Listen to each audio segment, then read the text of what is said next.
Ante todo, hay que afirmar First, que in existen all his que remarkable muestran gifts, una which are singularidad signs of a que trasciende uniqueness el which ámbito transcends the físico y spheres of biológico, physics and biology, es al mismo is, tiempo at the same una time, porción de ese a ambiente. part of these spheres. Tiene un cuerpo formado por elementos He possesses a físicos, body shaped químicos by y physical, chemical, biológicos and biological y solo elements, puede and can only sobrevivir survive y and desarrollarse develop si el if ambiente the ecológico ecological le es environment favorable. is favorable. Cualquier daño al ambiente, por Any harm tanto, done to the es un environment, daño therefore, a is la harm humanidad. to humanity. Segundo, porque cada Second, una de las because criaturas, every creature, especialmente las vivientes, particularly a living creature, tiene un valor en sí has an misma, intrinsic value de existencia, in de its vida, de existence, its belleza life, its y de beauty, and independencia its con las demás independence with other criaturas. creatures.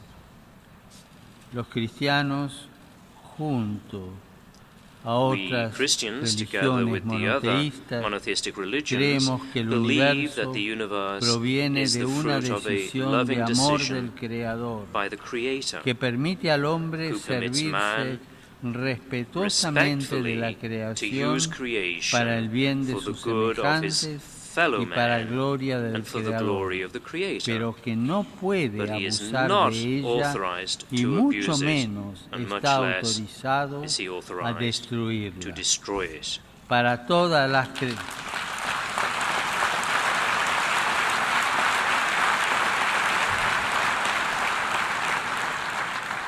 Para todas las creencias religiosas, el In all ambiente religions, es un the bien environment is a fundamental. fundamental good.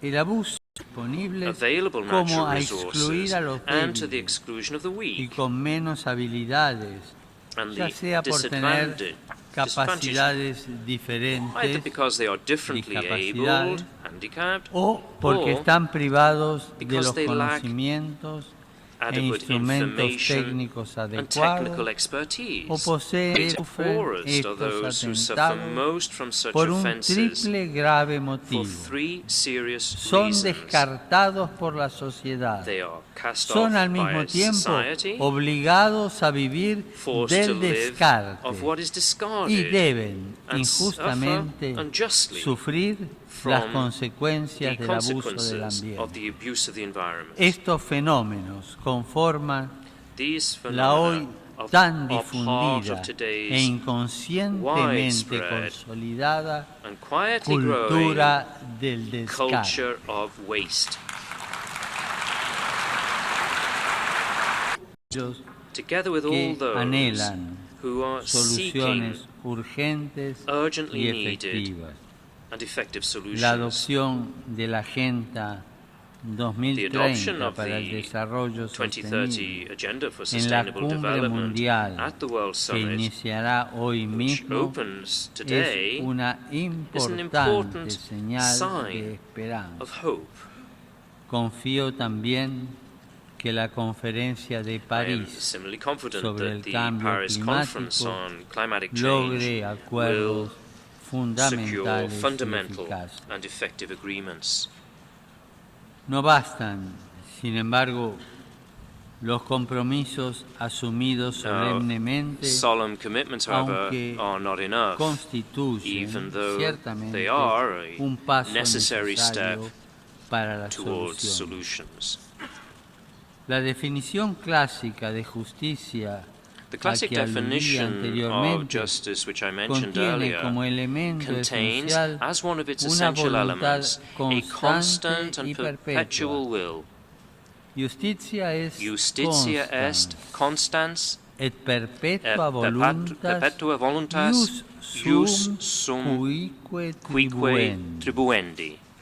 El mundo reclama de Our todos los world demands of all gobernantes governments, una voluntad leaders, a will which efectiva, is effective, práctica, practical, constante, constant, de pasos with concretos concrete y steps medidas and inmediatas immediate measures para for preservar preserving y and mejorar improving el ambiente the natural natural y environment, vencer and cuanto thus antes el putting fenómeno an end de as la quickly as possible exclusión to the social phenomenon of y social and económica, economic con sus exclusion, tristes consecuencias with its painful de trata consequences de of seres human humanos, trafficking, comercio de the órganos y tejidos marketing humanos, of human organs and tissues, explotación sexual sexual de niños y exploitation of niñas, boys and girls, trabajo esclavo, slave incluyendo labor, la prostitución, including prostitution, tráfico de the drogas y de drug armas, and weapons trade, terrorismo y terrorism, crimen and internacional organizado. international organized crime. Es tal la magnitud.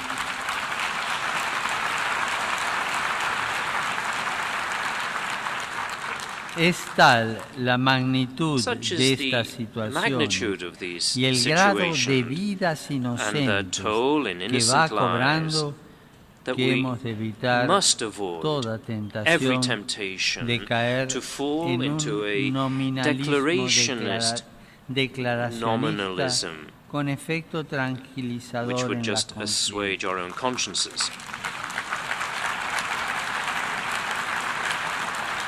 Debemos cuidar que nuestras We need instituciones to ensure that our sean institutions are realmente truly effective efectivas en la lucha in the struggle contra todos against estos all flagelos. these scourges.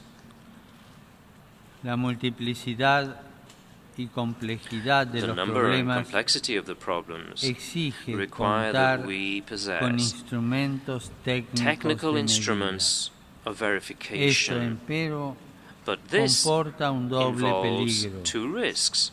Limitarse al ejercicio We can rest burocrático content with de the bureaucratic redactar exercise largas of drawing up enumeraciones long lists de buenos of good propósitos, proposals, metas, objetivos, goals, indicaciones objectives, and estadísticas, statistical o indicators, creer que or una única we can solución think that a teórica single y a theoretical priorística and a dará priori respuesta solution a todos will los provide an desafíos. answer to all these challenges. No hay que perder de vista It must never be en ningún forgotten momento que la acción that política y political and económica economic solo activity es is eficaz only effective cuando se la when it entiende is como understood una as a actividad prudencial, prudential activity guiada por un concepto perenne de guided by a justicia perennial y que concept no of pierde de justice vista en ningún and consciously momento conscious que antes y of the más fact allá that above de los and planes beyond y our programas plans and hay programs, mujeres y hombres concretos we are dealing with iguales a real los men and gobernantes women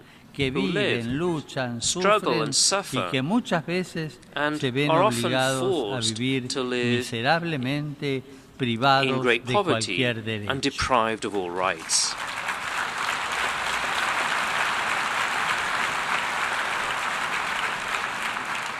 Para que estos hombres y mujeres To concretos enable these real men and puedan women to escapar de escape la from pobreza extreme extrema, poverty, hay que we permitirles must allow ser them dignos to be actores de su dignified propio agents of their own destino. destiny.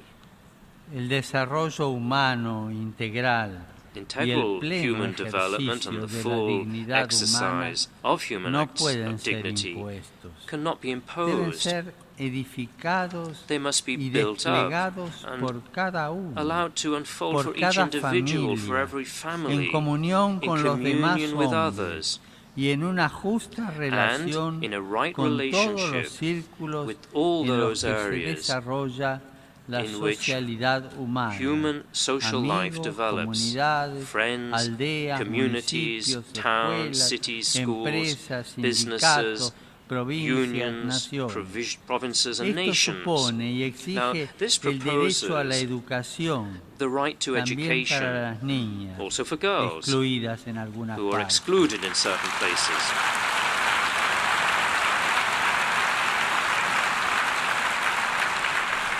Derecho a la educación que se The asegura right en to primer lugar education, which is ensured respetando first and y foremost reforzando by el respecting and derecho primario de reinforcing la the familia a primary educar right of the y el family derecho de las to educate iglesias its y de children, las as well as agrupaciones the right of sociales churches and a social groups sostener y to colaborar con support la and familia assist en la families formación in the de sus hijas education e hijos. of their La boys and educación girls.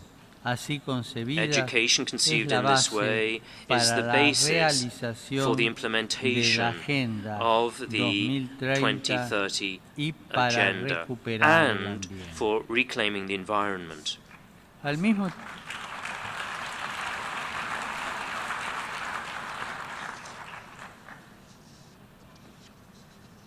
Al mismo tiempo, los gobernantes At the same time, han de hacer todo lo government posible leaders must do everything a fin de que possible todos to puedan ensure tener that la all mínima can have the base minimum material y espiritual spiritual and para material ejercer su means needed dignidad to live in y para dignity formar y and mantener to una create and familia, support a que family, es la which célula is the primaria primary de cell cualquier of desarrollo any social. social development. Este mínimo absoluto tiene en lo material tres In nombres: practical terms, this absolute minimum techo, has three names: trabajo y tierra. lodging, labor, and Y un- land.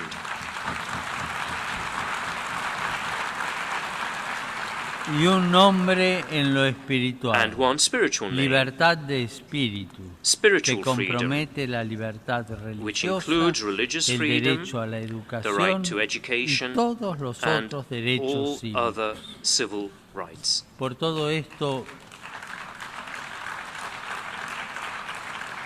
la medida Now, y el for all this, indicador más simple y the adecuado simplest and best measure and del indicator of the cumplimiento de la implementation nueva agenda of the para new el agenda desarrollo será for el development acceso efectivo, will be práctico effective, e inmediato practical and immediate para todos access a on los the part of bienes all to materiales essential y material and espirituales spiritual indispensables: goods, vivienda propia, housing, trabajo digno y dignified debidamente and properly remunerado, remunerated alimentación employment, adecuada adequate y food agua and potable, drinking water, libertad religiosa religious y freedom, más en and general more generally, libertad de espíritu y spiritual freedom educación. and Al education. mismo tiempo, estos pilares Now, del these desarrollo humano pillars of integral integral human tienen un development fundamento común, have a common que es el foundation, derecho a la vida, and this is the right y to más en life, general and more lo que generally, podríamos what llamar we could el call derecho a la the right to existencia de la misma existence of naturaleza humana. human nature itself.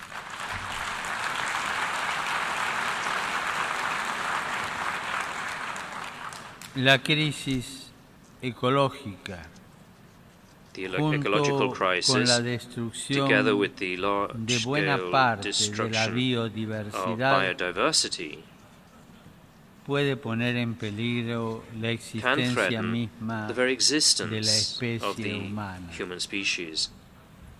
Las nefastas consecuencias de un irresponsable The baneful desgobierno de consequences la of an economía irresponsible mundial, mismanagement of the global guiado economy, solo por la guided only ambición by del the lucro y ambition del for poder, wealth and power, deben ser must un serve llamado as a una a severa summons to a reflexión sobre forthright el hombre. reflection on man.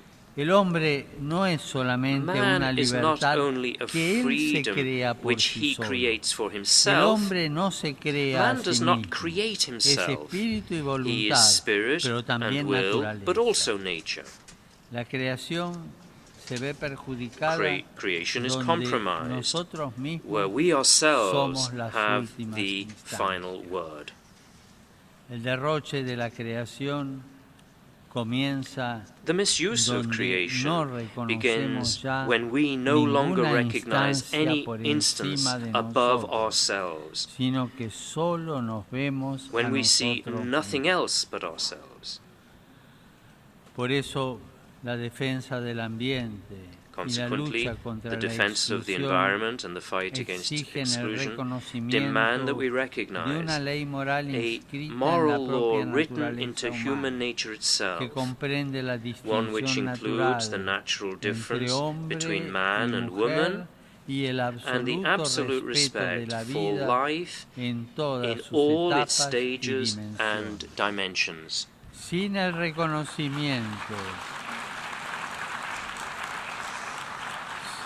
Sin el reconocimiento de unos límites Without the recognition éticos of certain naturales incontestable natural ethical insalvables, limits, y sin la actuación and without the inmediata immediate de implementation aquellos of those pilares pillars of integral human development, the ideal of saving succeeding generations from the scourge of war and of promoting social progress and better standards of life in larger freedom, risks becoming an unattainable illusion, or even worse, just idle chatter, which serves as a cover for all kinds of abuse and corruption, or for carrying out an ideological colonization by the imposition of anomalous models and lifestyles which are alien to people's identity and, in the end, are irresponsible.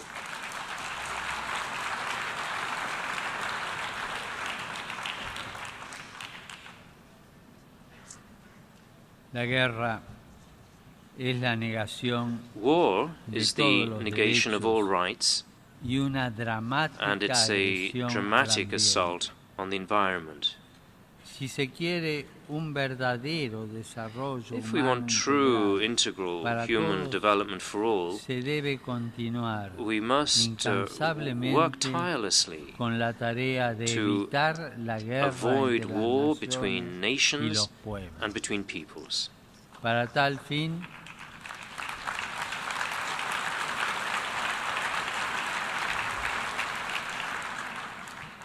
fin, hay que asegurar el imperio to this end, there's a need to ensure the uncontested rule of law and tireless recourse to negotiation,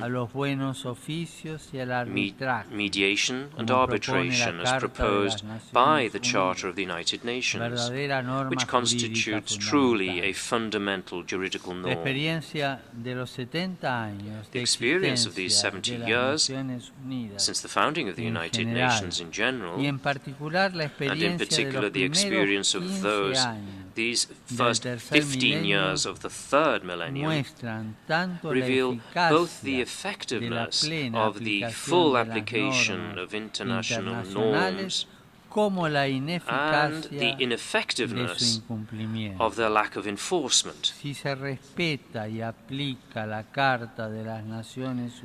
the Charter of the United Nations is respected and applied with transparency and sincerity and without ulterior motives as an obligatory reference point of justice, and not as a means for masking spurious intentions, peaceful results will be attained.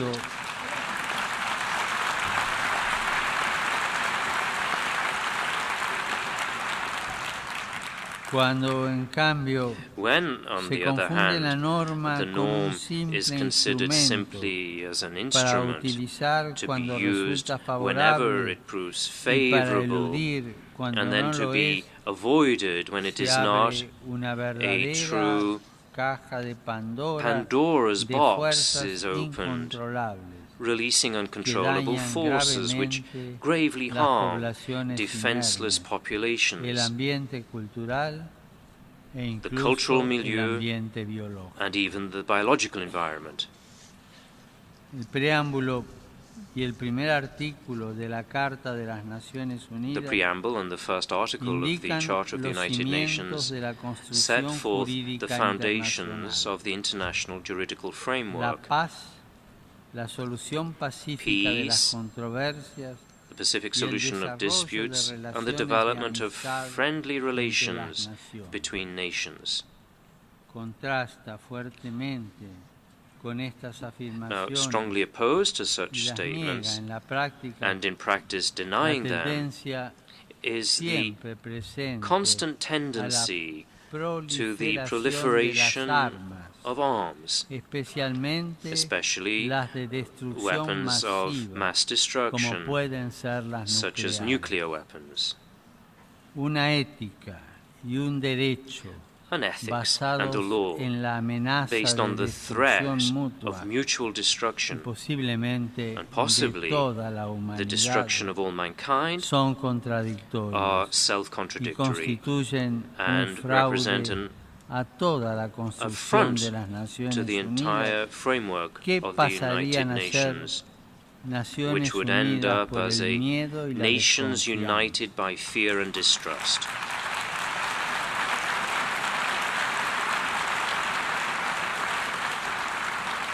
Hay que empeñarse por un mundo There is sin armas urgent need nucleares, to work for a world aplicando free of plenamente nuclear el weapons, Tratado in de full no application of the proliferación en Non-Proliferation la letra Treaty, y en el in letter espíritu, and hacia una spirit, total prohibición towards de the goal estos of a instrumentos. complete prohibition of these weapons.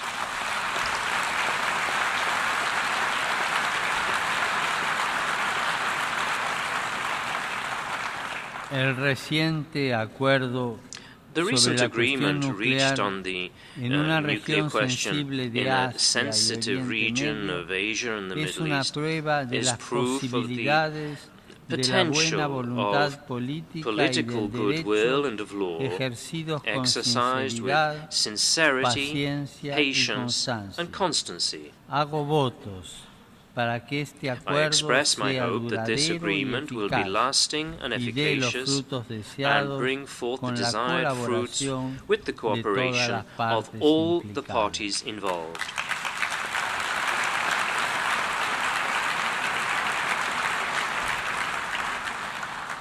En este sentido, no faltan duras pruebas In this de las sense, consecuencias hard evidence is negativas not lacking of de las the negative intervenciones effects of políticas y militares military no and political coordinadas interventions entre los which are not miembros de la coordinated between comunidad members of the internacional. international community. Por eso, aún deseando For this no reason, tener la while necesidad de hacerlo, regretting to have to no do puedo so, dejar de reiterar I must mis renew repetidos my repeated llamamientos appeals en relación con regarding la dolorosa the painful situación de situation todo el Oriente of the Medio, entire Middle del East, norte de North África, Africa, de otros países africanos, and other African donde countries, los cristianos, junto where con otros Christians, grupos together with culturales other o cultural or étnicos, ethnic groups, incluso junto con and aquella even parte members de los miembros de la religión of the mayoritaria majority que no quiere religion dejarse who have envolver no por desire to el be odio y la caught locura, up in han hatred and sido folly, obligados have been a ser forced testigos de to la witness the destrucción destruction de sus lugares of de the culto, places de of su worship, patrimonio cultural y religioso, their cultural and de sus religious casas y heritage, haberes, their houses y and han sido property, puestos en la disyuntiva de and huir have faced the o pagar alternative su either adhesión al of bien y a fleeing la paz or of paying con for la their propia adhesion to vida good and to o peace con la by their esclavitud. own lives or by enslavement.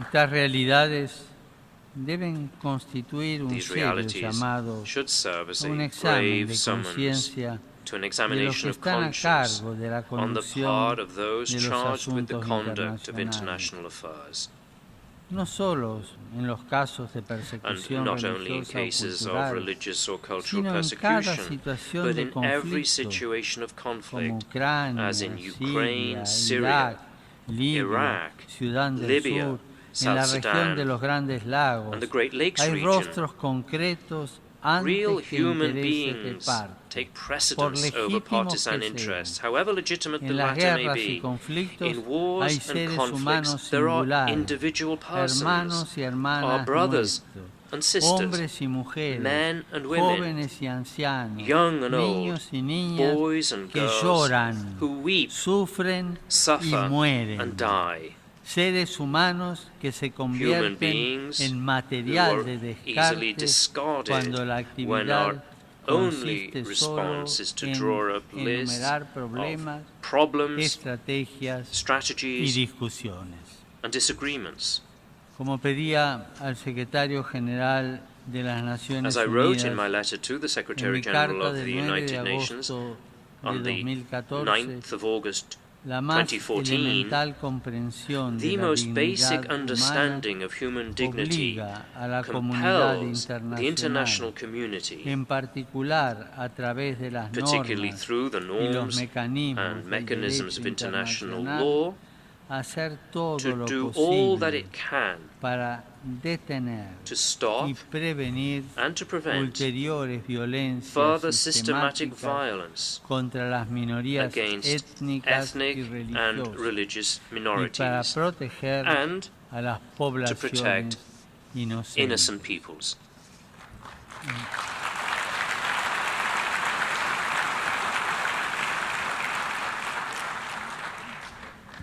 Y en esta misma línea quisiera hacer Along the same mención lines, I would mention otro tipo another de kind of conflictividad, conflict, no siempre which is tan not always explicitada, so open, pero que yet is silenciosamente silently viene killing cobrando la muerte de millones de personas. millions of people.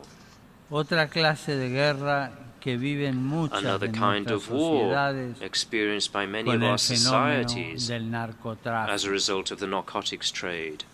Una guerra asumida A war y pobremente which is combatida. taken for granted, El but poorly narcotráfico, fought. por su Drug propia trafficking dinámica, is, by its very va nature, acompañado de la accompanied trata de by personas, trafficking in del persons, lavado de money activos, laundering, del tráfico de armas, the arms de la trade, explotación infantil child y de exploitation, otras and formas other de forms corrupción. of corruption.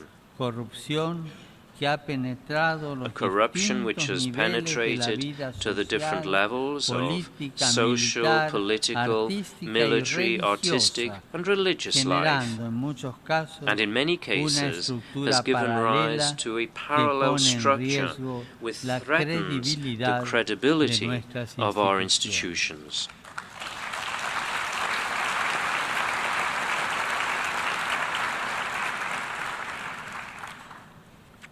Comencé esta I intervención began this speech recordando las recalling visitas de mis the visits predecesores. of my predecessors. Quisiera ahora que mis palabras fueran And now especialmente I como would una hope that my words continuación will be taken above all as a de las palabras continuation finales of the del final discurso words de of Pablo the address VI, of Pope Paul VI, pronunciado hace casi exactamente spoken almost 50 años, exactly 50 years ago, pero de valor perenne. but they remain ever timely.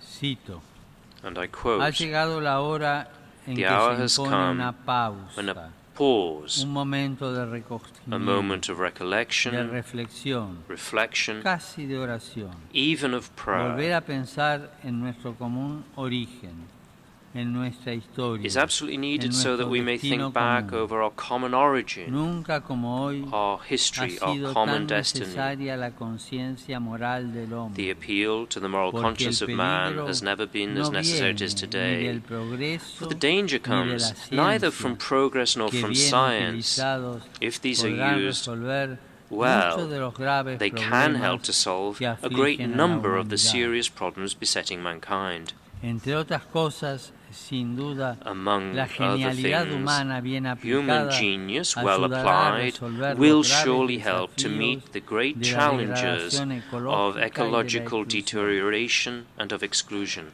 Continúo con Pablo VI. And I continue in quoting El Pope Paul verdadero VI. peligro The está en el real danger hombre, comes from que man, dispone de who instrumentos has at his cada disposal vez más ever more poderosos, powerful capaces de llevar instruments tanto a la ruina that are como a las más as well altas fitted to bring conquistas. about ruin as they are to achieve Aquí lofty Pablo VI. conquests. That is what Pope Paul VI La said. casa común de todos los hombres The common home debe continuar of all levantándose men must sobre continue una to recta rise on comprensión the de la fraternidad foundations of a universal right understanding y of sobre el universal respeto de fraternity la and respect sacralidad for the de sacredness cada vida of every humana, human de life, cada hombre, of de every cada mujer, man and every de woman, los pobres, the de poor, los ancianos, the de elderly, los niños, children, de los enfermos, the de infirm, los no the nacidos, de unborn, los desocupados, the de unemployed, los abandonados, the de los abandoned, que se juzgan and those descartables considered porque no se disposable los considera más because They are only considered as part of one or other statistic.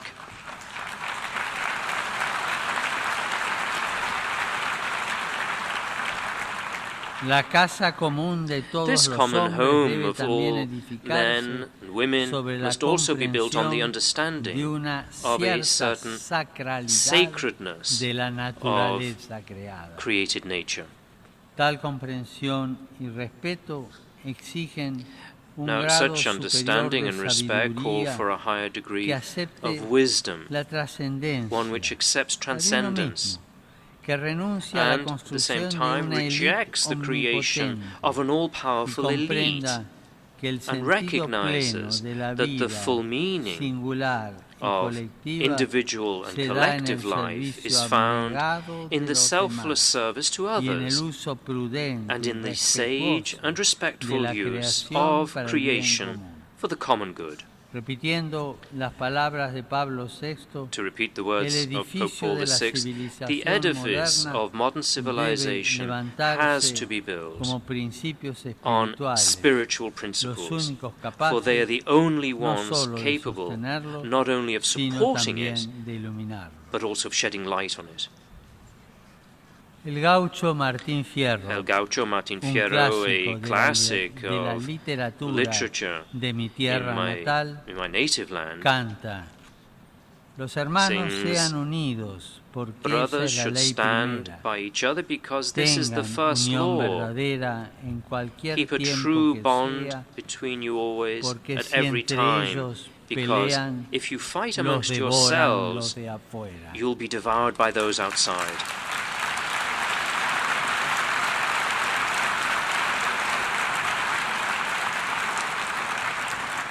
El mundo contemporáneo, the contemporary world, so apparently connected, is experiencing a growing and steady social fragmentation, which places at risk the foundations of social life, and consequently leads to battles between ourselves to defend our conflicting interests. The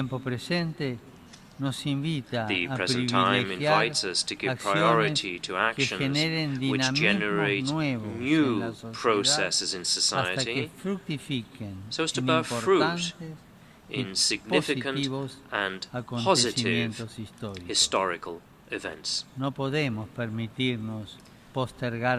We cannot permit ourselves to postpone certain agendas for the future. The future demands of us critical and global decisions in the face of worldwide conflicts which increase the number of the excluded and those in need. The praiseworthy international juridical framework of the United Nations Organization and of all its activities, like any other human endeavor, can be improved, yet it remains necessary. At the same time, it can be the pledge of a secure and happy future for future generations.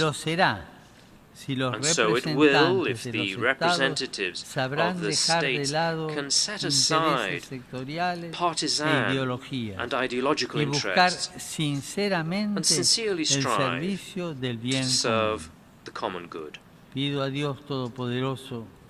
I pray to Almighty God that this will be the case, and I assure you of my support and my prayers and the support and prayers of all the faithful of the Catholic Church, that this institution, all its member states, and each of its officials will always render an effective service to mankind, a service respectful of diversity and capable of bringing about, for the sake of our common good, the best in each people and in every individual.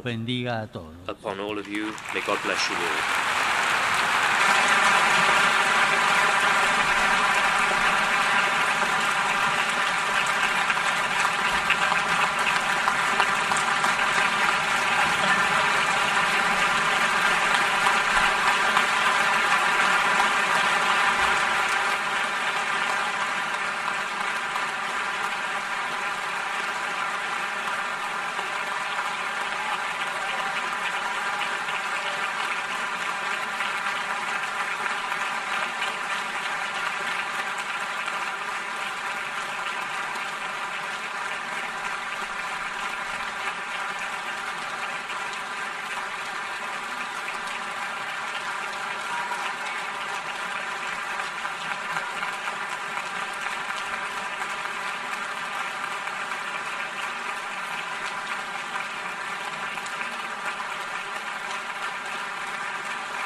On behalf of the General Assembly, I wish to express, as already has been done with the hands, our deep appreciation to His Holiness Pope Francis for this very important statement, a statement for the reflection and inspiration for all of us. I request representatives to be kind enough to remain at their seats while we accompany His Holiness out of the General Assembly Hall. The summit for the adoption of the post-2015 development agenda will begin shortly. In the interim period, immediately following the adjournment of this meeting, I invite representatives to remain seated and view the special performances and presentations on the occasion of the convening of the summit. The meeting is adjourned.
All right, guys, for those of you just joining us or those of you who have been with us this entire time, we are going to be holding on this because the Pope will be heading to the 9/11 Memorial and Museum momentarily, where he will be taking a tour of it as well as holding an interfaith prayer. So that's coming up. Stay with us. We have more news now ahead. I just wanted to confirm, in case you guys didn't see it in the chat room, that Speaker of the House John Boehner has decided to resign. In case you missed it yesterday, John Boehner has been trying for more than 20 years to bring the Pope to speak to Congress. Finally, he succeeded, with Pope Francis becoming the first Pope to speak to Congress. We'll have more news on that a little bit later on News Now.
All right, guys, it's my understanding that Nancy Pelosi is speaking about the Pope's visit to the United States, so we're going to go ahead and put that in the upper right-hand corner of your screen. It is excellent. I had the privilege of visiting China, I think, when President Hu was president, on the subject of climate and environment and energy.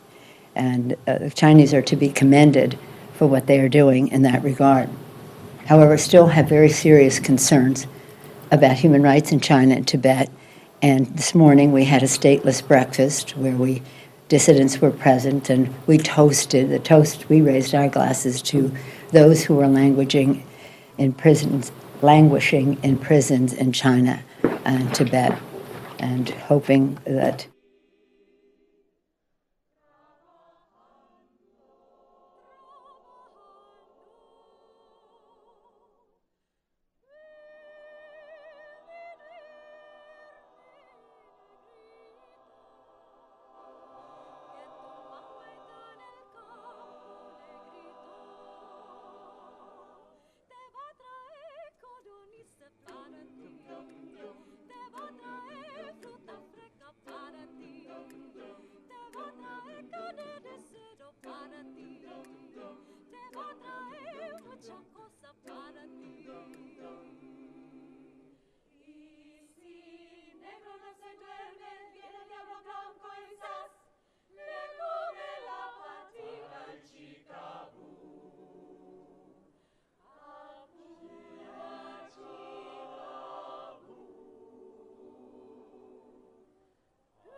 There you go.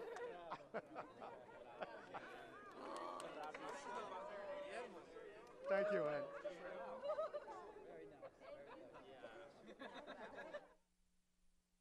All right, guys, it looks like we have dipped to black. It's unclear why we've dipped to black. Stay with us. I'm waiting for more Pope coverage. There we go. Now we have an exterior shot of the UN. Logically, they are sending us that shot because that is where the Pope just spoke. I anticipate that we will see the Pope departing the building soon. As you know, the Pope will be visiting the 9/11 Memorial and Museum, as well as holding a Interfaith prayer that's scheduled during the 8 o'clock hour. So it's coming up, and we'll be carrying it for you guys here on News Now.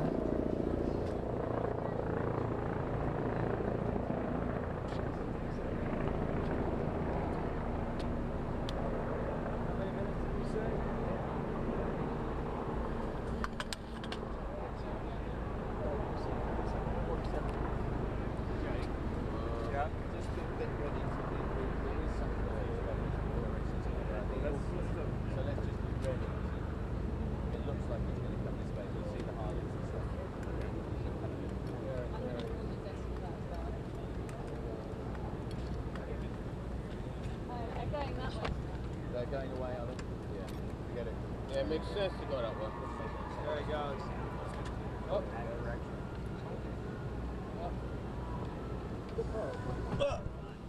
Yeah. Oh, there you go.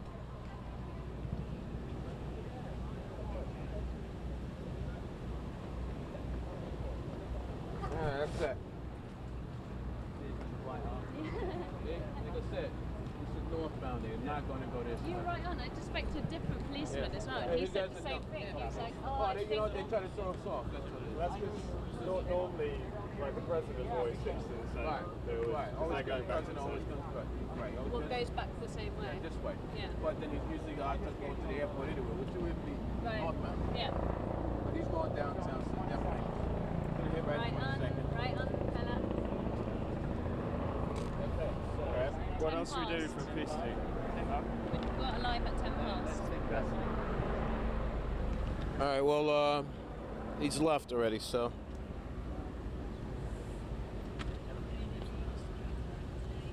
Now, according to that photographer who just spoke, I heard the term or the phrase, he has left already.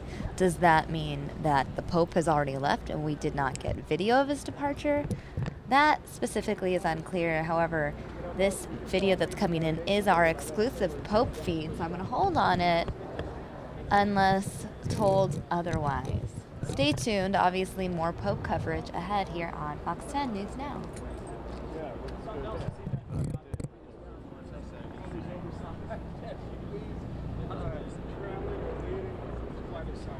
The tour continues in New York City, as does our coverage, right?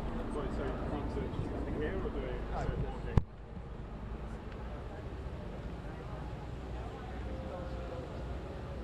Yeah.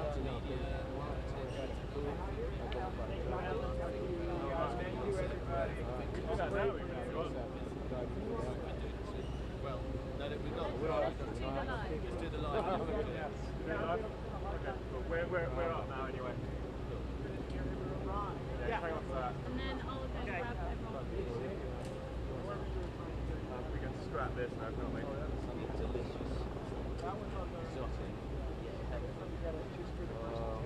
I'll get you a reduced breakfast muffin. Camera's sucking down the batteries or something. A little slice of polystyrene. That was a fail. I thought that too. Leave that there. I love how you contemplated it in the morning and then said, oh, by the way, Also, I haven't had these slides like rain. Yeah. You know they've done this Wendy show? You know, we could tell oh, the real.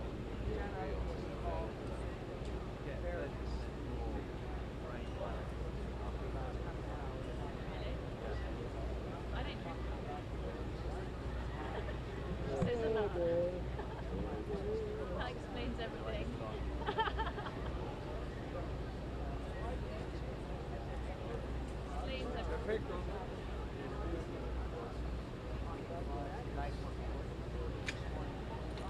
900 para esta visita, ¿no?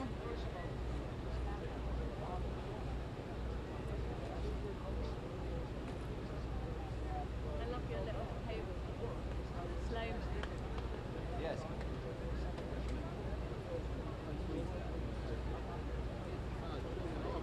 Is that yours? Yeah. That's mine. And then also came 5 rows of the wheel.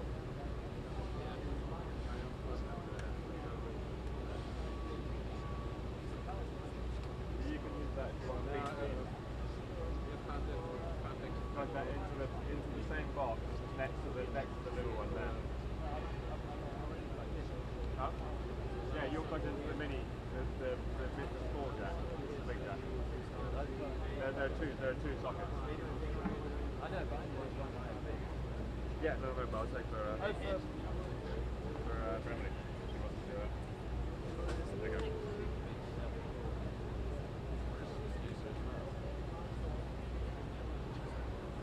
I know you're not used to someone, covering all bases and being on top of everything, but that's what you get.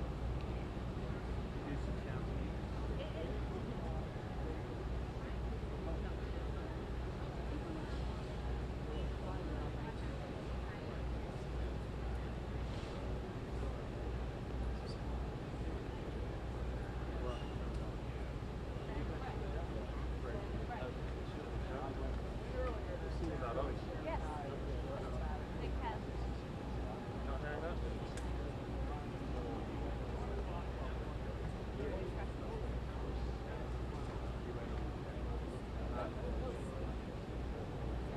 They just started contact. All right, guys, as we continue our Pope coverage and wait for the Pope to head on to the 9/11 memorial, I'm going to go ahead and play a couple stories for you. This is a story that we were sent yesterday out of New York City.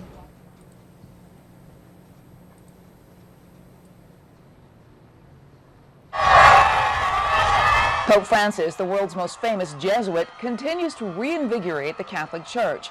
He's calling for people to bring the faith into action, and one organization is doing just that. The Jesuit Volunteer Corps, or the JVC, started in 1956 by the Jesuits in rural Alaska.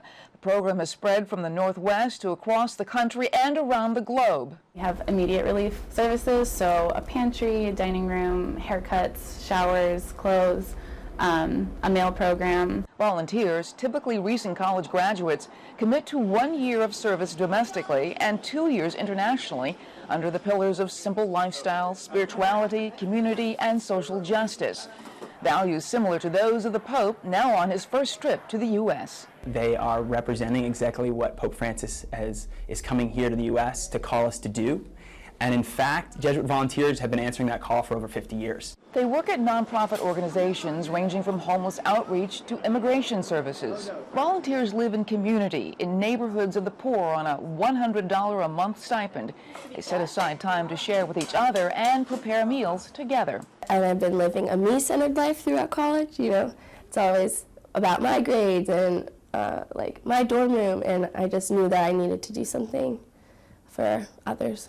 More than 10,000 former Jesuit volunteers put their careers on hold after graduating college and have decided to serve, many working and living out the values today. Jesuit Volunteer Corps is coursing with this message, and I think from the moment I arrived to when I left, the words that Pope Francis is speaking now are the same ones that I was hearing all around me. Today, there are about 450 young people serving the poor and marginalized through the Jesuit Volunteer Corps programs throughout regions of the U.S. and abroad. In New York, Lauren Green, Fox News.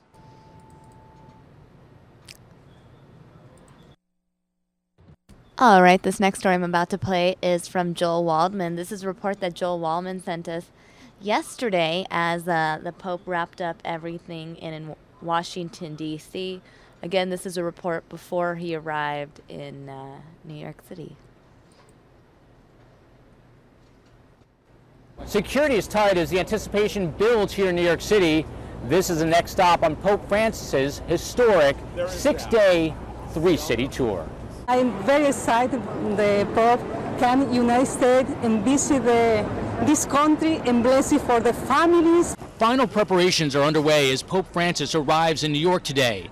The Holy Father, fresh off a stop in the nation's capital, where the pontiff not only spoke to Congress, but addressed tens of thousands of followers on the Capitol lawn.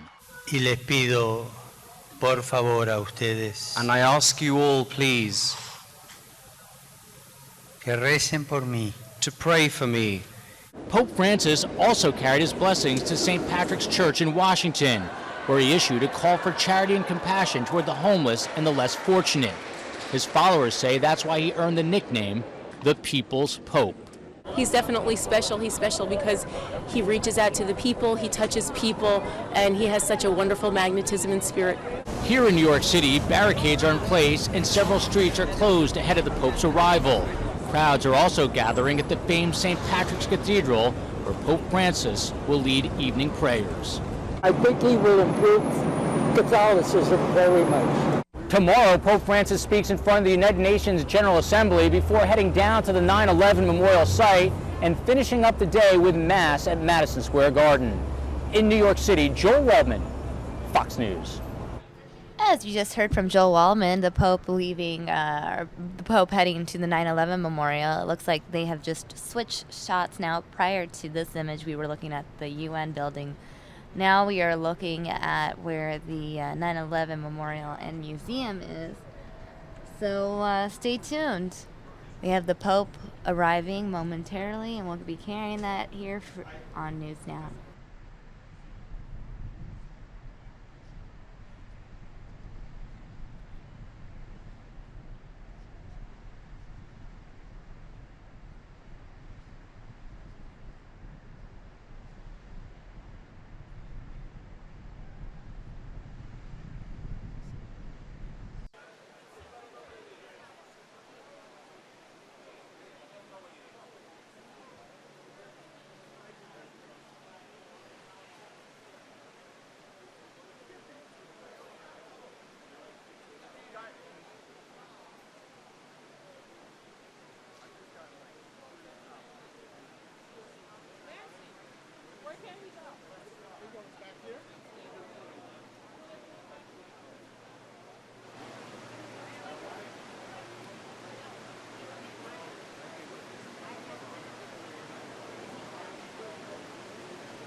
Watch your head there, sir. We're getting a brain.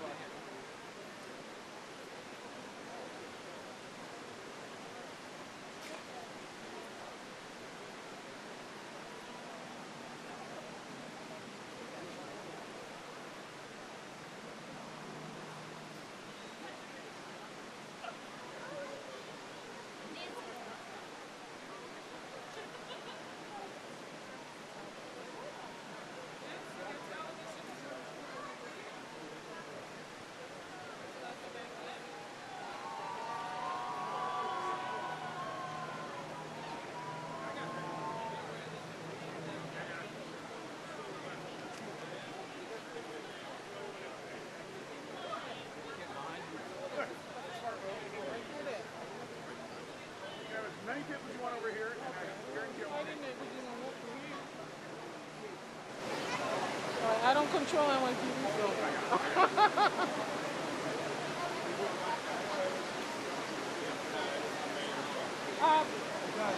Dad, come over here, Tourette. This way. Thank you. Watch, we're going to get hit by this one. That can hurt a little. That's never happened before. Damn good job.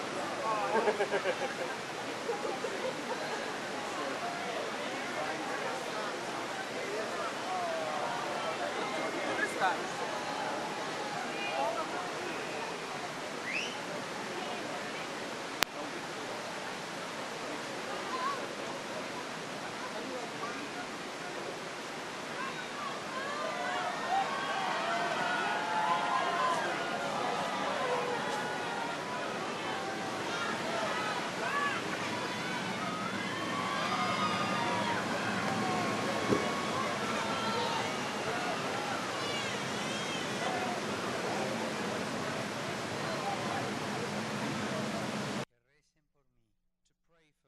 Oh, I don't know why we lost that feed. There we go.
Alright guys, those of you just watching, this is Pope Francis at Ground Zero. I know he's speaking with members of the 9/11 community, family members, victims,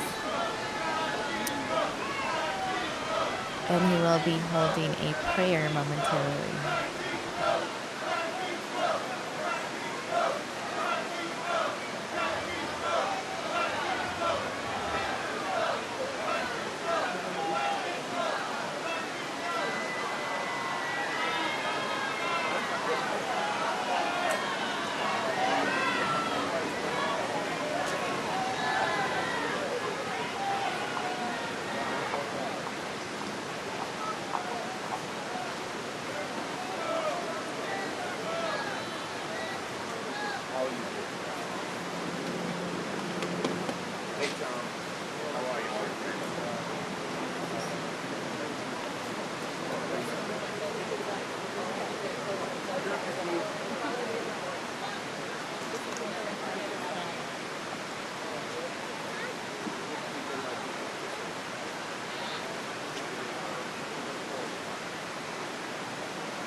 How do they decide what to see down here? Decide what? Who decided what he was going to see and check out? I don't know. I'm sure we proposed different options. I'm not sure if the Vatican ultimately makes the call or what. I mean, this makes the most sense. Right. And it's easiest to access. I'm just curious if they requested, we want to see this. It's like, hey. We sort of, I mean, that over there is a pew from St. Paul.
Papa Francesco, on behalf of this very distinguished group, representatives of the Hindu, Buddhist, Jain, Sikh, Native American, Jewish, Islamic, and Christian communities of New York City, our civic and public officials, and the board of the September 11th Memorial Foundation, I renew to you our welcome and our joy at your visit. Welcome, Holy Father.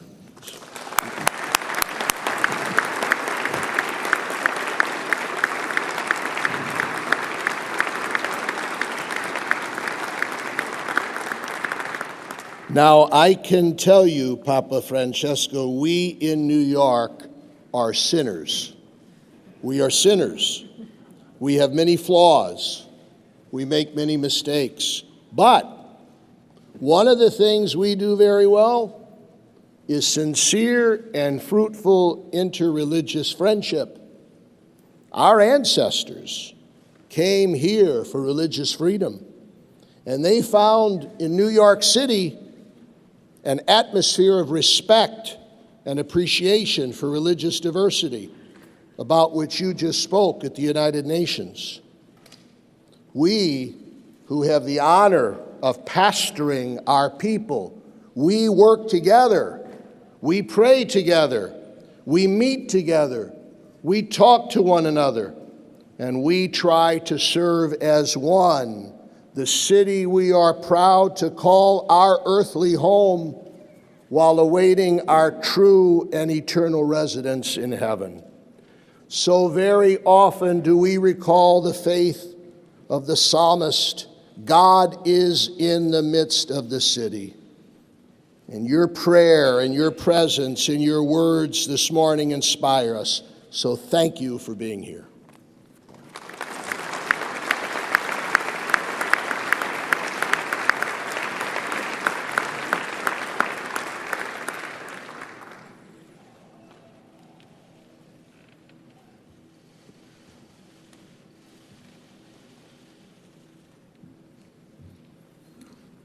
You may be seated.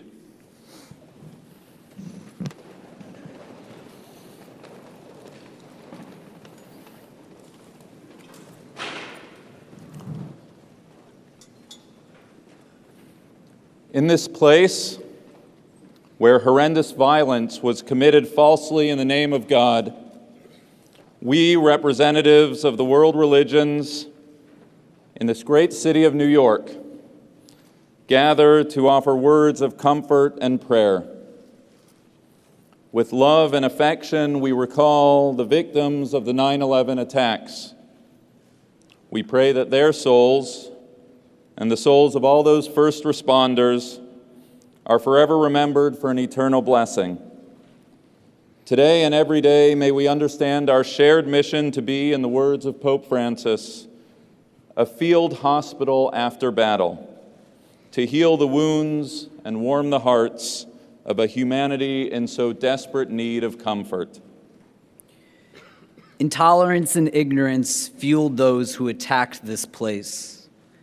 The courage of today's gathering distinguishes us from the opponents of religious freedom as we stand together as brothers and sisters to condemn their horrific acts of violence and honor each life that was lost unconditionally. As we read in the Quran that one life lost is like all mankind and one life saved is like all mankind. To God, all life is sacred and precious. Where others fail, let us be the peaceful reminders of that notion to his creation. The book of Psalms teaches us that we should be Ohev Shalom verodef Shalom. We should love peace and we should pursue peace. Let us honor those killed in this place by becoming, in the words of St. Francis, instruments of peace. Where there is hatred, let us sow love. Where there is injury, pardon. Where there is doubt, faith. Where there is despair, hope. Where there is darkness, light. And where there is sadness, joy. Men and women from all walks of life ran to this place in hopes of saving lives. The sole intent of those first responders was the protection of others, regardless of the cost to them as individuals. As the worst of humanity sought to take life, they exemplified the best of humanity through their selflessness, willing to give their entire life in hopes of saving another. Their story is one that each of us should carry forward with us, both in thought and in action, as we move forward from this place. The Quran declares that Allah is with those who are righteous and those who do good. Let us embody their unconditional love, their continued strength, their unwavering hope, and their pursuit of good as we seek to build a much-needed peace. So let us learn to share this big apple we all call home, in all of its diversity and all of its flavor. Through friendship and dialogue, may the timbre and tonality of each of our faith traditions be heard in this great symphony of our city and nation. On this, the historic anniversary of Nostra Aetate, let us celebrate, affirm, and build on our shared commitment to interreligious dialogue. In the words of Pope Francis, may we respect and love one another as brothers and sisters. May we learn to understand the sufferings of others. May we live to see the day, as envisioned by the prophet Micah, V'yashvu ish tachat gafno v'tachat teinato ve'ein macharid. Everyone will sit under their own vine and under their own fig tree, and no one shall make them afraid, for the Lord Almighty has spoken. The Quran states, O mankind, we have created you from a male and a female and made you into nations and tribes so that you might know one another. We have gathered here today as men and women who seek to meet ignorance with understanding. Through our knowing of each other today, let us move beyond a mere toleration of our differences and work towards a much-needed celebration of them. Let us be bold enough to build partnerships with new friends and allies, and together be the reason that people have hope in this world, and not the reason that people dread it. Please rise.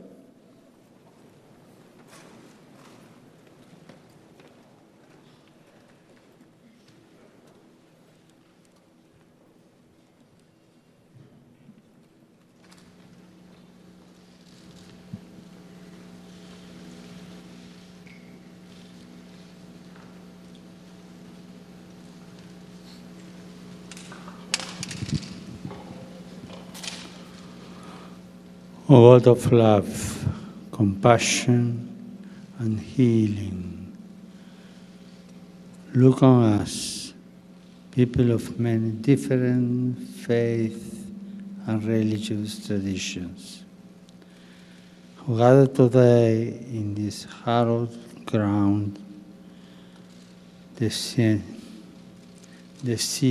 of unspeakable violence and pain.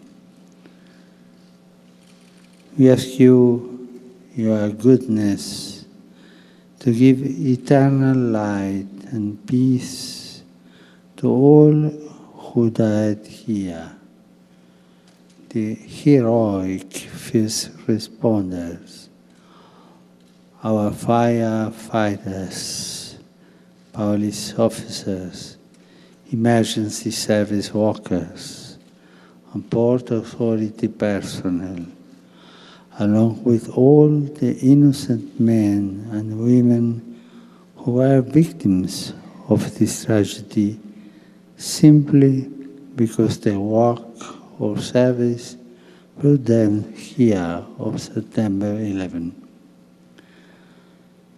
We ask you, your compassion, to bring healing to those who, because of their presence here 14 years ago, continue to suffer from injuries and illness.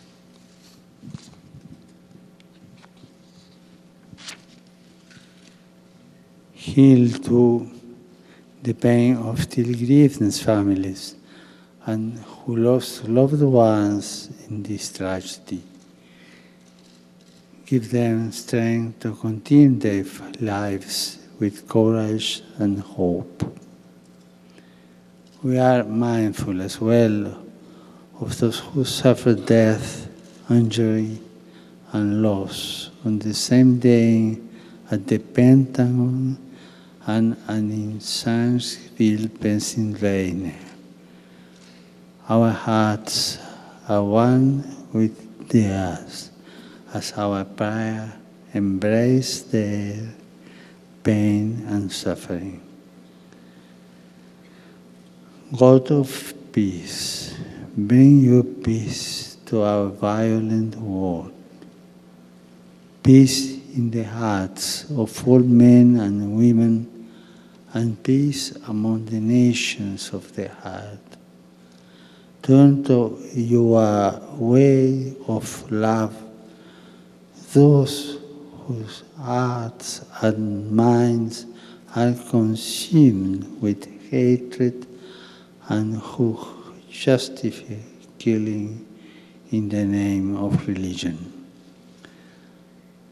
God of understanding, overwhelmed by the magnitude of this tragedy, we seek your light and guidance as we confront such terrible events.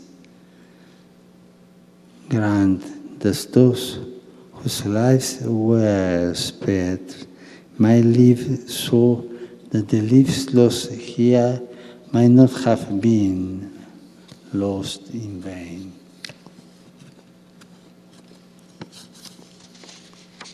Comfort and console us strengthen us in hope, and give us the wisdom and courage to work tirelessly for a world where true peace and love reign among nations and in the hearts of all.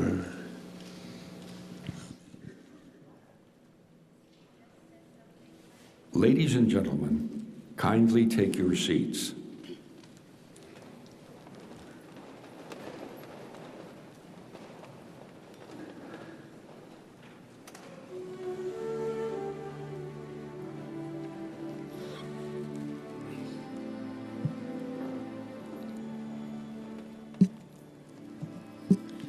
Namaste.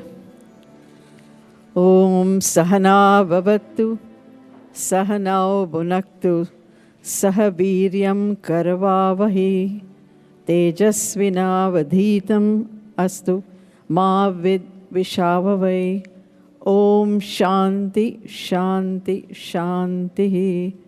Asato Ma Sadgamaya, Tamaso Ma Jyotirgamaya, Mrityor Ma Amritam Gamaya. Om Shanti, Shanti, Shanti. May God protect us. May God nourish us. May we work together. May our dialogue be enlightening. May we be free from hate. Om, peace, peace, peace. Lead us from untruth to truth, from darkness to light, from death to immortality. May all know peace.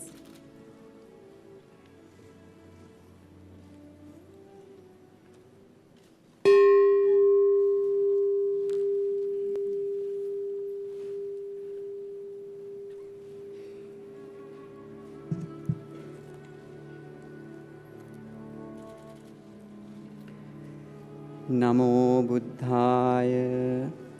Jayang Verang Pasavati Dukkhang Seti Parajito Upasanto Sukhang Seti Hitva Chaya Parachayang Nacha Khuddang Samachare Kinchi Yena Vinyu Pare Upavadeyung Sukhino va khemino hontu sabbe satta bhavantu sukhitatta. Homage to the Buddha. Victory begets enmity. The defeated dwell in pain. The peaceful live happily, discarding both victory and defeat. One should not do any slight wrong, which the wise might censure. May all beings be happy and secure. May all beings have happy minds. Peace.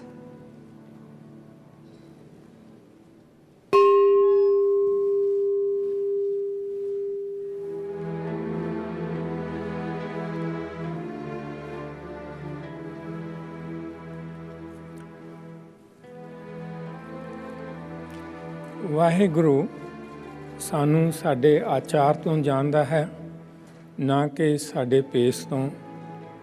ਸੱਚੋਂ ਔਰ ਇਹ ਸਭ ਕੋ ਉੱਪਰ ਸੱਚ ਆਚਾਰ।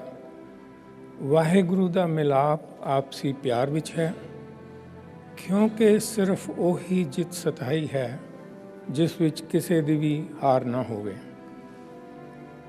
God judges us according to our deeds, not the coat that we wear. That truth is above everything, and the highest deed is truthful living. Know that we attain God when we love, and only that victory endures, in consequence of which no one is defeated.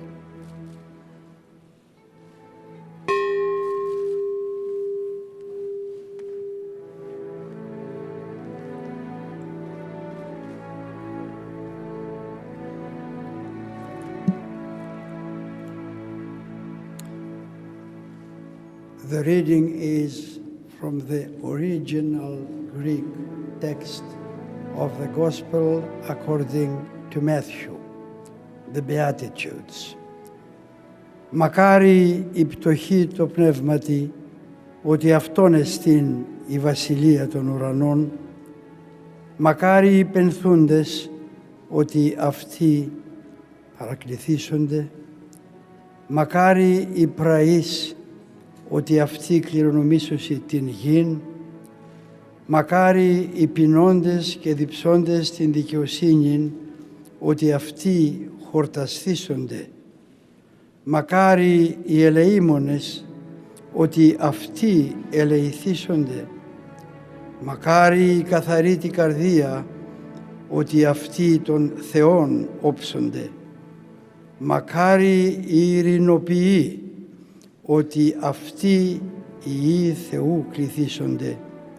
Μακάρι οι διδιωγμένοι εν δικαιοσύνης, ότι αυτόν εστίν η βασιλεία των ουρανών. Blessed are the poor in spirit, for theirs is the kingdom of heaven. Blessed are those who mourn, for they shall be comforted. Blessed are the meek, for they shall inherit the earth. Blessed are those who hunger and thirst for righteousness, for they shall be satisfied. Blessed are the merciful, for they shall obtain mercy. Blessed are the pure in heart, for they shall see God. Blessed are the peacemakers, for they shall be called the sons of God. Blessed are those who are persecuted for righteousness' sake, for theirs is the kingdom of heaven.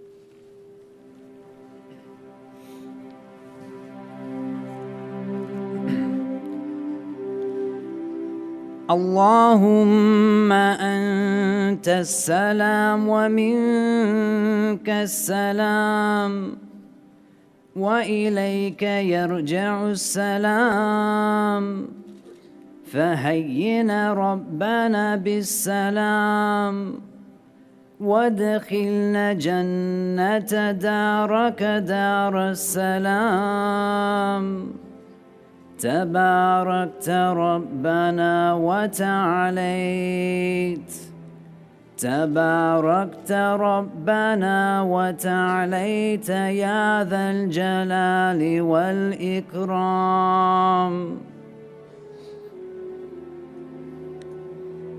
O Allah, you are peace, and all peace is from you, and all peace returns to you.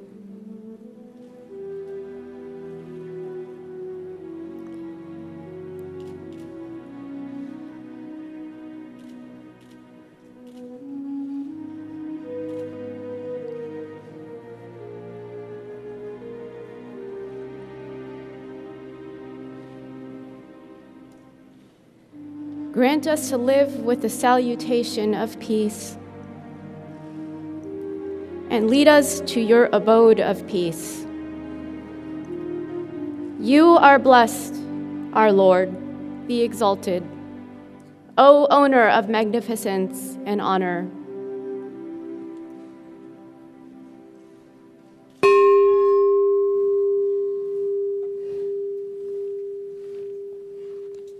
Ladies and gentlemen, please stand for a prayer for the fallen.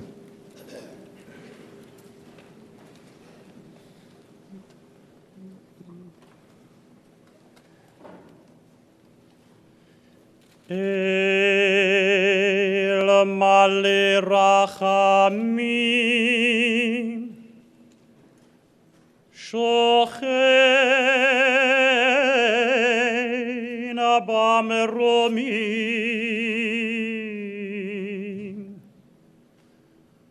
hametzem menucha nechona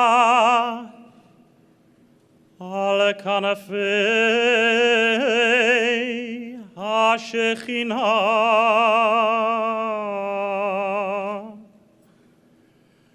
במעלות קדושים וטהורים כזוהר הרקיע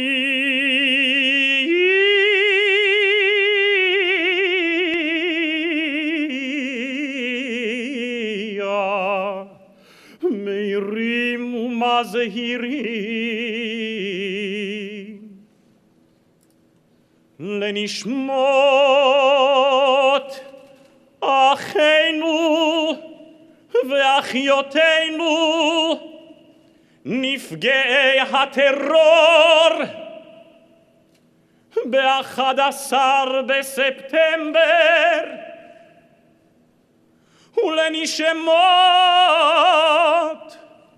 כל כוחות הכיבוי וההצלה שמסרו נפשם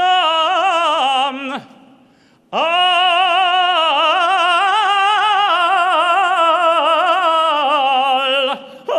קדושת השם בעבור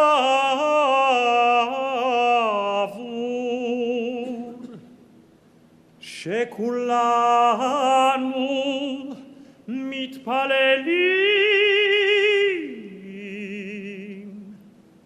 לעילוי נשמותיהם.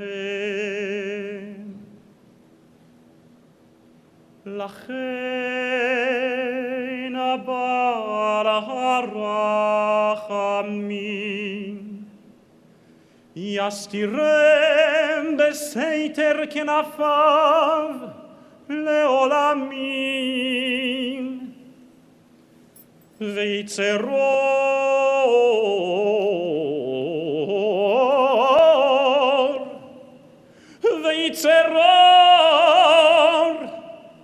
בצרור החיים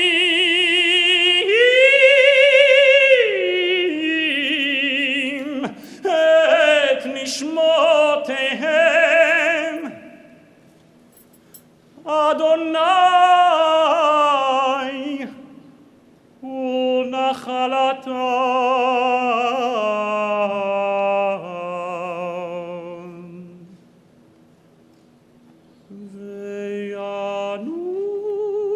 וינוחו ושלום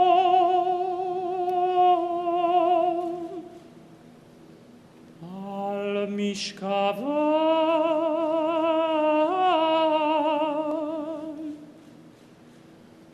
ונאמר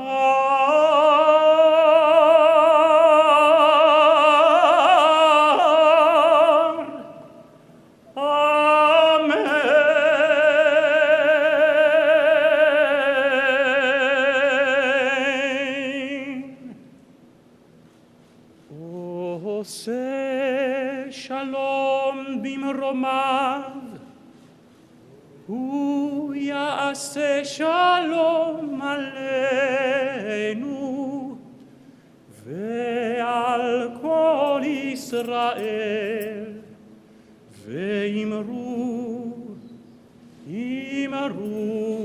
אמן. יעשה שלום, יעשה שלום, שלום עלינו ועל כל ישראל. יעשה שלום, יעשה שלום, שלום עלינו ועל כל יושבי תבל.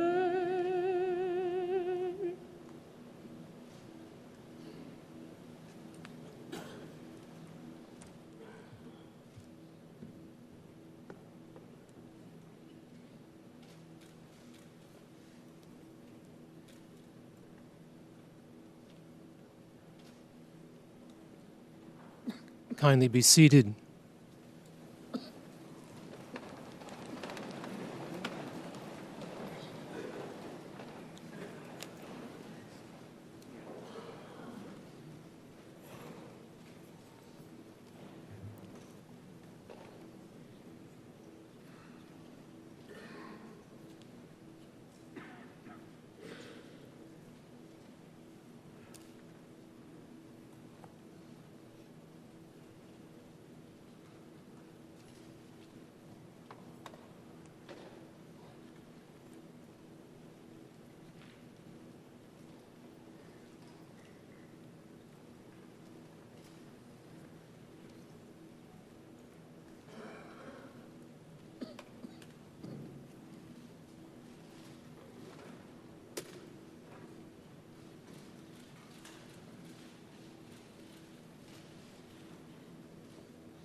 Dear friends, I excuse myself for not speaking English. I cannot. Me produce distintos sentimientos. I have many different emociones, feelings.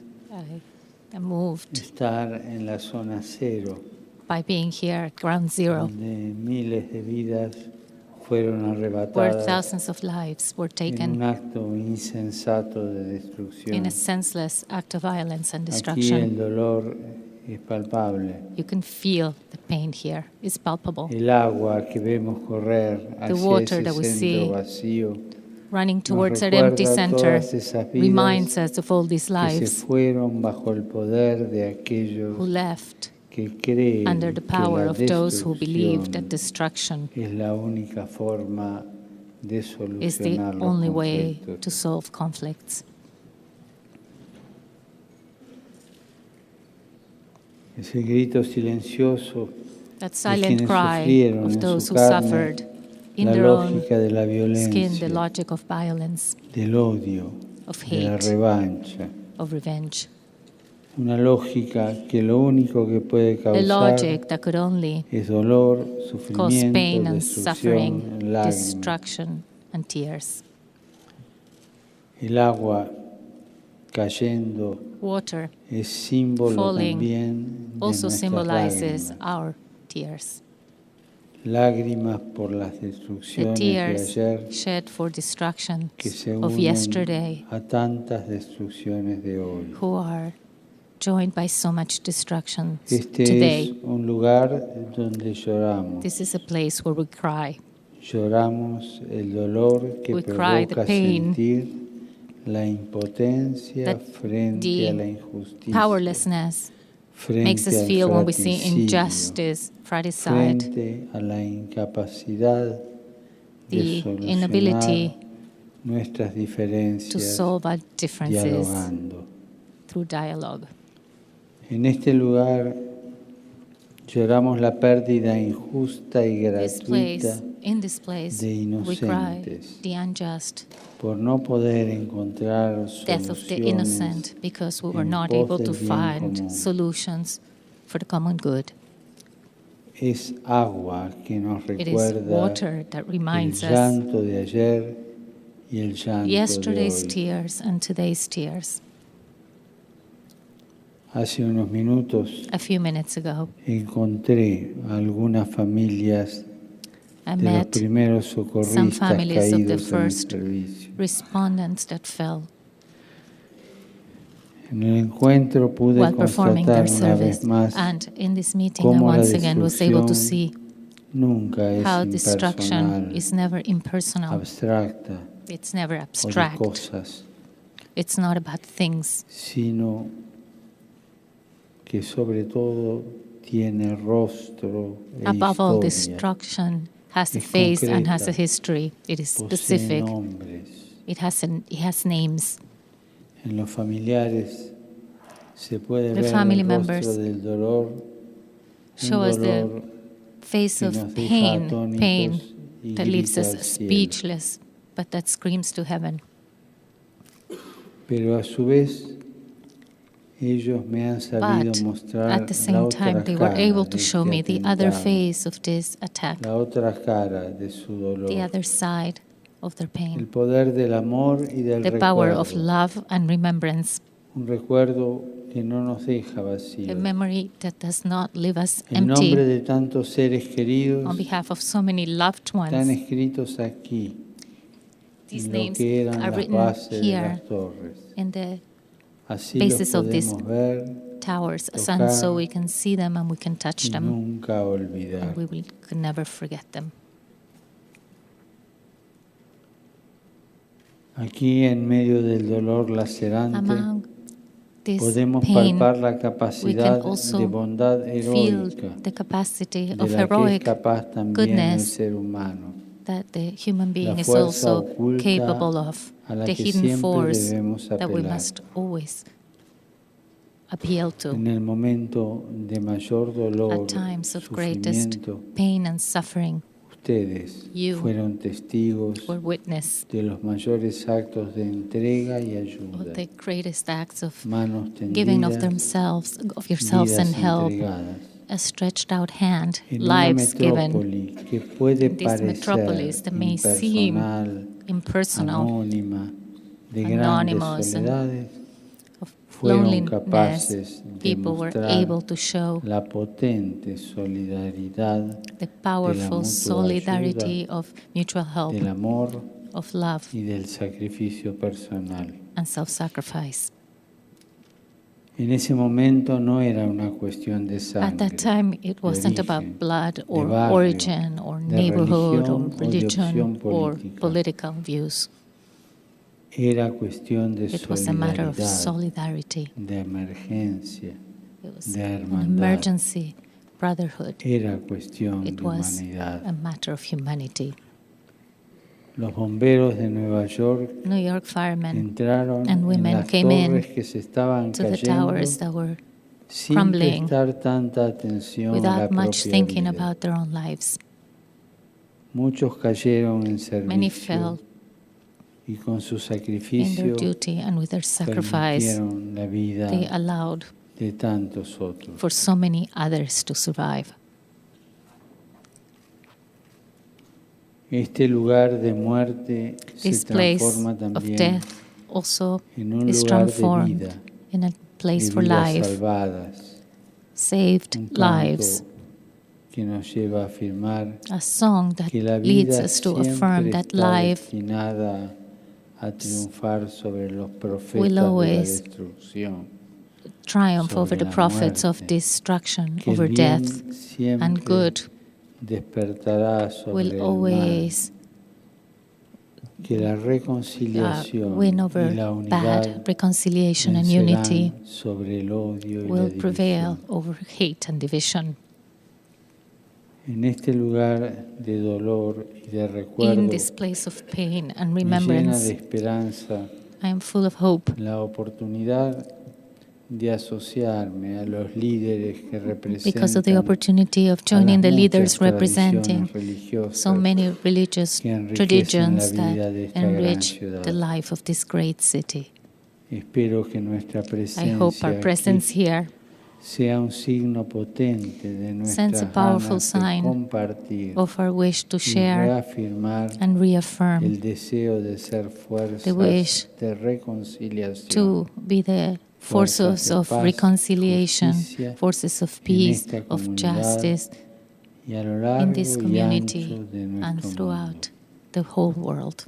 En las diferencias, en las In discrepancias, differences, in es discrepancies, posible vivir un it is mundo de possible paz. to live in a world of peace. Frente a todo intento In the uniformizador, face of any es attempt to posible y necesario make us all similar, it is reunirnos possible and it is desde las necessary to meet diferentes together lenguas, with our different culturas, tongues, different religiones, cultures, religions, y alzar la voz and raise our a todo lo voice que quiera impedirlo. against anyone Juntos who would hoy like to prevent that, because somos together invitados today we have a been decir invited no to say a no todo intento to uniformante any y attempt sí to a make us all the same and to say diferencia yes to our differences, aceptada y accepting reconciliada. and in reconciliation. Y para eso necesitamos desterrar de For this, nosotros we need to sentimientos de odio, de throw away venganza, these de rencor. feelings of hate and revenge Y and rancor. sabemos que eso solo es We know, posible como un don And we del know cielo. this is only possible through a gift of heaven, Aquí en este lugar de here la in this memoria, place of cada remembrance, uno a su manera. each one of pero us in their juntos. way, but together. Les propongo hacer un momento de silencio y Propose a oración. moment of silence and prayer. Pidamos Let al us ask cielo el don de of the empeñarnos Lord the por la causa de la gift paz. of joining the case of peace. Paz en nuestras Peace casas, in our homes, en nuestras familias, in our families, en nuestras escuelas, in our schools, en nuestras comunidades. in our communities. Paz Peace en esos lugares donde la in all the guerra places in which war parece no tener fin. seems to be endless. Paz en esos rostros Peace in the faces que lo único que han conocido of the people who have only ha seen sido el dolor. pain. Paz en este Peace mundo vasto in que this Dios wide world nos lo ha dado that God has como given casa us de todos. as our home, as a Y home para for us todos. all and for all. Tan solo paz. Only peace. Oremos en silencio. Let us pray in silence.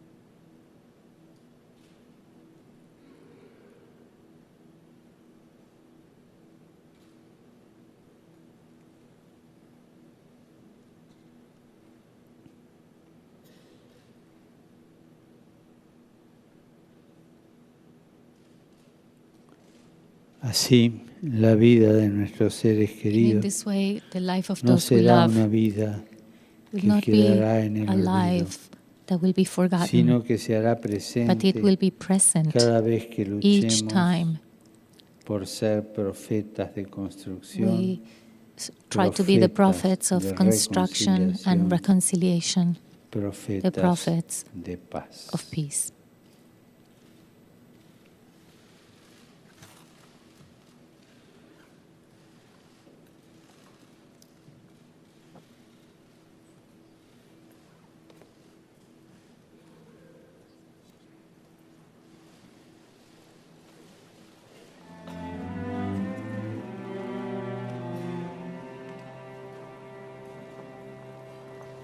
Let there be peace.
Thank you. Thank you, Young People's Chorus of New York City.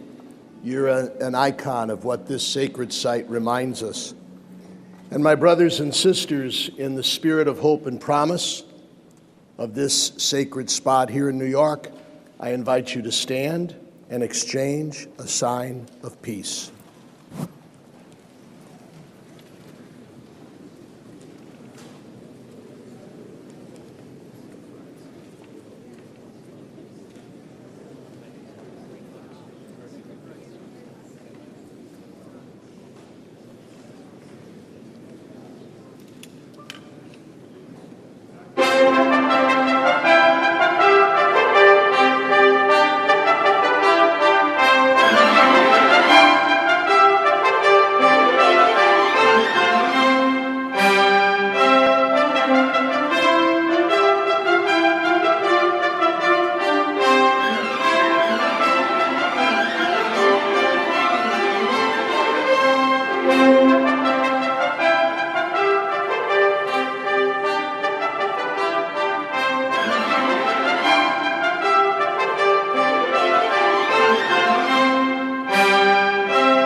Thank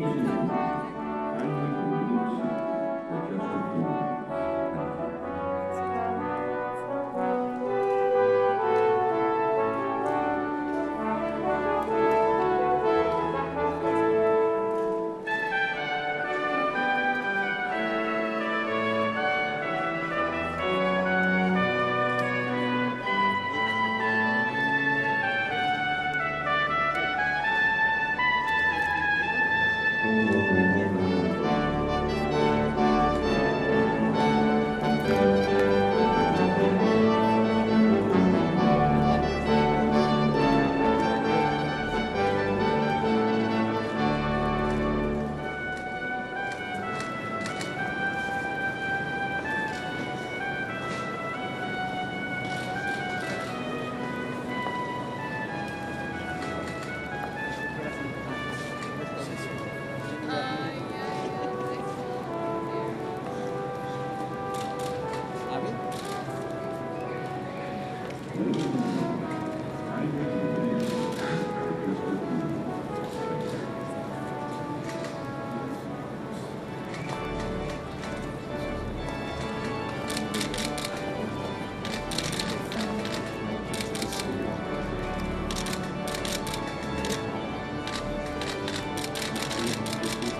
All right, those of you just joining us, we are going to bring you continuous coverage of the Pope's visit to New York City.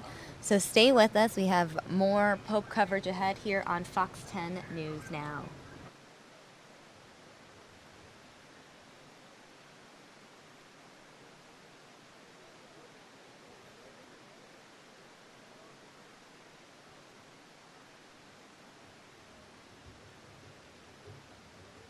Prior to the Pope speaking at the UN this morning, he also held somewhat of a press conference speaking to UN staff. Let's go ahead and watch as he meets UN staff at that event.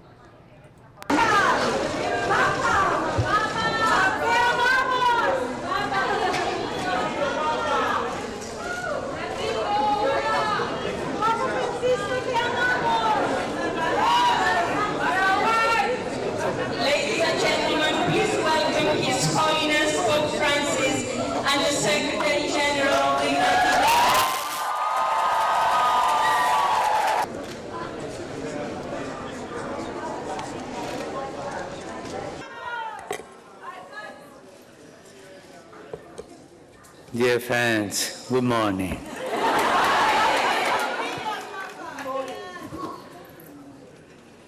On the occasion of my visit to the United Nations, I am pleased to greet you, the men and women who are in many ways the backbone of this organization. I thank you for your welcome, and I am grateful for all that you have done to prepare for my visit. I would ask you also to offer my greetings to the members of your families and to your colleagues who could not be with us today because the lottery.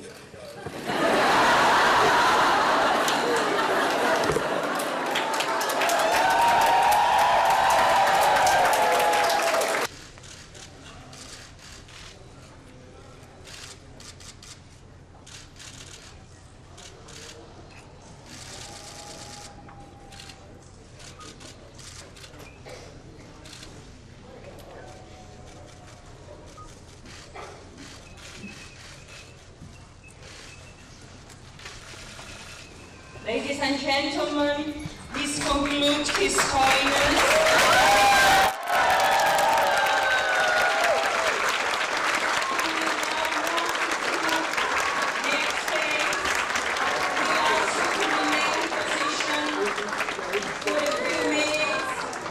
All right, guys, just wanted to share that clip with you from this morning. I know some of you may have not been up for the Pope's address to the UN General Assembly earlier today. What I'm going to do is I'm going to replay part of it, and I will continue to be on Pope Watch. As soon as we get some more live coverage of the Pope in New York, I'll take you live to that feed. In the meantime, however, I'm going to replay for you the Pope speaking to the UN General Assembly in case you missed it the first time around.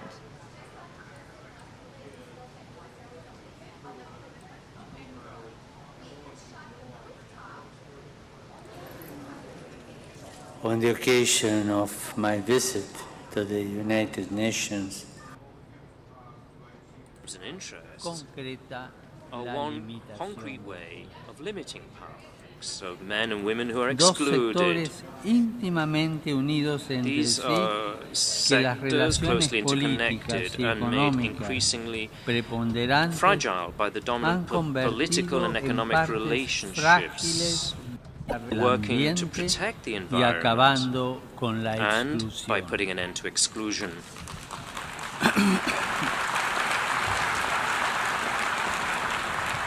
Ante todo, hay que afirmar First, all his remarkable gifts, which are signs of a uniqueness which transcends the spheres of physics and biology es al mismo is, tiempo at the same una time, porción de a ese ambiente. part of these spheres. Tiene un cuerpo formado por elementos He possesses a físicos, body shaped by químicos y physical, biológicos chemical, and biological y solo elements, puede and can only sobrevivir survive y and desarrollarse develop si el if ambiente the ecológico ecological le es environment favorable. is favorable.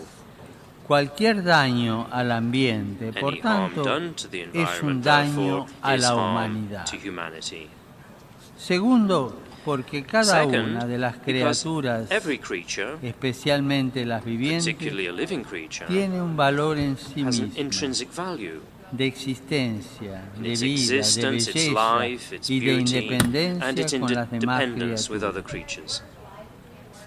Los cristianos, junto a We otras Christians, together religiones with the other monoteístas, monotheistic religions, creemos que el believe that universo the universe proviene is de the una fruit of a decisión de loving amor decision del Creador by the Creator, que permite al hombre who permits servirse man respetuosamente de la respectfully to creación use creation para el bien de for the sus good of his semejantes fellow y para man gloria del and for the Creador, glory of the Creator. pero que no puede But he is abusar not de ella authorized y to mucho abuse it, menos and much está less autorizado is he a authorized to destruirla. destroy it. Para todas las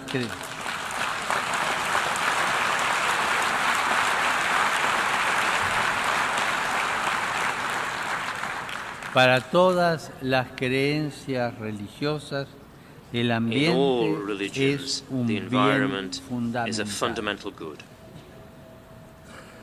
El abuso disponible Available como natural a excluir resources a los and to the débiles exclusion of the y weak, con menos habilidades, and ya the sea por tener disadvantage, capacidades either diferentes, because they are differently discapacidades, abled, handicapped, o porque or están privados de because los they lack conocimientos e adequate instrumentos information técnicos and adecuados, technical expertise. o poseen The sufren poorest are estos those who suffer atentados most from such por un offences triple grave for motivo. three serious Son reasons. descartados por la sociedad. They are cast Son off al by mismo a tiempo society, obligados a vivir forced to del live descarte of what is y discarded, deben and injustamente suffer unjustly sufrir from las consecuencias the del abuso del consequences of ambiente. the abuse of the environment. Estos fenómenos conforman These la hoy phenomena tan are part difundida of today's e inconscientemente widespread consolidada and quietly growing cultura del descarte. culture of waste. Together with all Que those anhelan who are seeking soluciones urgentes y urgently needed efectivas. and effective La solutions. adopción de la Agenda The 2030 adoption of para el the desarrollo 2030 sostenible Agenda for en la Sustainable cumbre Development mundial at the World que Summit, iniciará hoy which mismo opens today, es una is an importante important señal de sign esperanza. of hope. Confío también que la conferencia de I am París similarly confident sobre that el the cambio Paris Conference climático on Climatic logre Change acuerdos will secure fundamentales y fundamental eficaces. and effective agreements. No bastan, sin embargo, los compromisos asumidos Now, solemnemente, solemn commitments, however, aunque are not enough, constituyen even though ciertamente they are un a paso necessary step necesario para la towards solución. solutions. La definición clásica de justicia The classic a que aludí definition of anteriormente justice, which I mentioned contiene earlier, como elemento contains, esencial as one of its una essential voluntad elements, a constant constante and y perpetual perpetua. will. Justitia est Justitia constans, est constans et perpetua perpetua voluntas ius sum cuique quique tribuendi. tribuendi. El mundo reclama de Our todos world los demands gobernantes of all governments, una voluntad leaders, a will which efectiva, is effective, práctica, practical, constante, constant, de pasos with concretos concrete y steps medidas and inmediatas immediate measures para for preservar preserving y and mejorar improving el ambiente the natural natural environment y vencer and cuanto thus antes el putting an fenómeno end de as la quickly as possible exclusión to the social phenomenon of y social and económica, economic con sus exclusion, tristes consecuencias with its painful de trata consequences de of seres human humanos trafficking, comercio de órganos the y marketing tejidos humanos, of human organs and tissues, explotación sexual sexual de exploitation niños y of niñas, boys and girls, trabajo esclavo, slave incluyendo labor, la prostitución, including prostitution, tráfico de drogas the y de drug armas, and weapons trade, terrorismo y terrorism, crimen internacional and organizado. international organized crime. Es tal la magnitud.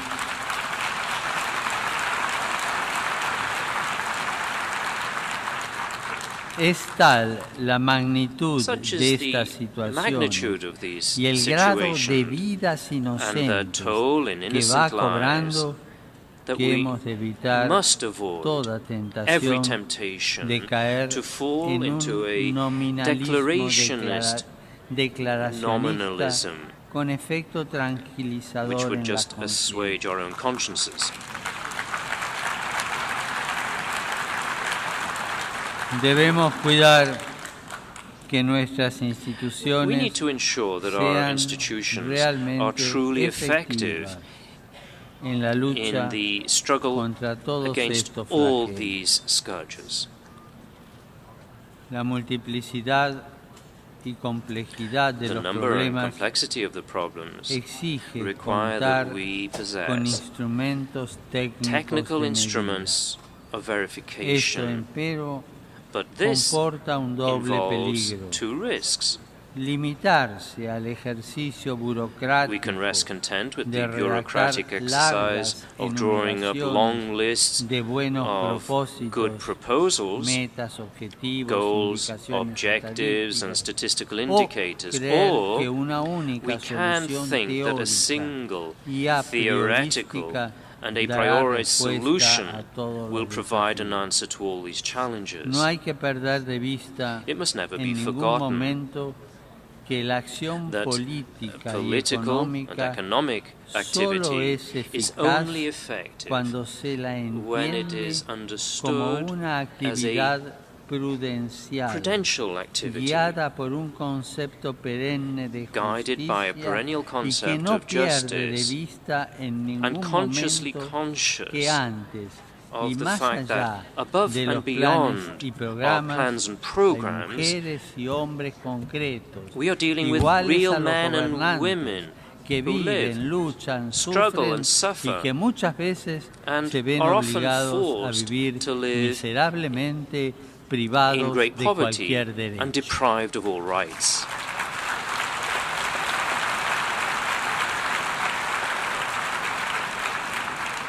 Para que estos hombres y mujeres To concretos enable these real men and puedan women to escapar escape de la from pobreza extreme extrema, poverty, hay que we permitirles must allow ser them dignos to be actores de su dignified propio agents of their own destino. destiny.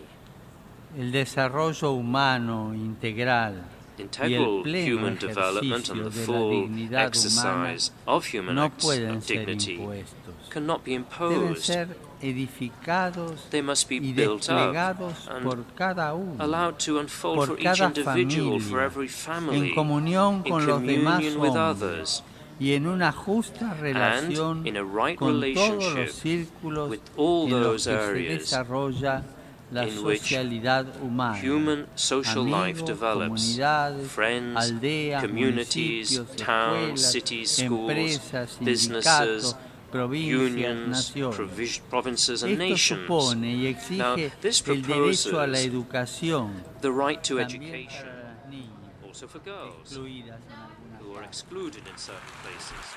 All right, guys, we're going to cut out of this because it looks like President Obama may be speaking about Boehner's resignation. Hold on one second. Commercial gain against companies. That all I consider to be progress. What I've said to President Xi and what I'd say to the American people is, the question now is, are words followed by actions? And we will be watching carefully and making assessments. The president meeting with the leader of China right now. You can see he is holding a press conference outside the White House, and we are going to listen in, hear what he has to say. It's possible that he talks about Boehner's resignation. Either way, though, he will be talking about U.S. and China relations. We have traditional law enforcement tools, but as I indicated, a while back through executive action, I've also instituted the ability to impose sanctions on individuals or entities where we have proof that they've gone after U.S. companies or U.S. persons.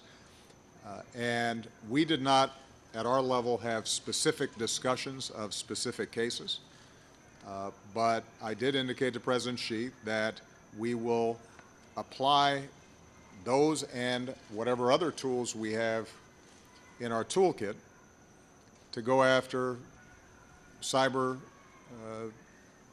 criminals, either retrospectively or prospectively. Those are tools generally that are not directed at governments. They are directed at entities or individuals that we can identify. And they're not unique to China. Those are tools that we're going to be using for cyber criminals around the world. And President Xi, during these discussions, indicated to me that with 1.3 billion people, he can't guarantee the behavior of every single person on Chinese soil, which I completely understand. I can't guarantee the actions of every single American. What I can guarantee, though, and what I'm hoping President Xi will show me, is that we are not sponsoring these activities, and that when it comes to our attention that non-governmental entities or individuals are engaging in this stuff, that we take it seriously and we're cooperating to enforce the law. Last point I'll make on the cyber issue, because this is a global problem, and because unlike some of the other areas of international cooperation, the rules in this area are not well developed. I think it's going to be very important for the United States and China working with other nations and the United Nations and other and the private sector to start developing an architecture to govern behavior in cyberspace that is enforceable and clear. It doesn't mean that we're going to prevent every cybercrime, but it does start to serve as a template whereby countries know what the rules are, they're held accountable, and we're able to jointly go after non-state actors in this area. On John Boehner, I just heard the news as I was coming out of the meeting here, so it took me by surprise, and I took the time prior to this press conference to call John directly and talk to him.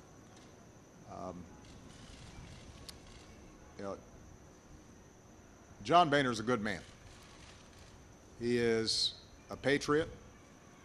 He cares deeply about the House, an institution in which he's served for a long time. He cares about his constituents, and he cares about America. We have obviously had a lot of disagreements, and politically we're at different ends of the spectrum. But I will tell you, he has always conducted himself with courtesy and civility with me. He has kept his word when he made a commitment. He is somebody who has been gracious, and I think maybe most importantly, he's somebody who understands that in government, in governance, you don't get 100% of what you want, but you have to work with people who you disagree with, sometimes strongly, in order to do the people's business. I'm not going to prejudge who the next speaker will be. That's something that will have to be worked through in the House. And I will certainly reach out immediately to whoever who is the new speaker to see what his or her ideas are and how we can make progress in the important issues that America faces. The one thing I will say is that my hope is there's a recognition on the part of the next speaker, something I think John understood, even though at times it was challenging to bring his caucus along, that we can have significant differences on issues, but that doesn't mean you shut down the government. That doesn't mean you risk the full faith and credit of the United States. You don't invite potential financial crises. You build roads and pass transportation bills, and you do the basic work of governance that ensures that our military is operating and that our national parks are open and that our kids are learning. And there's no weakness in that. That's what government is in our democracy. You don't get what you want 100% of the time. And so sometimes you take half a loaf, sometimes you take a quarter loaf. And that's certainly something that I've learned here in this office. So I'm looking forward to working with the next speaker. In the meantime, John's not going to leave for another 30 days, so hopefully he feels like getting as much stuff done as he possibly can, and I'll certainly be looking forward to working with him on that.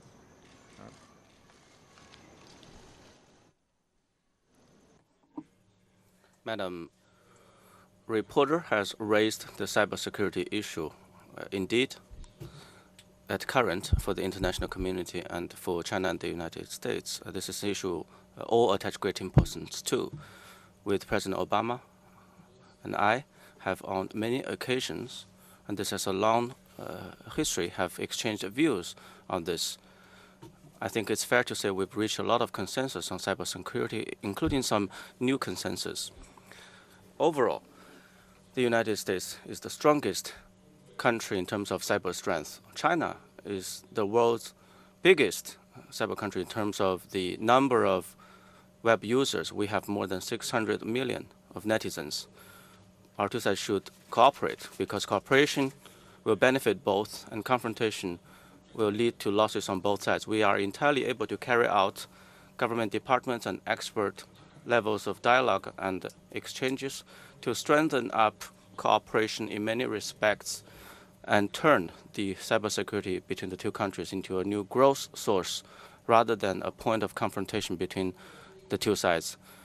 China strongly opposes and combats the thefts of commercial secrets and other kinds of hacking attacks. The U.S. side, if has concerns in this respect, we can, through the existing channels, express those concerns. The Chinese side will take seriously the U.S. provision of any information.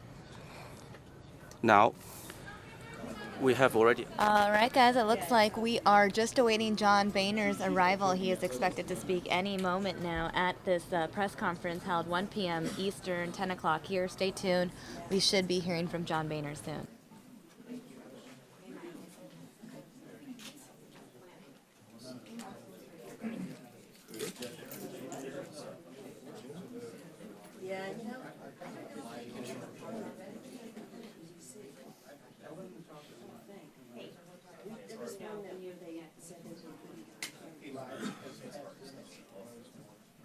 Down in front. Do you have a backyard for that? Guys, down.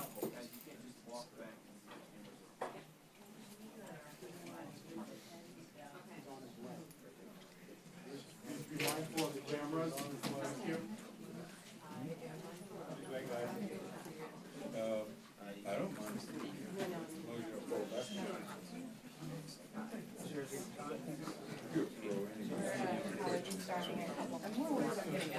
I'm going to be right up front. That's good. That's a good little shot. Yeah, a hard chicken. Oh, do you have to make it a hard back 2 minutes? For your planning.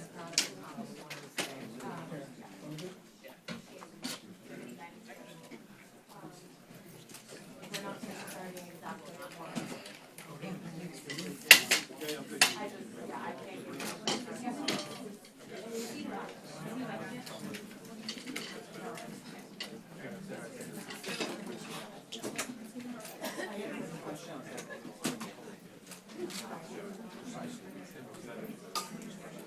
Just so you guys know, he's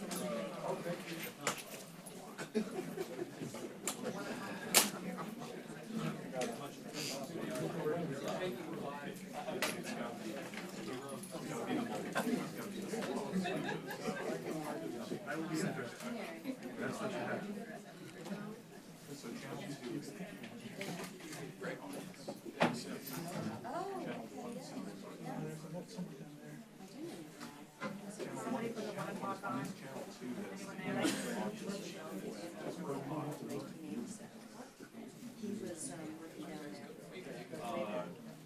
down there. Just go ahead. Yeah.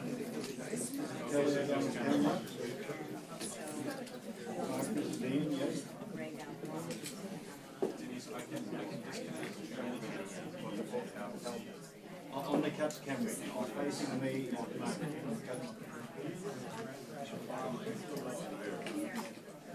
Yes, correct. No. Unilateral was on head on. I will be doing 2-minute warning. But everyone We'll be letting you know. warning for the one. Yes. I need to look up. Can you see my picture? Put your camera down there. That's a good place for it. I will be doing cuts as well from here.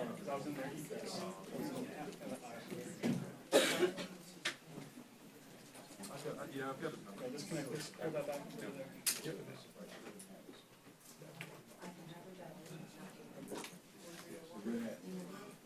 I'm sorry. Okay.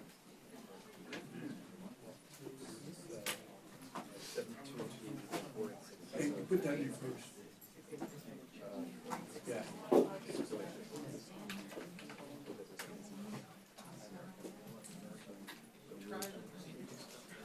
Mary, give mic check.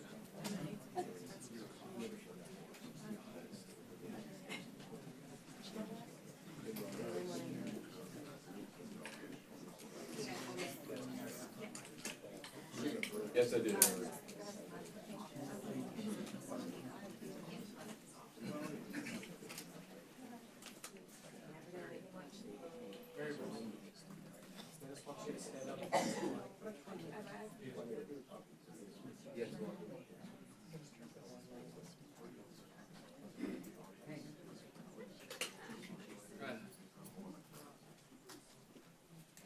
What's the question, Peter?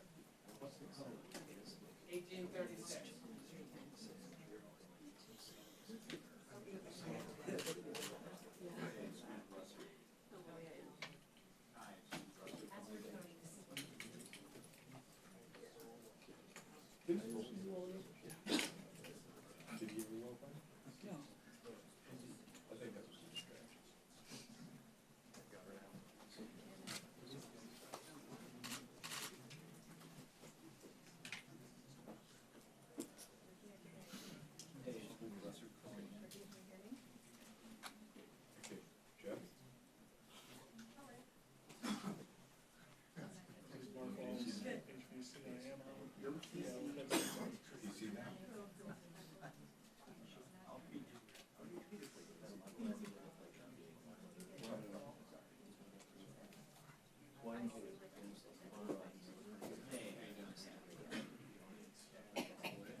Mary's trying to talk. Mary's trying to talk to you.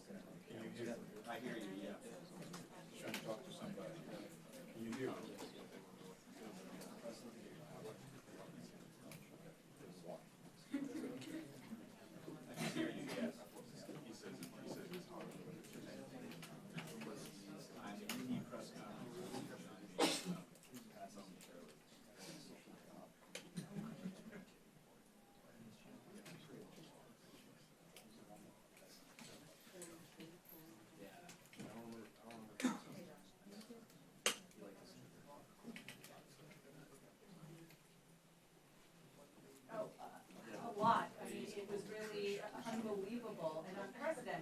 How much pressure he has been under, but that has been the storyline here for years.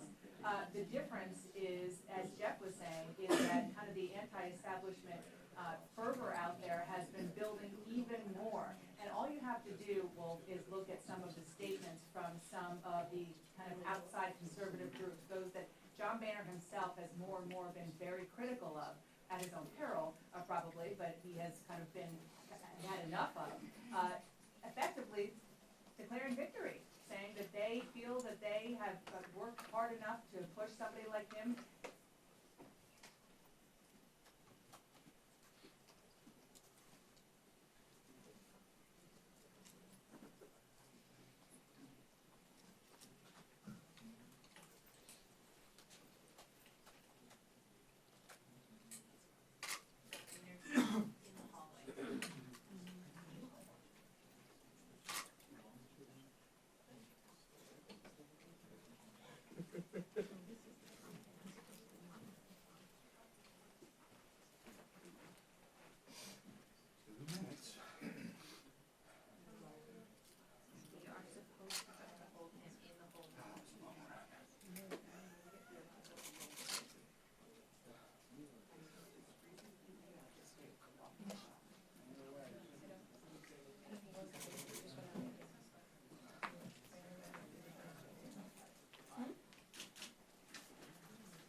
minutes. 2 minute warning. 2-minute warning. 2-minute warning. You got a copy?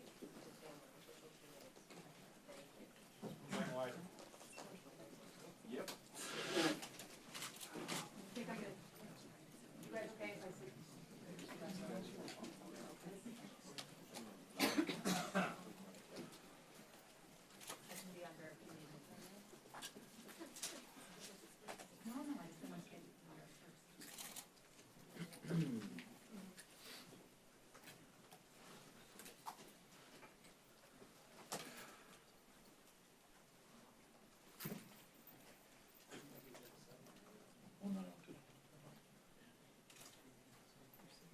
Lester, this is a stunning and Zippity-doo-dah, zippity-yay, my oh my, what a wonderful day. I used to sing that on my way to work in the morning. Listen, my mission every day is to fight for a smaller, less costly, and more accountable government. And over the last 5 years, our majority has advanced conservative reforms that will help our children and their children. We're now on track to cut government spending by $2.1 trillion over the next 10 years. We've made the first real entitlement reform in nearly 2 decades. And we've protected 99% of the American people from an increase in our taxes. And we've done all this with a Democrat in the White House. So I'm proud of what we've accomplished. But more than anything, my first job as Speaker is to protect the institution. A lot of you know that that my plan was to step down at the end of last year. I decided in November of 2010 that when I was elected Speaker that serving 2 terms would have been plenty. And but in June of last year, when it became clear that the majority leader lost his election, I frankly didn't believe it was right for me to leave at the end of last year. So my goal was to leave at the end of this year. So I planned, actually on my birthday, November 17th, to announce that I was leaving at the end of the year. But it's become clear to me that this prolonged leadership turmoil would do irreparable harm to the institution. So this morning I informed my colleagues that I would resign from the speakership and resign from Congress at the end of October. Now, as you've often heard me say, this isn't about me. It's about the people. It's about the institution. Just yesterday, we witnessed the awesome sight of Pope Francis addressing the greatest legislative body in the world. And I hope that we will all heed his call to live by the golden rule. But last night I started to think about this. And this morning I woke up and I said my prayers, as I always do, and I decided today's the day I'm going to do this. As simple as that. That's the code I've always lived by. If you do the right things for the right reasons, the right things will happen. And I know good things lie ahead for this House in this country, and I'm proud of what we've accomplished, especially proud of my team. I've been here my 25th year here, and I've succeeded in large part because I've put a staff together and a team together, many of which have been with me for a long time. And without a great staff, you can't be a great member, and you certainly can't be a great speaker. I want to thank my family for putting up with this all these years. My poor girls, who are now 37 and 35, their first campaign photo was in July of 1981. And so they've had to endure all this. It's one thing for me to have to endure it. I've got thick skin. But the girls and my wife, they've had to put up with a lot over the years. Let me express my gratitude to my constituents who've sent me here 13 times over the last 25 years. You can't get here without getting votes. And I said this often. People ask me, "What's the greatest thing about being speaker, or about being an elected official?" And I said, "Well, it's the people you get to meet." I've met tens of thousands of people in my own congressional district that I would never have met, other than the fact that I decided to run for Congress. And over the years, as I traveled on behalf of my colleagues in the party, I've met tens of thousands of additional people all over the country. And you meet rich people, you meet poor people, you meet interesting people, and probably a few boring ones along the way. But I can tell you that 99.9% of the people I meet on the road, anywhere, could not be nicer than they've been. It's been wonderful. It's been an honor to serve in this institution. And with that, all right, Junior, go ahead. Speaker Boehner, you were noticeably overcome with emotion yesterday. Really? With Pope Francis. What a surprise. I'm curious, if you reached this decision last night, if the grace of Pope Francis led you to this decision. No. Yesterday was a wonderful day. It really was. And was I emotional yesterday? I think I was. I was really emotional in a moment that really no one saw. As the Pope and I were getting ready to exit the building, we found ourselves alone.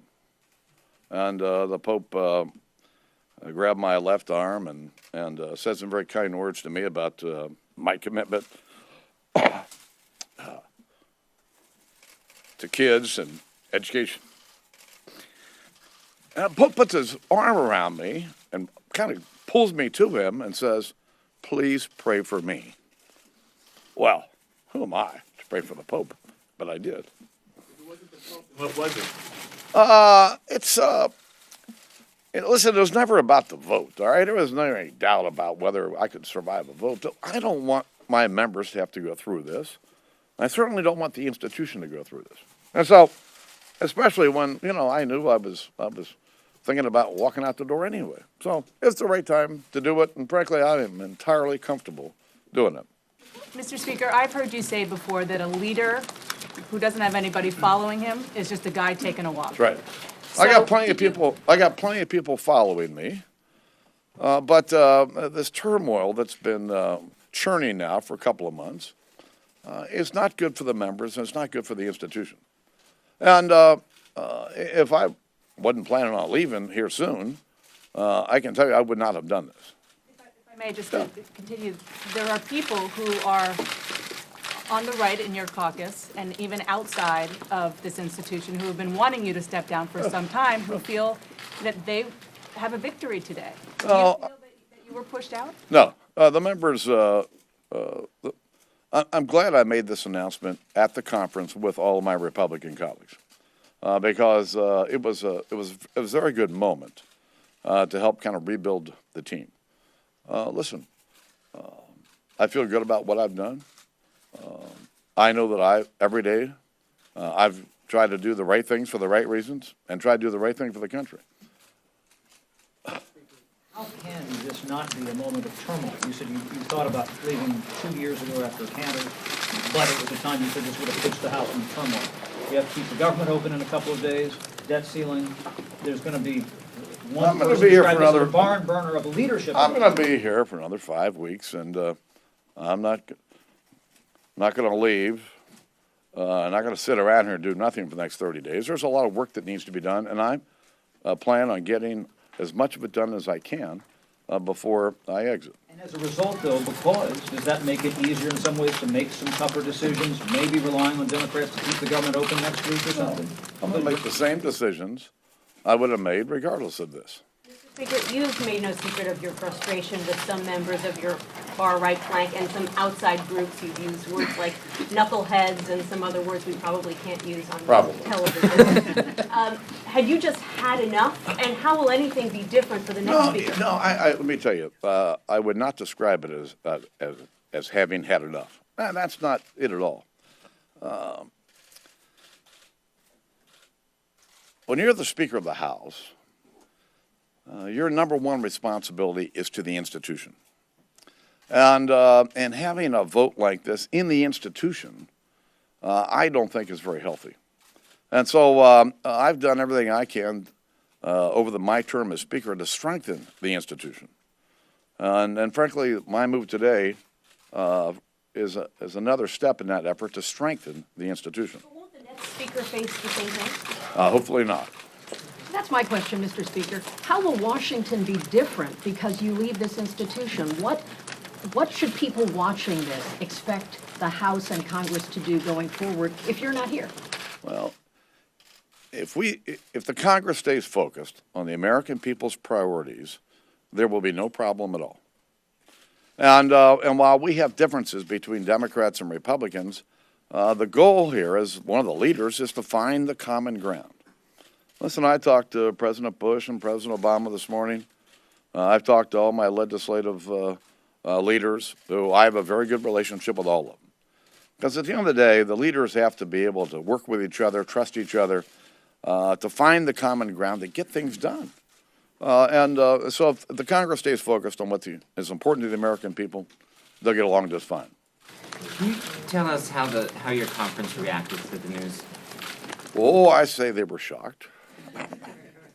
Surprised? A little more on that? Maybe how the leadership itself reacted? Yeah, I told Mr. McCarthy about 2 minutes before I spoke what I was going to do. I had to tell him 5 times because he didn't believe me. I said, you better believe me. Should McCarthy be the next speaker? Listen, I'm not going to be here to vote on the next speaker, but that's up to the members. But having said that, I think that Kevin McCarthy would make an excellent speaker. Who was the first person you told, and what did they say? Wow. Well, I told my wife. Good. I told my chief of staff and I talked late yesterday, and I told him I was thinking that today might be the day. And I told him I'd sleep on it. So before I went to sleep last night, I told my wife, I said, I might just make an announcement tomorrow. Well, what do you mean? What kind of announcement? Well, I might just tell them it's time to go. So this morning I woke up and walked up to Starbucks as usual and got my coffee and came back and read and walked up to Pete's Diner and saw everybody at Pete's and got home and thought, yep, I think today's the day. So my senior staff was having a meeting at 8:45 and kind of walked in before I opened the house and told them, this is the day. It's going to happen sometime. Well, why not today? You know when the next election might be held? No. Paul. What advice will you give Kevin McCarthy based on your 5 years? What advice do you give him to avoid the same pitfalls that you've come across? Well, I'll tell Kevin, if he's the next speaker, that his number one responsibility is to protect the institution. Nobody else around here has an obligation like that. Secondly, I tell him the same thing I've just told you. If you just do the right thing every day for the right reasons, the right things will happen. You all know me. My colleagues know me. I'm always straight with them. You know, they may not like the answer they get, but they'll get an honest answer every single time they come to my office. It's just an easy way for me to do my job.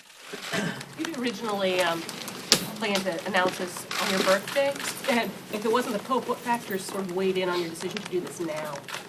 Just all this stuff I read about in the paper, and you know, it's I really don't want the institution hurt, and I don't want my colleagues hurt. I don't want to put my colleagues through all this. For what?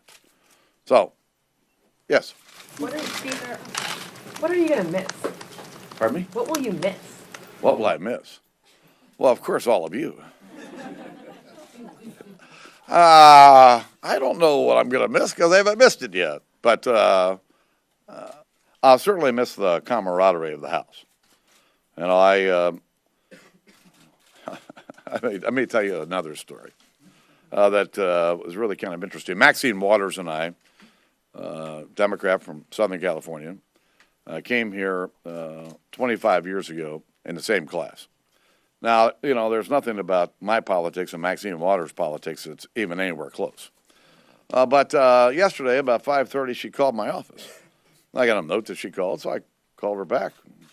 And and she said, you know, I've watched you for 25 years here. We came here together and watched your career, and watched you today. And she says, I just want to tell you something.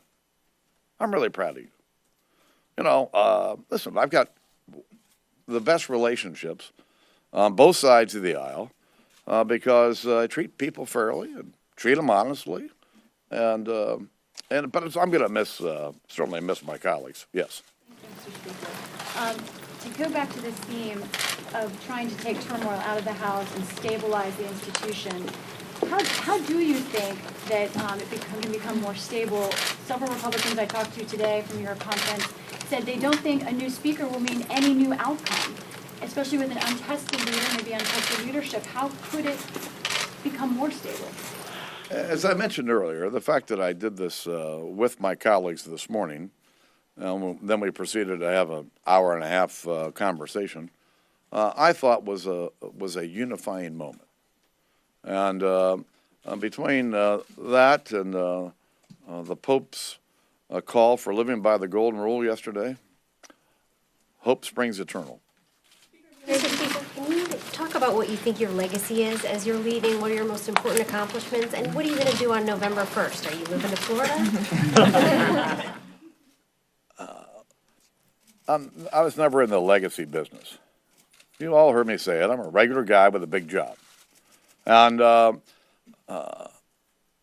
I never thought I'd be in Congress, much less ever be Speaker.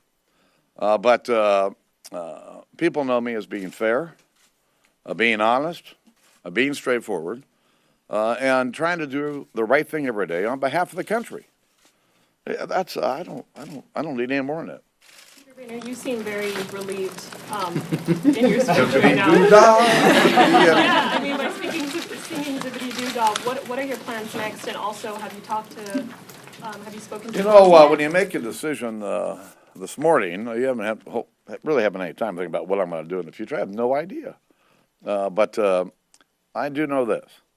I'm doing this today for the right reasons. And you know what? The right things will happen as a result. Thanks. Have you spoken to Pelosi at all? Oh, yeah. We're President Obama. Please exit from the back due to the size of the crowd. Thank you. Yes, I am. Like, please, towards the back. Please, towards the back, please. Next to Ben. Please.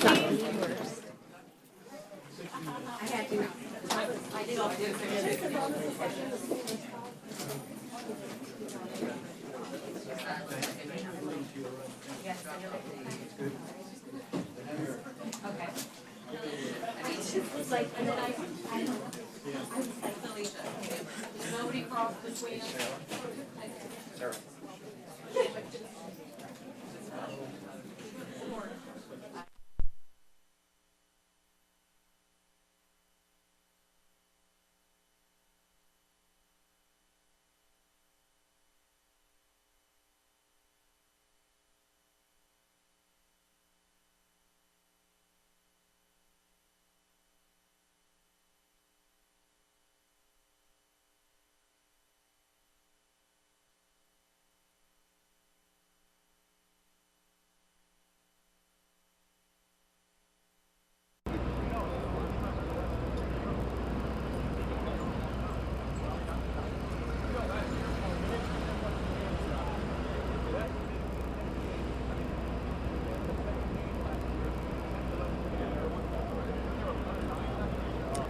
All right, guys. Obviously, very big news from Speaker of the House John Boehner this morning announcing his resignation. We just listened to the full press conference. Ron Hoon will be joining me momentarily so we can chat about it. One of the things, obviously, that he was asked about was whether the Pope influenced his decision or not. As you guys know, Boehner got a bit emotional during the Pope's appearance in D.C. yesterday at the state capitol. In fact, I have some video of that for you guys in case you missed the Pope's appearance. So let me go ahead and show you a little bit of Boehner as he is getting rather emotional here.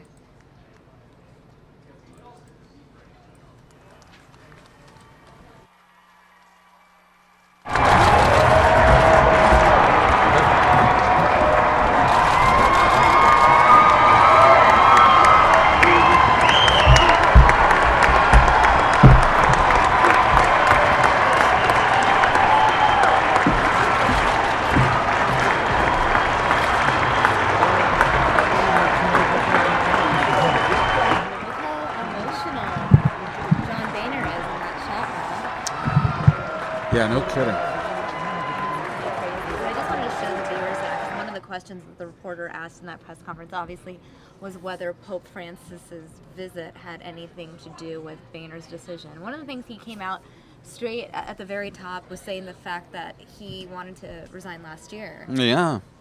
That was kind of surprising. Yeah, it was. And yet, I think he had a lot of fight in him, but now he doesn't anymore. I think based on all of the kind of vitriol that had been aimed at him from members of his own party, who didn't like the fact that he came from the style of governing that said, you're not going to get everything you want. Let's get as much as we can get. That's the way Washington works. And a lot of people more recently elected said, no, we don't want to compromise anymore. We want to have things our way or the highway. And I think that was really frustrating to him. And a lot of politicians, including even presidential candidates, had really been ripping him lately. And here's a guy who decided before that he was going to leave and thought, well, I'll come back for another term and maybe one more term. And it will, I mean, it's good that he got the Pope there. Yeah, and I really thought, looking back on the last 24 hours and what a just sobbing mess he was. Let's look at that. I'm going to pull this video up again. Let's just during, look at this. During the Pope's speech. Right here. Yeah, and that's nothing compared to when... when they were actually in... correct, in the chamber, and the Pope was giving his address. Right. I really... when we first heard about it this morning, I thought, well, he had already made up his mind yesterday, and he knew he was leaving, and the whole emotion of it, the whole situation is very emotional. Right. But, then to actually hear, which to me, Samia, was one of the best news conferences I have ever heard come out of Washington, because he was so honest. Right. He was so honest, and he just basically said, this is exactly how it all went down. Right. And I got up this morning and said my prayers like I always do, and then I thought to myself, why not? Why not do it today? Why not? He came off as very likable he in did. that moment. Yeah, well, he's always been, I think he has been kind of likable just because he's such, the emotional part of him, to me, is, it just shows how, that emotion. Yeah, it just shows how real he is. There he is. Emotional as can be. Yeah. But I don't know. I mean, you look at that face and you say to yourself, does that look like the face of a man who knows his time is over? Maybe I'm reading too much into it, but obviously we know it was on his mind because he even spoke to his chief. He did later say in the news conference, yeah, I did talk to my chief of staff about it yesterday. Right. And so I think it really was on his mind. I think as the day went on yesterday, for whatever moments happened, the thought was planted, and he thought about it more and more. Enough so that by the end of the day, he calls his chief of staff in and says, I'm just going to give you that. And what better day to do it than the day after you accomplish this thing that you've wanted to accomplish for more than 2 decades? Those of you who don't know, Boehner has been trying to get popes to speak to Congress for more than 20 years. Yes, right. And he's always extended the invitation, and no one has accepted until Pope Francis did. So that's kind of a big deal, too. Yes, oh, I totally agree. Totally agree. I mean, it is, that was a long-term goal. And so he, the thing about it is that I asked Chris Wallace today. I said... you spoke with Chris Wallace before the announcement. That is correct. Right. That was at about 6 a.m. By about 7 a.m., we knew this was happening. Mm-hmm. Yeah. But I talked to him about today, hey, here's your Hooner history lesson, 10 seconds. There was once a time in our country that was known as the era of good feelings, because I believe it was during, right after Madison's presidency, James Monroe's presidency. And so, you had Washington, Adams, Jefferson, Madison, Monroe. Those are the first 5. And they all have streets named after them. They do. Phoenix. They're all right downtown anytime you want to come visit. But there was such a level of cooperation that it was sort of the golden age of people being able to get stuff done, and everybody sort of moving kind of together with different interests, which is completely dead now in Washington. But I wondered if yesterday was at least a day of good feelings, which it was, that could last a while longer. My analysis for you today, SK, is that not only will it not last for very long, John Boehner's departure probably makes it last even shorter. Do you think it's going to create tension again? Oh, there's going to be a fight right out of the chute. You see this Kevin McCarthy guy who was standing behind him on the From Bakersfield. That's right. So he's a San Joaquin Valley kind of guy. When he said the name, I was like, I've interviewed him before, and I did a Google. I was like, yes, he's the guy. He's from Bakersfield, and I totally remember. When did you interview him? When I used to work in Bakersfield in 2008. What was the story? Did you go out to his office, or did he come into the studio? Let's hear it. It wasn't in the studio. I was a reporter. I was out in the field, and I don't remember. I just remember interviewing him, because you know how there's so many events. I don't even remember if it was a package or a VOSOT. Yeah, right. I was just getting a quick soundbite, but I know for a fact that I have interviewed him. I just don't remember the story. Did he? Go ahead. That's it. I mean, it's something to do with Bakersfield, obviously. That's right. Did he? I've stayed at that courtyard in Bakersfield, by the way. Did he seem like a little bit of a slick politician, or did he seem like a really genuine guy, honestly? I wish I could answer that, but again, I was like 22.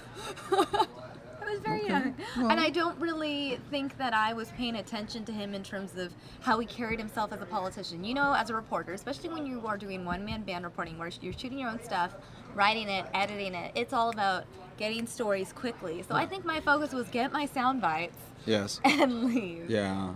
Okay. Now, if it were the year 2015 and I had an opportunity to interview him, specifically today, I would have a lot of questions, and they would probably be very memorable questions. Yes, I'm sure. Oh, that's a really cool little sidelight. But so he's the guy that's standing behind Boehner, not obviously when the Pope is speaking to Congress, but outside in front of that huge crowd. And you would think, being the number 2 man for the Republicans, Boehner number 1, McCarthy's number 2, so he's the majority whip. You would think that traditionally they have just moved that guy into the top position, but it is such a kind of politically fractured time that we just have to wait to see if that really is going to happen or not, because there are going to be plenty of people in the new group of congressmen who don't like him because they think he's just another Boehner. So if he can figure out a way to hold Boehner's supporters together and reach out to enough, say, Tea Party supporters and bring them in, then the job will be his. But even though he would be favored, there are going to be a lot of his fellow congressmen and women who are not going to favor him. So there could be quite a fight. And if he doesn't get it, and starts to lean more to the most conservative members in the House, then what does that tell you? You got this political spectrum that starts far left to far right, and Boehner was a little too close to the middle for a lot of people in his party. So now you got Kevin McCarthy, who's right about there as well. So very little gets done in Washington, but at least some things get done. But to finish up my thought, if you get somebody who's all the way over here, the odds of getting anything done, that actually involve... Probably not happening. We'll see. I mean, maybe it's somebody who's such a dynamic leader. They could choose the most conservative member of the entire House of Representatives, and if he's such a dynamic leader and has such great leadership skills, and gets enough votes that he can actually make things happen, it's possible. But I'm just prepared. I'm just telling you today on Friday, I'm prepared for what could be a pretty good fight. Tess saying whoever comes in as speaker will try to be the anti-Boehner, which means they will come out fighting. And Spice Girl, totally agree, Ron. This is not going to be an easy transition. It's going to be a real poop show. Oh my gosh. Lesson Spice Girl saying, what is your thought on Paul Ryan? That was Les Chow Mein? Sin Spice Girl. Sin Spice Girl. That's a really good question. Now, that's a really good question. I like that one a lot because... there are already people putting articles online about who are some of the ones to think about. And so far, he has said that the last time around when Boehner was seriously considering leaving, his name got floated, and he's like, I just want to focus on fixing our terrible budget issues here in Washington. I'll just be the House Appropriations guy. However, that is a really interesting name because I think he's highly respected. You definitely have to have somebody who can be trusted. And I think I don't know, but I think he's maybe enough to the right that it would satisfy the more conservative wing of the party. I think that's possible. So, good suggestion, actually. Really good suggestion. Let's see. No more comments from the chat room. I just checked Kevin McCarthy's Twitter to see if he was tweeting anything.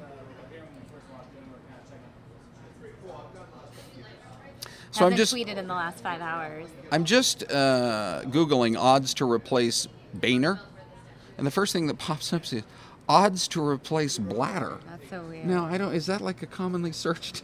Apparently. What are the odds I'm going to replace my bladder?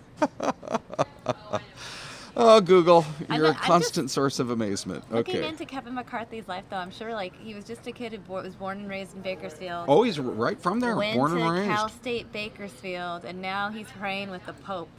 Yeah. I'm looking at this image right now. I'll share with the viewers.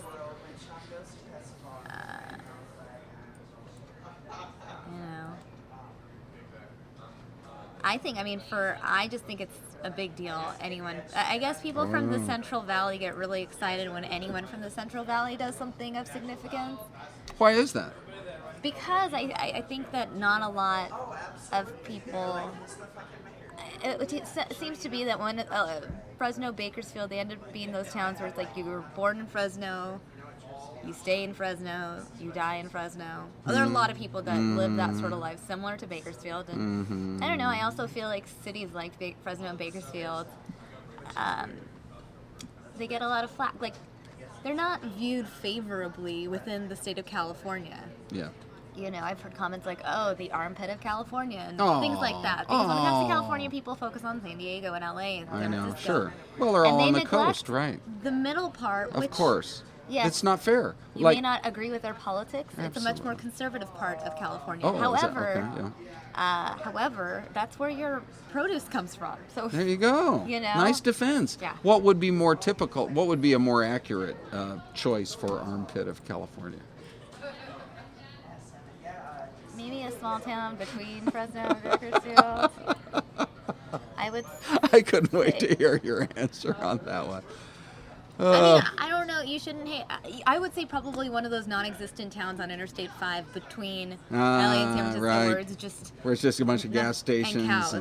and cows. Yeah. So that's my take. Anyways, this is that photo I just pulled up. Kevin McCarthy saying, "Thank you, Pope Francis, for the prayer this morning." That was yesterday. I mean, come on, this is pretty cool. This is cool. And what about that moment that Boehner had where, actually, all in all, considering it was John Boehner. There he is. Yeah, that's a great shot, Samia. Considering it was John Boehner, he did pretty well at this news conference to not completely lose it emotionally. But the one spot where he did really kind of start to lose it, which I thought was interesting, was when he said, the Pope said to him, "Pray for me." And then Boehner said, "Who am I to pray for the Pope?" I think that was, and he's Catholic. Right. Right? That might not have the same impact on a Lutheran. But if you have spent your whole life in the church and now you're face to face with the Pope and he says that to you, it's got to be pretty humbling. Right. Yeah. But what were you going to say? I lost my thought. Oh, not that quick. I did. Did you? I don't remember exactly what I was going to say. It had something to do with the fact that I think regardless of faith, here is this person that represents the biggest Christian religion in the world. Faith in general, and the fact that this person feels that other people need to pay for it, that's interesting to me. Yeah. Oh, and yeah, I think it really, I think that's a great thing for the Pope to feel, because it shows that the Pope doesn't feel entitled. He doesn't think highly of himself to the point where it's like, God loves me, I got this. The fact that he's still aware that he's human. I think that's probably, and that's, I think, really important. When the white smoke came puffing out of the chimney there at the Vatican, I think that probably was a huge part why. I think they see, talking about the other cardinals, they see him as such a man of the people because he was so focused during his time in Argentina on helping the poor. And I mean, even yesterday when he was speaking to Congress, he said, "I want to speak to you, but I also want to speak through you to the American people," which I took to almost have a double meaning. Like, I'm speaking through you because you're their representatives, and I'm speaking through you, like over your heads going right to the people, because you guys can't agree on anything. Kinda. And this is what I think is important to get done. Now I asked Chris, as he was actually in Miami today getting ready to interview Jeb Bush. That will be an interesting interview because Jeb Bush is just not cutting the mustard right now. He's just not getting the job done. But what is, here you've got a chance for something to happen, and it's just not gonna. Right. At least that was his take. It's interesting. We had a Catholic priest in here, and I said to him, "Do you think anything will get done?"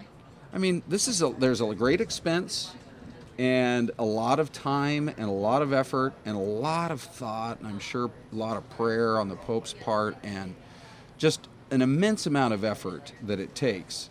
And think about all of the police officers that are working overtime to protect him. Right. He's not going to leave the United States without hoping that his visit made a real difference.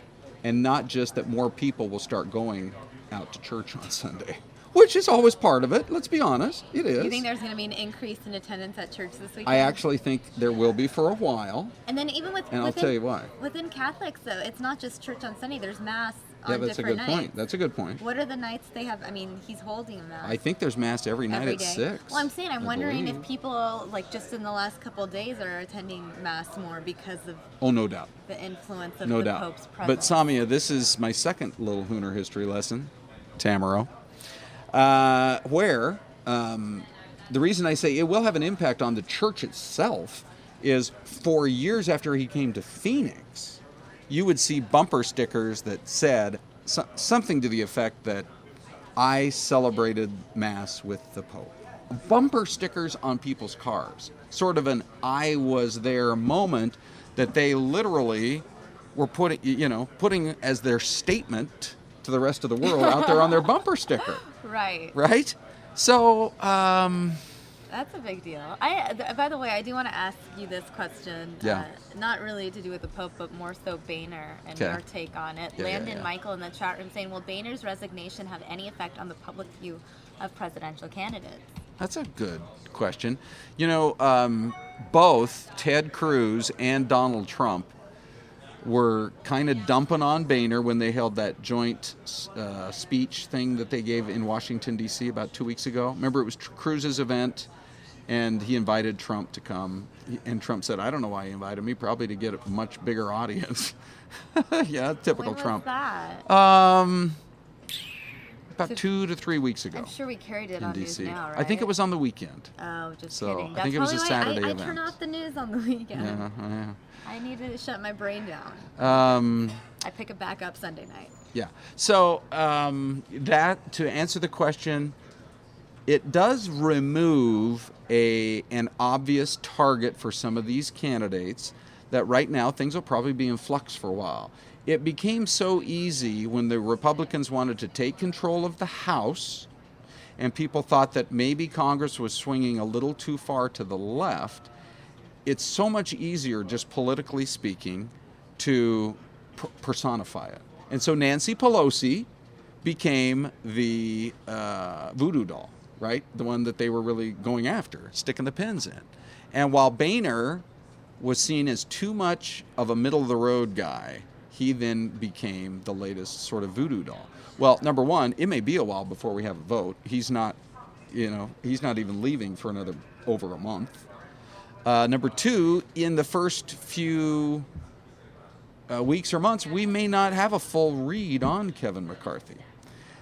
So I actually, in terms of where the presidential candidates come down on all this, I think it removes a target for them. That was an easy target. And whether it was true or whether it was even fair or not, I'm more of the camp that says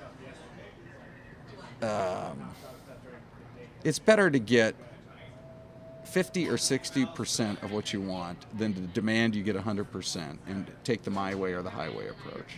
Then everybody has their own egos, right, and their own positions that they're coming to. So I actually think that the days of Ronald Reagan and Tip O'Neill, the leading Democrat, he was the John Boehner of his age, and he was a liberal Democrat from Massachusetts. And he would go over to the White House at the end of the day sometimes, and they'd crank out a bottle of whiskey, him and Ronald Reagan, and they'd sit there and they'd talk about things and laugh a lot. They were both Irishmen, And then at the end, they'd say, well, okay, so what do you have to do here to get something done on this? And how about something done on this?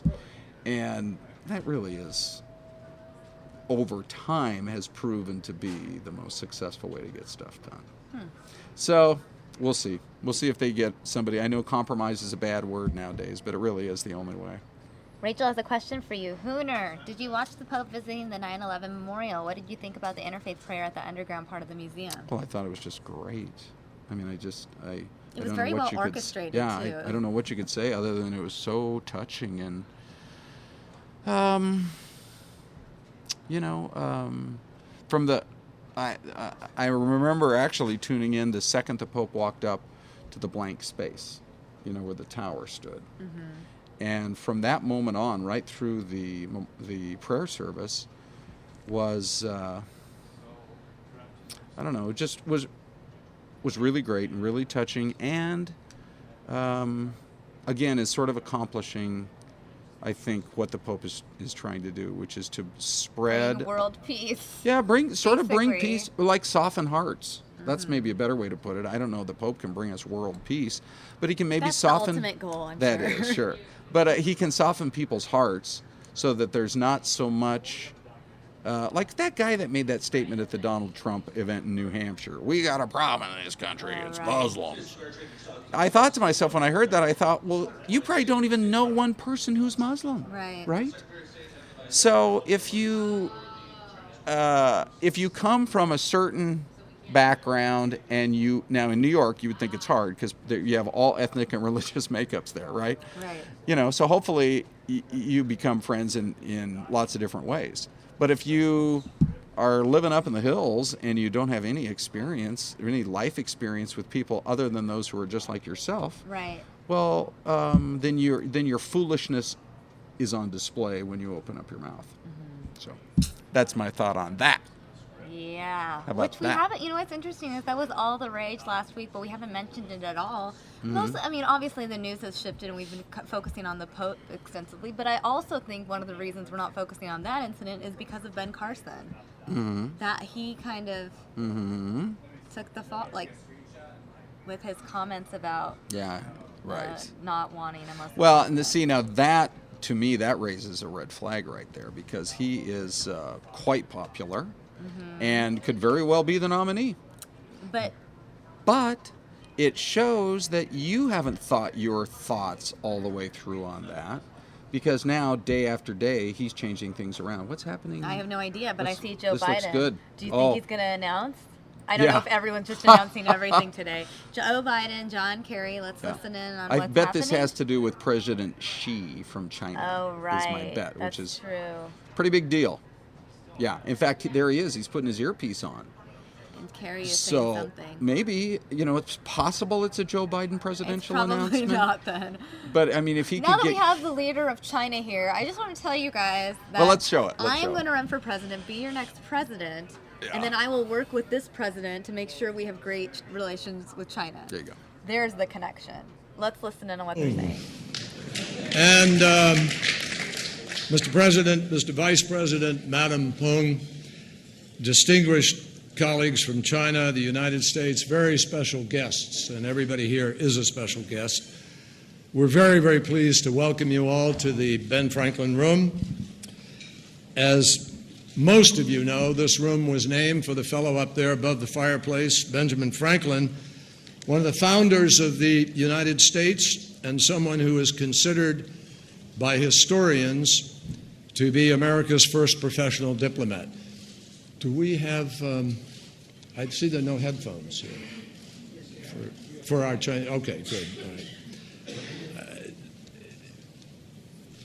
Dr. Franklin, the reason I mention this is because Dr. Franklin was absolutely fascinated by the great scholar Confucius and by China generally, which he way back then called the wisest of nations. As a scholar himself, Franklin learned all he could about Chinese silkworm, cultivation, about ship design, candle making, and home heating. And one of his inventions, the Franklin stove, was actually based on Chinese ideas, which emphasizes that intellectual property was a hot issue way back then. I'm really delighted to be able to welcome President Xi and his delegation back to Washington and to take this opportunity to wish all of our friends from China a very happy Mid-Autumn Festival. I'm a little bit early. The festival actually begins on Sunday. And I understand that it has traditionally been a time of courtship and matchmaking, when young Chinese couples get together and fall in love. Now, here in the United States, we have our own Sunday ritual, which takes place in major cities, involves large numbers of people in parking lots, grilling meat and drinking beer outside of football stadiums. We call it tailgating, and I want to confirm to everybody here today it has absolutely nothing in common with the Chinese tradition. My friends, it really is a privilege to host such a great gathering of public and private sector leaders. We have two of my predecessors as Secretary of State here today, Dr. Madeleine Albright and Dr. Henry Kissinger, and we welcome you. Thank you.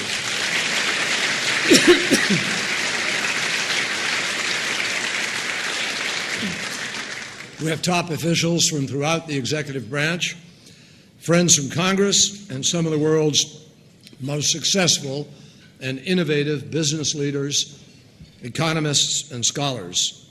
And a guest list like this speaks volumes to the breadth of the U.S.-China relationship.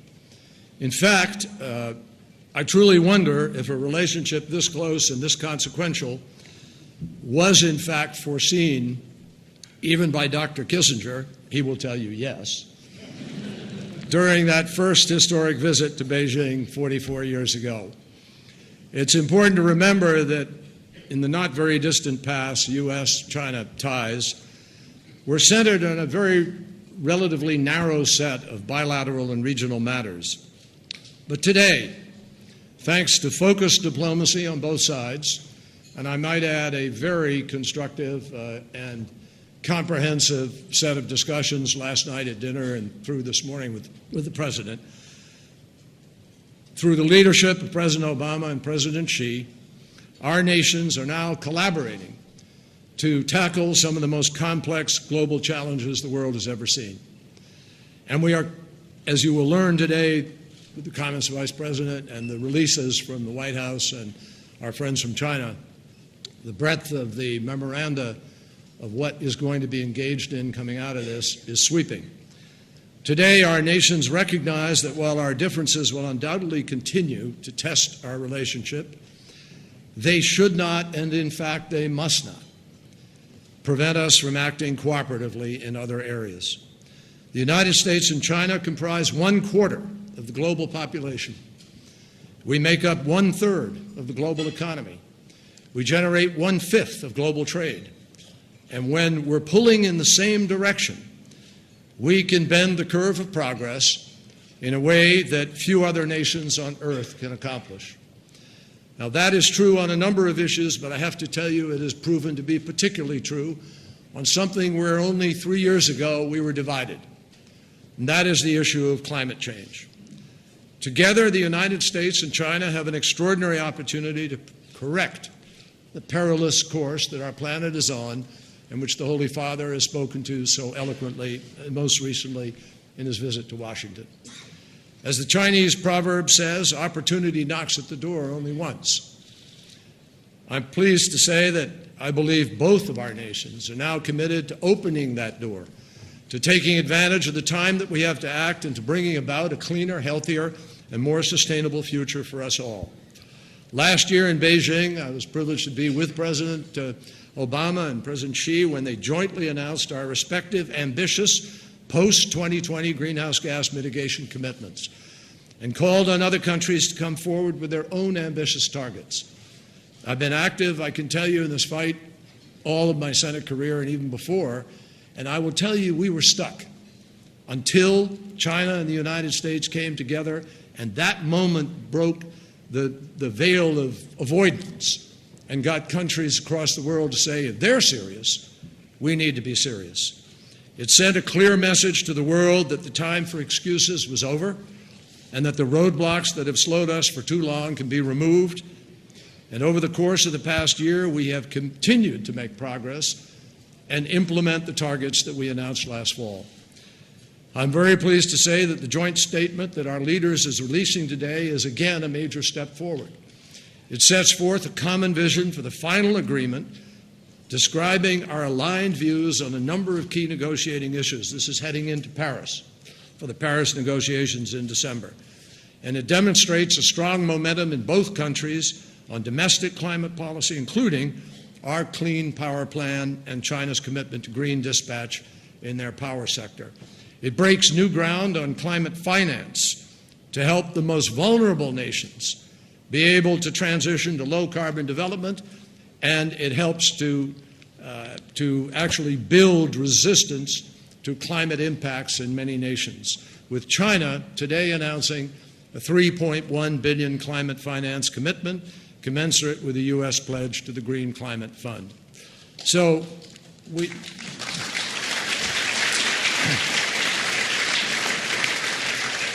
there's a lot more, but let me just say quickly that the bottom line is that both the United States and China are truly blessed as nations with the strength and the resources and the people to lift up people in other parts of the world, to brighten prospects across the globe. But we can obviously accomplish far more when we are focused on doing so together.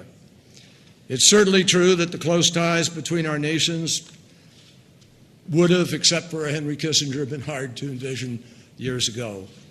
But if we can continue to invest in this relationship, which is what we're trying to do, if we remain committed to frank discussions, and believe me, they were frank, and to managing our differences even as we expand our cooperation, we can only imagine where we might be a few decades from now. It's now my pleasure to introduce the Vice President. I have been fortunate to call the Vice President, a friend and a colleague for a very long time. And throughout those years, I've relied on his advice, his expertise, and his good humor. In recent months, for reasons that are well known to all, America has come not just to admire Joe Biden, but to fully understand the depth of his character and the love in his heart. The world knows Joe Biden to be an outstanding leader, a champion of international understanding and peace. We also know him as a wonderful, courageous human being. Ladies and gentlemen, the Vice President of the United States.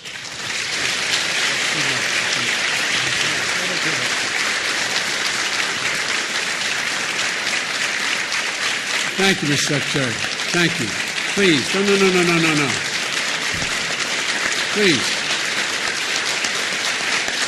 You're very kind. Thank you. It's obvious only a good friend could make that up. Thank you, John. Jill, Secretary Kerry, Teresa, President Xi, Madam Peng, it's an honor to have you here. Ambassador Baucus, who's a great friend and doing a great job, Secretaries Liu and Pritzker, Secretary of State Albright, it's great to see you, Madam Secretary. And our former ambassadors to China are here. John Huntsman, Gary Locke, Winston Lord, Ambassador Roy, Ambassador Sasser, you're all welcome. I don't know, you know I've been an admirer of yours, Dr. Kissinger, for a long time. And that's for real, you know that. And as John said, I wonder whether you could have imagined being here today, where what you started, your initiative and your incredible personal diplomacy began to change the face of the globe in terms of this relationship.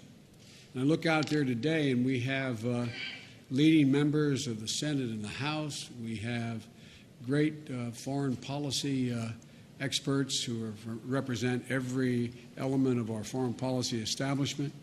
We have the most dynamic group of business leaders, with all due respect, Mr. President, in the entire world assembled here, although the best one is from my home state, Chairman Kluman. She runs the DuPont company.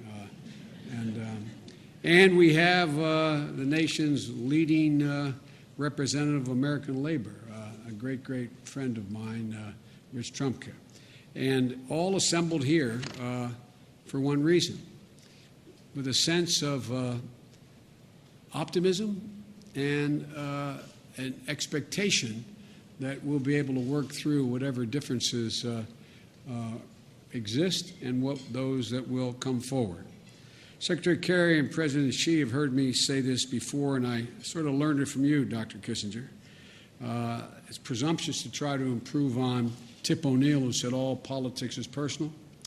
I've become convinced from watching you over 40 years, all international politics is ultimately personal.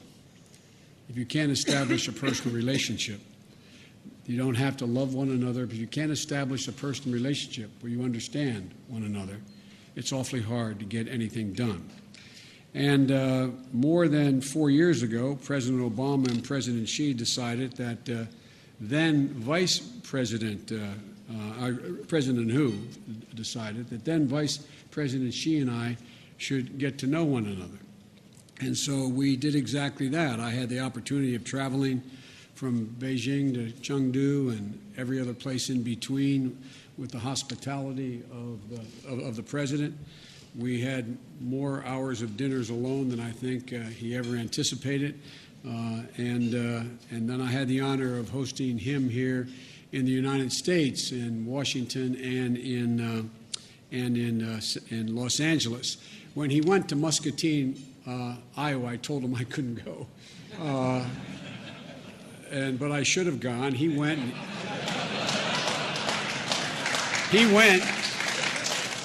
he became president. I didn't go, and I'm still vice president. I don't know what the hell's in the water in Iowa, but whatever he was drinking, it worked. We've had many opportunities to visit in the meantime. Mr. President, the many hours we've spent together, we have had countless private discussions that go well beyond the typical talking points. And I came away, and I told the President this after our multiple meetings, that I came away impressed with the President's candor, determination, and his capacity to handle what he inherited, and every leader inherits, is great opportunities, but also very serious concerns. And as President Xi knows, because of Dr. Kissinger, in 1979, as a junior senator, I joined a group of very senior senators from Jack Javits and others on the first visit of any American elected representative to Beijing to meet with Deng Xiaoping after Dr. Kissinger and President Nixon normalized relations. And I came back at the time and said a few things that I know I never say anything controversial, but were viewed as controversial at the time.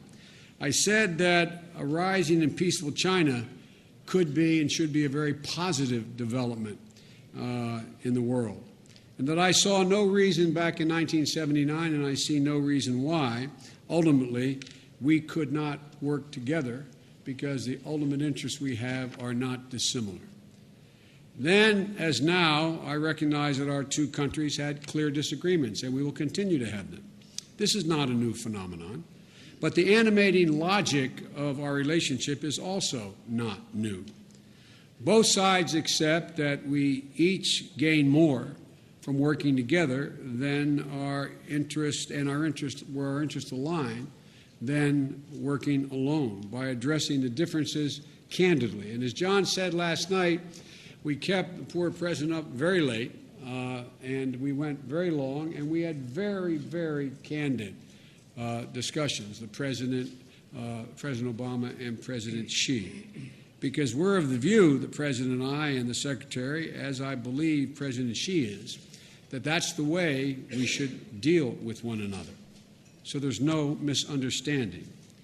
As I noted in this year's Strategic and Economic Dialogue, it's been 10 years since then Deputy Secretary Bob Zoellick called on China to become what he then said a responsible stakeholder. Here's what Zoellick said at the time. He said, "All nations conduct diplomacy to promote their national interest. Responsible stakeholders go further. They recognize that the international system sustains their peaceful prosperity, so they work to sustain the system." That's what we're about working our way through, is the how we best do that with one another.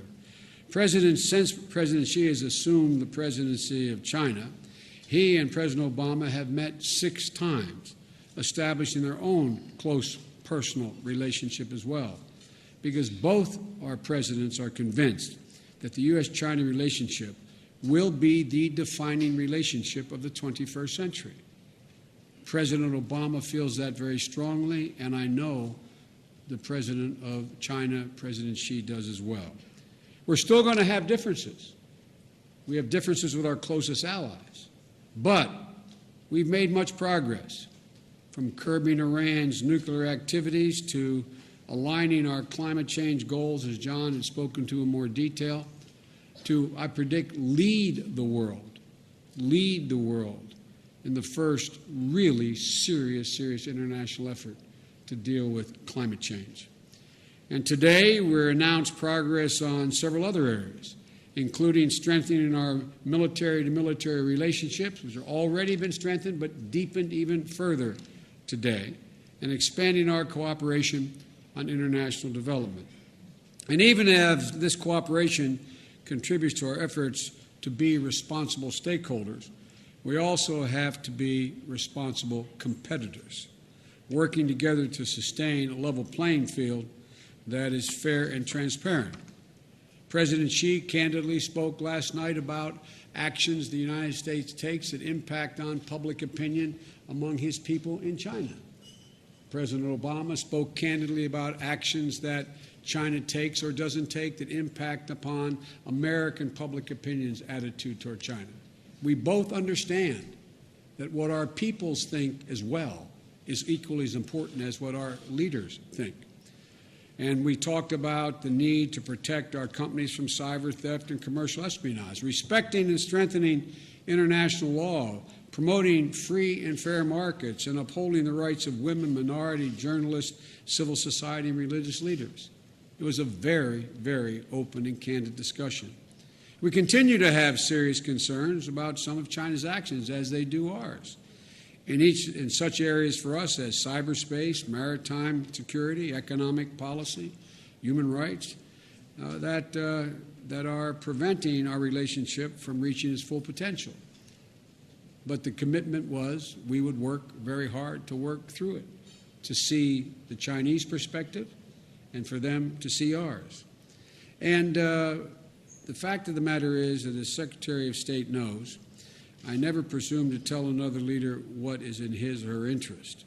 They know their interests better than we do. And President Xi knows the interests of his country better than we. But as President Xi knows, I've never been reluctant to say what the United States' interest is. And as a peaceful and prosperous Asia-Pacific region that's free from intimidation and coercion, we hope China and the United States can continue to work to keep it that way.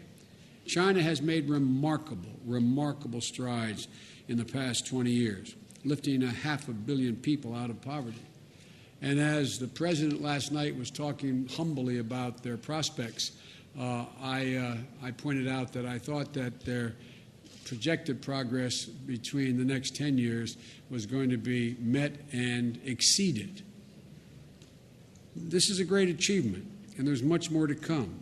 And with the new capacity that China is acquiring comes enormous responsibility. You said it correctly, Mr. President, back in 2010 when you said there is competition in our cooperation. Yet such competition, we believe, is healthily based upon a mutual learning and mutual reinforcement. And in a fundamental sense, it's conducive to our common development, is what you went on to say. Our challenge today is to meet this test. That is what we're both striving for. So we welcome healthy competition. Like you, we will help advance. It will help advance our common goals as well, Mr. President. And if we can meet the shared objective, both nations, both open and collaborative, embracing our roles as responsible stakeholders and responsible competitors, our people will benefit tremendously, and quite frankly, so will the world. And as we, along with the entire region, build a future that realizes the full potential of the Asian Pacific, visits like this are incredibly important. As I told you, Mr. President, back in 2012, the history of the next 50 years is going to be largely based on how well our two countries, the United States and China, navigate this relationship. So I'd like to make a toast, Mr. President. I'd like to make a toast, and to the hope and expectation that 50 years from now, our great-grandchildren will look back and say, what a beautiful history we wrote together. Mr. President,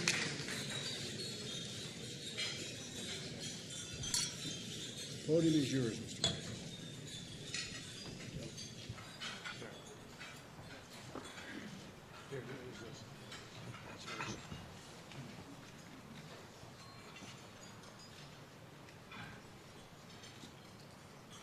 尊敬的拜登副总统和夫人， Vice President Biden 尊敬的 and your wife, 克里国务卿， Secretary Kerry, 还有我很难一一点到的我的新老朋友们，女士们、先生 name 们， all the friends, both old and new 感 here. 谢 Ladies and 拜登副 gentlemen, 总统和克里国务卿 I wish 为 to 我 thank 和 Vice 我夫人 President Biden 以 and 及中国 Secretary 代表 Kerry for 团 hosting 举 this 行 welcoming 欢迎午 luncheon 宴 for me, my wife, and the Chinese delegation.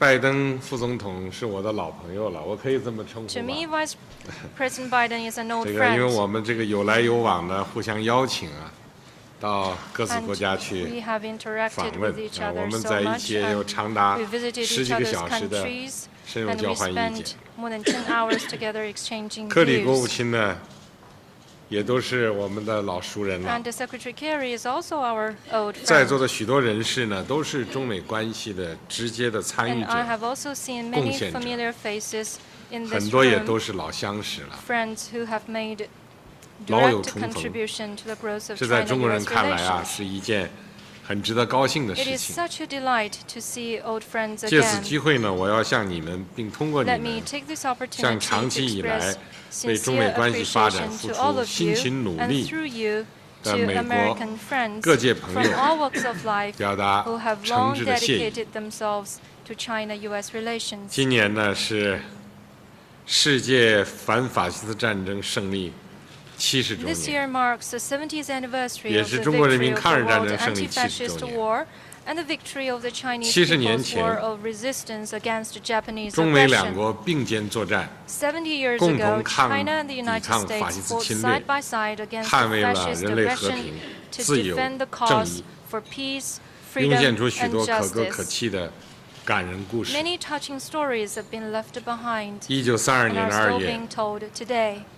傅华担 In 任战斗 February 机试飞员1932, 兼教练员的罗伯特·肖特 Robert Short, 为阻止 who 敌 was 军军 serving 机 as 攻 a 击 fighter 中国 jet 民 test 众， pilot and trainer in 自发 China, 投入战斗， lost 不幸 his 牺牲 life，成为第一 protecting 位 local 美 Chinese 国 from 援 an 华 air 的空 raid. 军烈士。 He was the first 1942 American 年4月 airman to die in aerial 美国 combat 空军 for 中 the 校 Chinese people. 杜立特 And in April 率领轰1942, 炸机编队 Lieutenant 执行 Colonel 完成任务， James Harold 由 Doolittle 于 of the 燃 U.S. 油 Air 耗 Force 尽，被 led 迫 a group of 或 bombers 坠毁在 returning 中国 from 的 a 境内。 mission. Their planes 当 ran 地 out 中国 of 居民 fuel 舍生 and 忘 had 死的 to 营 force 救 land in China. ，64名美国 And 将 some 士 of 啊 the planes 美军将士 crashed. 成功的返回了故 At 土。 the risk of their own lives, local Chinese 在那 and 段血与火的 Chinese 血 soldiers and 岁月里 civilians，came to 中 their 美两国 rescue 人民 and 结 later 下 helped 了 the 64 U.S. 深厚的 airmen 战斗友 return 谊。 home safely. A 中 strong 国人民 bond of 永远不会 friendship 忘记美 was 国人民 forged 所 in 给 those 予的 days when 宝贵 China 援 and 助。 America fought alongside each other through blood and 70 fire, 年来啊 and the Chinese people will always 中美 remember 关系 the 发展 valuable 可谓是 assistance from 一 the 波 American 三折。 people. Over the past 7从 years, 第二次世界 China-US 大战期 relations 间 have traveled 同处 an 一个战壕 extraordinary 的战友 journey.，We were 到 comrades 冷 in 战时 arms 期大 during 多 the 数时 World 间 War 不相 II. 往来的对手， Then we became rivals, 再到今天 estranged from each other 利 for 益 most 交 of 融 the 的伙 Cold 伴 War period. And today, 中美 we're 关系 partners with 历经 closely 风雨 intertwined interests. 但总体 Despite the 上仍 twists 然 and 不断 turns, 向前发展， China-US relations 给 have 两 on 国 the 人民和 whole 世界人民 moved 带来许 forward 多的福 and 祉。 delivered much benefit to the people of 这 the 个 two 变化 countries 难 and 道不大 around 吗？ the world. 基辛格博士就跟我讲啊，在他们70年代进行破冰之旅的时候，根本就没有想到今天中美关系会是这个样子。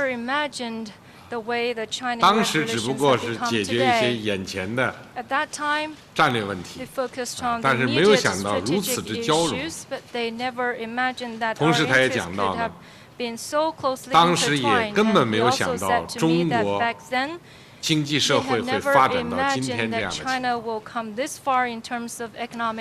展望未来，中美两国作为最大的发展中国家和最大的发达国家，双方要发展什么样的中美关系？要解答好这个时代的命题，我认为双方必须在两个根本性问题上做出正确的抉择。第一，中美两国应该增进战略互信，实现和平共处，避免落入大国冲突对抗的所谓修昔底德陷阱。双方需要正确认识彼此的战略意图，避免误解误判。我和奥巴马总统昨天晚上呢，我们也就是就双方的这个战略互信，我们深入的交换了意见。中国坚持走和平发展道路，不会对任何国家构成威胁。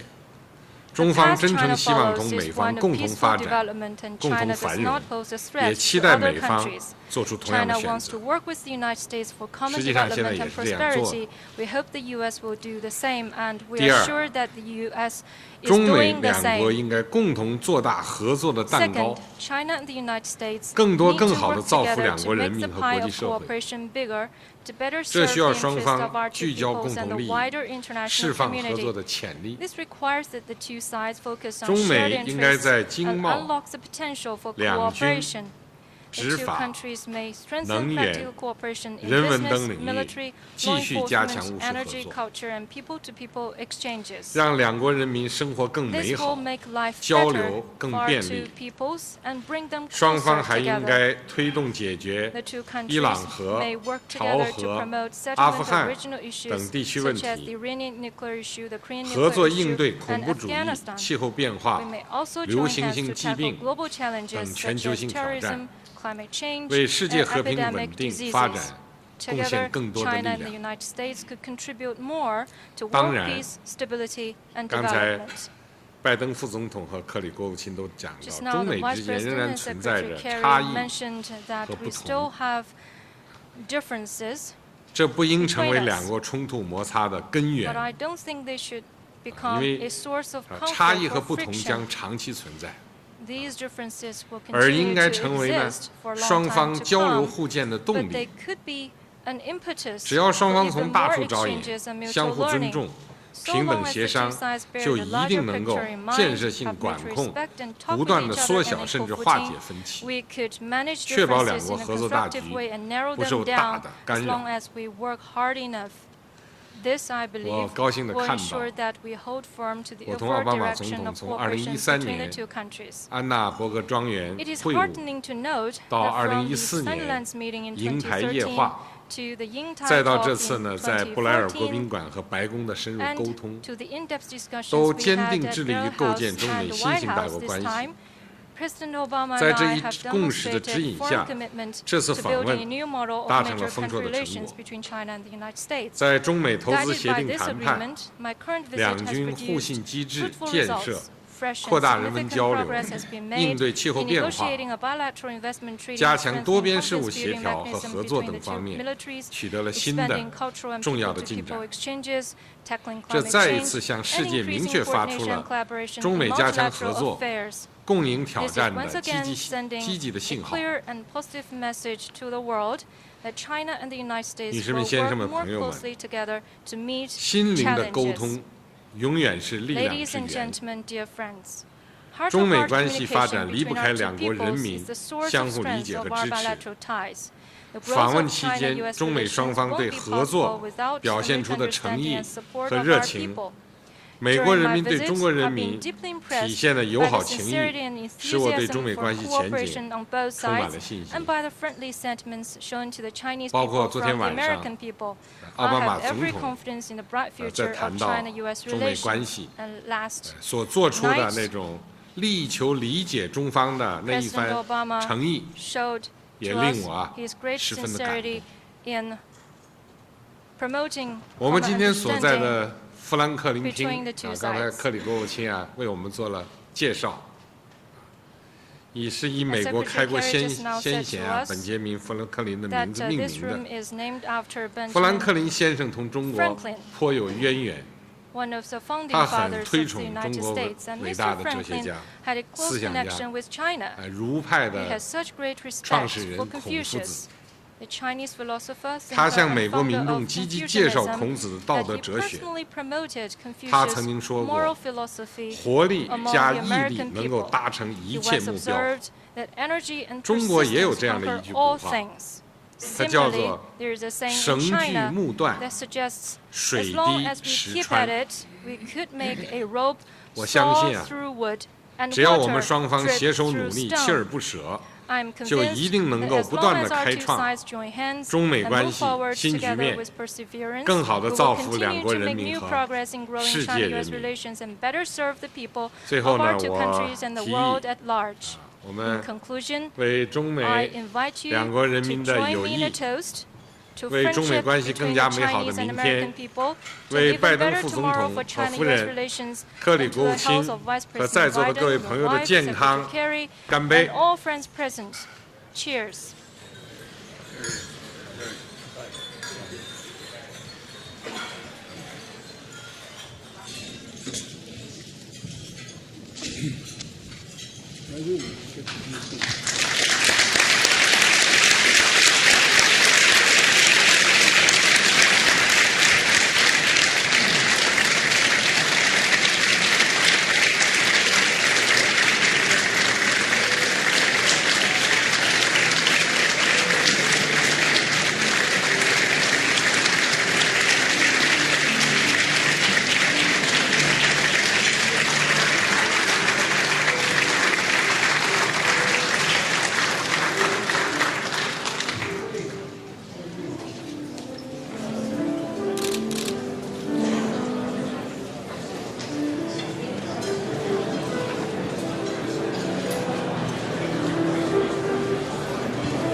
Hi guys, it looks like we lost that feed because lunch has started and I guess they don't want to videotape the President of China as well as our Secretary of State and Vice President eating lunch.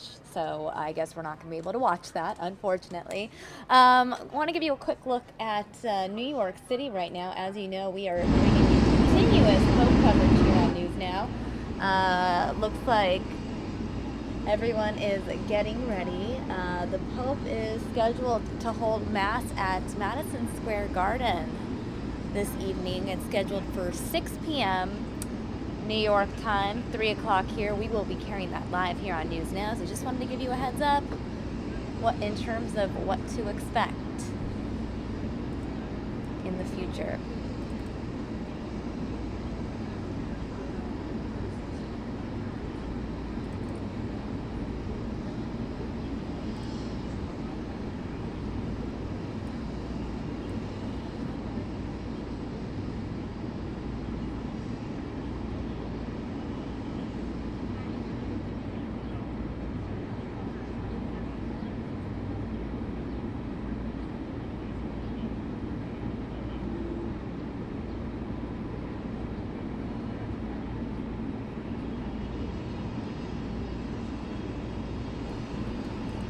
Another big headline this morning, in case you missed it, Speaker of the House John Boehner made his announcement that he is resigning from Congress at the end of next month.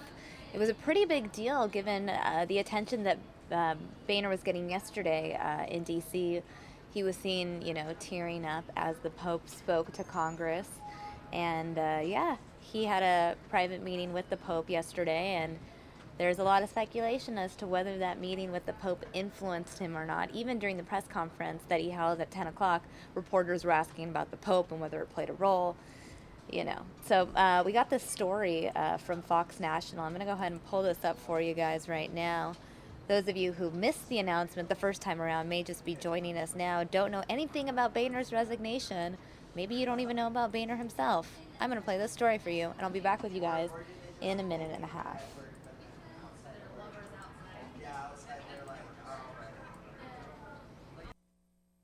It was a shocking and unexpected announcement. Why now, Mr. Speaker? House Speaker John Boehner telling his colleagues in a closed-door meeting he'll be resigning at the end of October.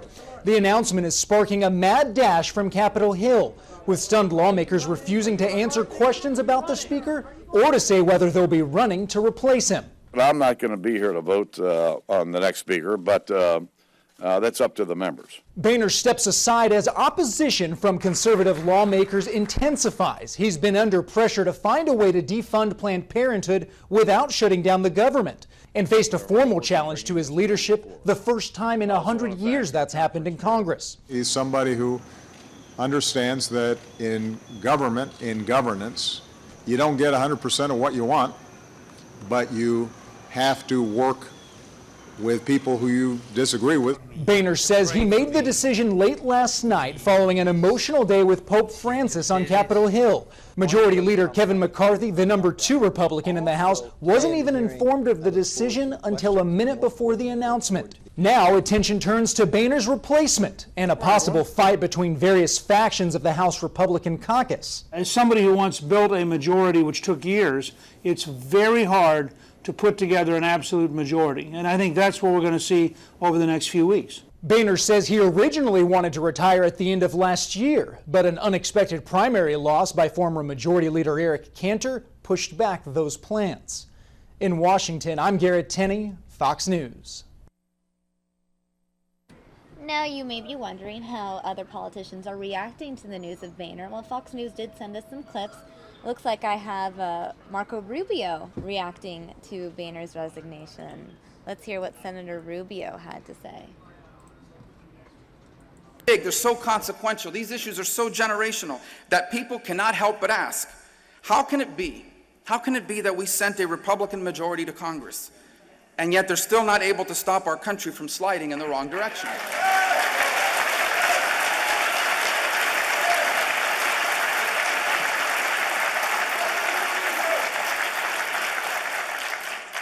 And we'll see how things progress. Just a few minutes ago, Speaker Boehner announced that he will be resigning.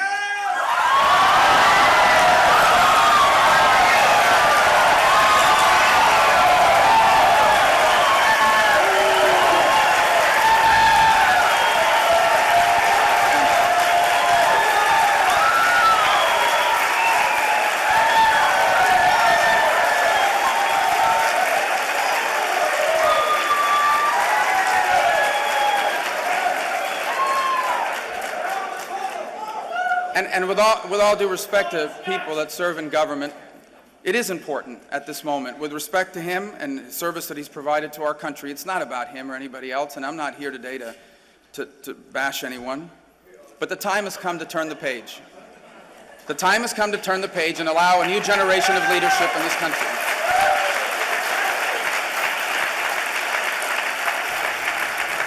Wow, I have never seen a crowd react that excitedly in terms of the announcement of someone stepping down from their position. Obviously, those Marco Rubio supporters are not big fans of John Boehner.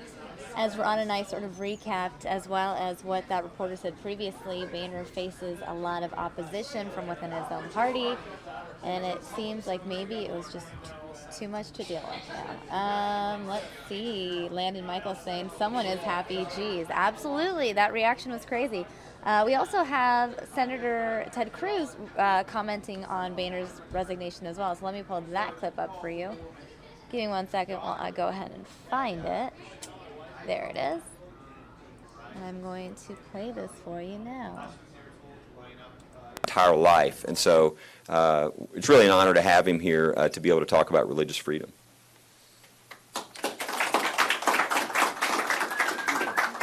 Well, thank you very much. Good morning. Listen, I have long said leadership decisions are decisions to be made by the House, but I have also long called on Republican leadership to do something unusual, which is lead. To actually stand up and honor the commitments that we made to the American people.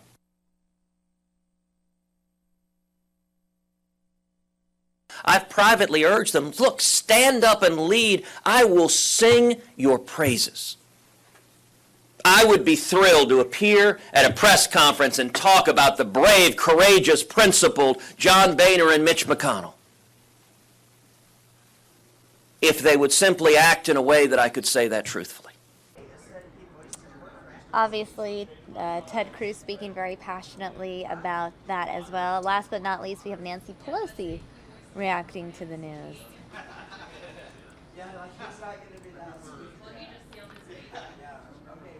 Morning. Not the morning we thought it would be, but nonetheless, here we are. A speaker announcing his resignation. That resignation of the Speaker is a stark indication of the disarray of the House Republicans, a demonstration of their obsession with shutting down government at the expense of women's health, and a sign of the failure of the House Republicans to be willing to engage in dialogue. This resignation, as significant as it is, and it's seismic for the House,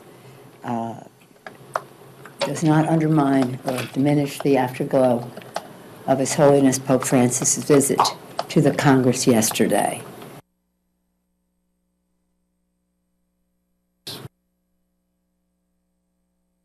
He is the Speaker until he gives up the gavel, and so we'll continue to negotiate with Speaker Boehner, and you and we will find out together what comes next in the Republican caucus.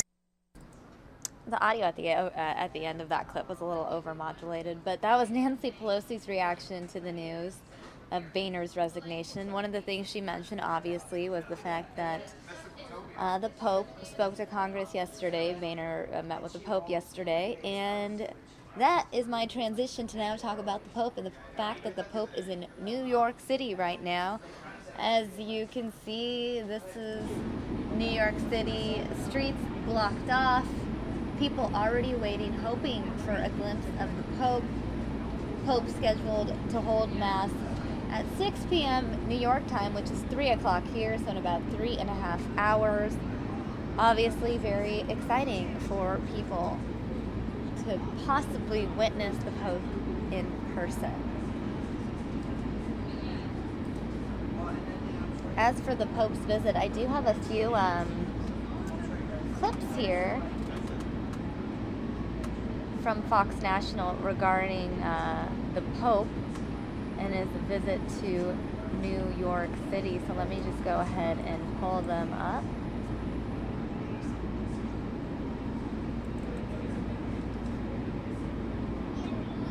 Alright, so I'm going to pull this up now and let's go ahead and watch this. Pope Francis is waking up in New York City this morning as the Big Apple rolls out the welcome mat. You get a sense of unity. It's just amazing. It's amazing. He truly is the people Pope. Thousands of people line the streets of Manhattan Thursday as the Pope arrives for a whirlwind 40-hour visit to the nation's largest city. And his jam-packed schedule continues today with an address to world leaders at the United Nations. His time coincides with such a historic opportunity when all the leaders of the world are gathering to discuss about our future. Afterwards, His Holiness will take part in a service at the 9/11 Memorial, followed by a procession through Central Park, and later a Mass at Madison Square Garden. Catholics in the area thrilled at the chance to see him. We love everything he stands for and everything the way he makes people feel and the way he makes us feel. These events come after a historic day in Washington, D.C., where Pope Francis became the first pontiff to address a joint meeting of Congress. I would encourage you to keep in mind all those people around us who are trapped in a cycle of poverty. Tomorrow, Pope Francis will head to Philadelphia, where he will attend the World Meeting of Families. In New York, Caroline Shively, Fox News. All right, so that was a recap of the Pope's agenda for today that was sent to us early this morning before he had actually made some of those stops on day 2 of his New York visit.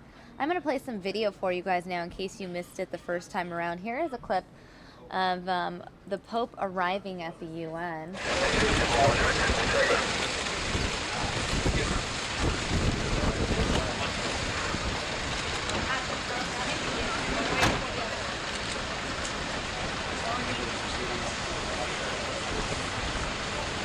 I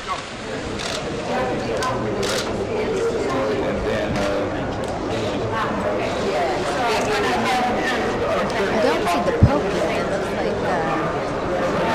we will be getting that video soon. Oh, I see the Fiat. The Pope is on his way.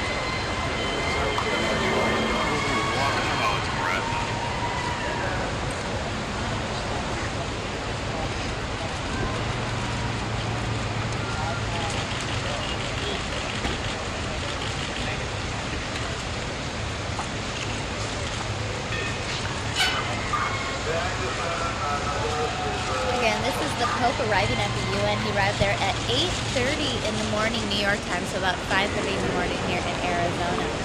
Now here's some video of the Pope meeting with Ban Ki-moon. That has to go down.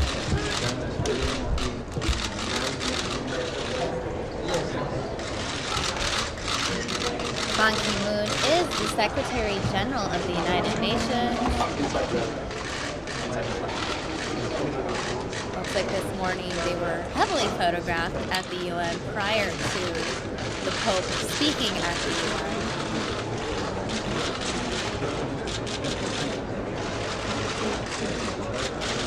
We're just going to play out some of this video. What's great about playing the recap videos is that we just get the highlights instead of playing 20 minutes of continuous photographing of the Pope and the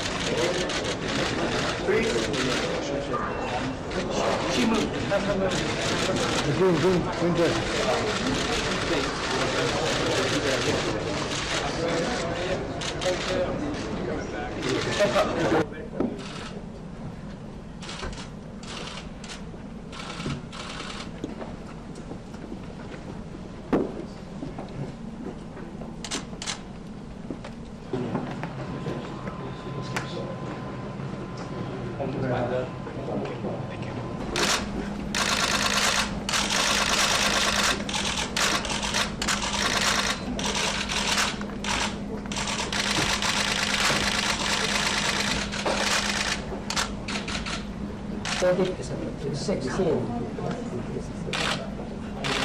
when he was here 2 years ago.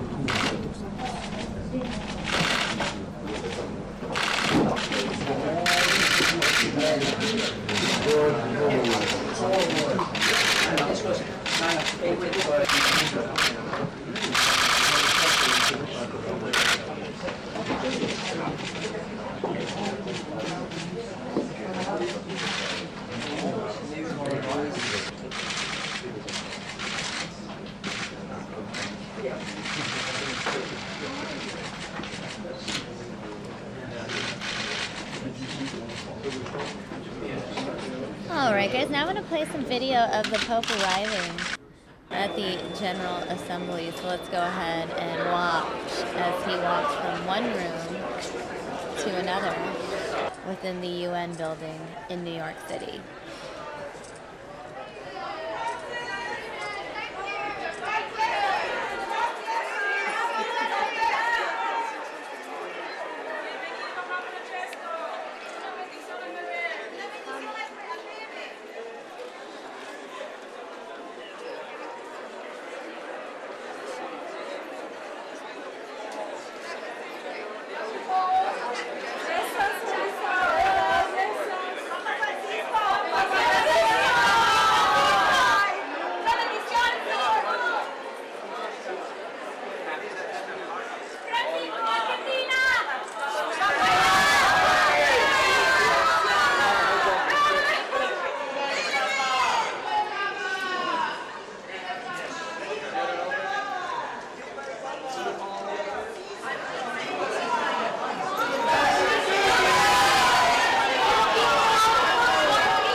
Holiness makes his way to the rostrum. Thank you.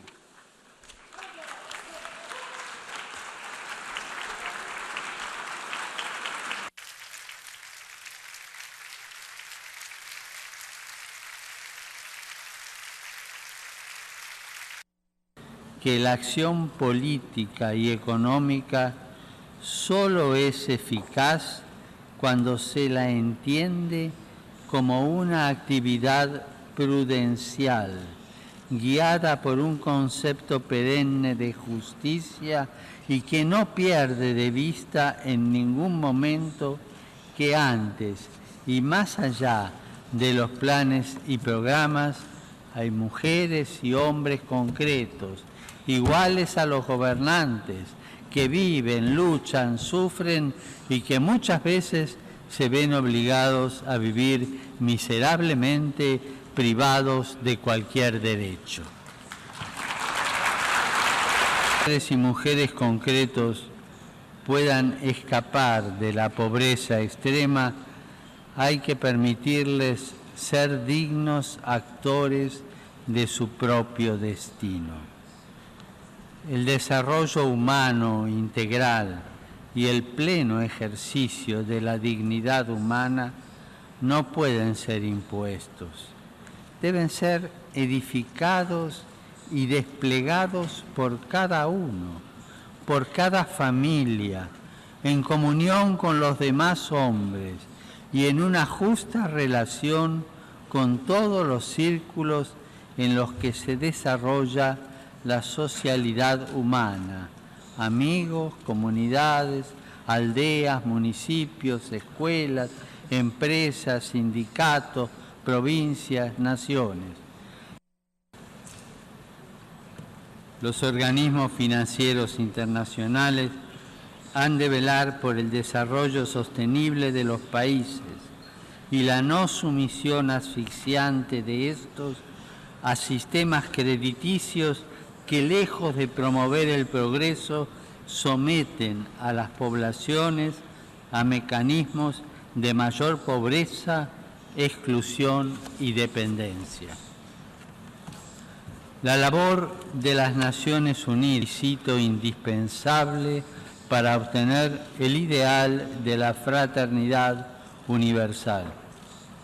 En este contexto, cabe recordar que la limitación del poder es una idea implícita en el concepto de derecho.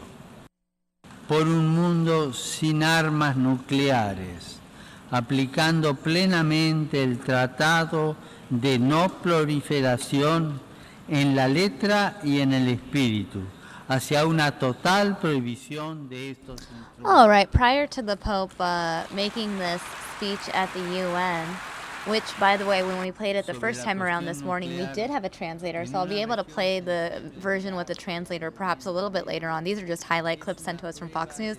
Unfortunately, it doesn't have a translation. What I'm going to do for you now is we have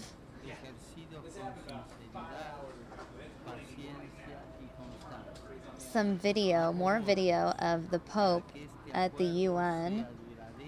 Hopefully there's translation on this video. Just give me a second while I go ahead and pull this up for you guys.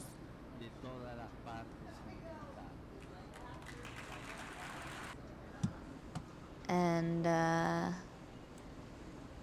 this is a recap, including the Pope's arrival to the UN.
That has to go down.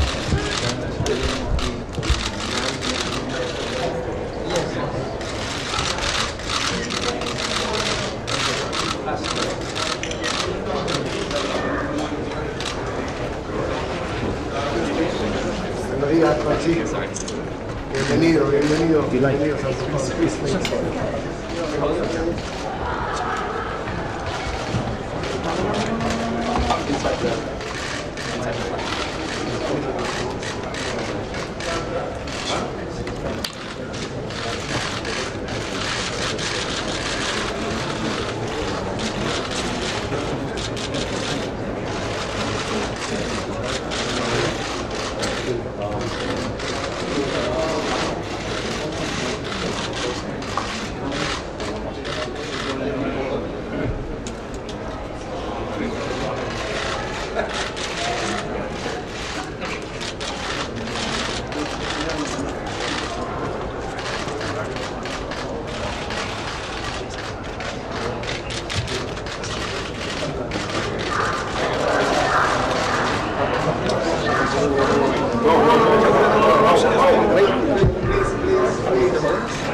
Ready, Wayne?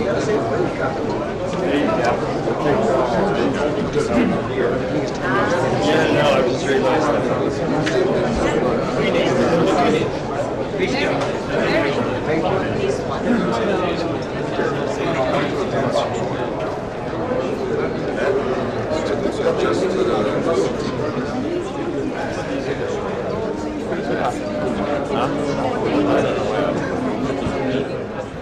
Dan.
That's it.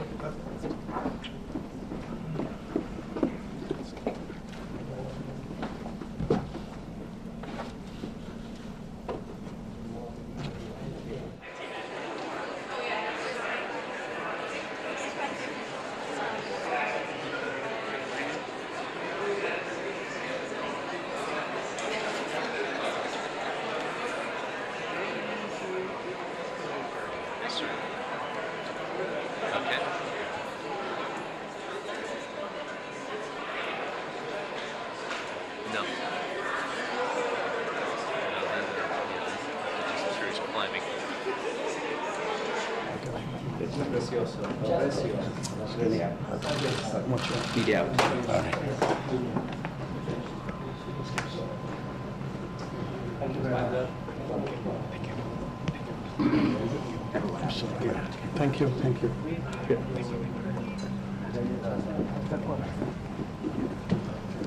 We can bring the other ones now.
Explain one more. That painting is from Benedict XVI,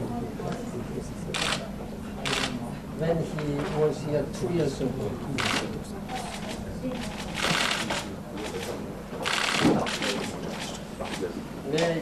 I have one more.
Some people never change.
So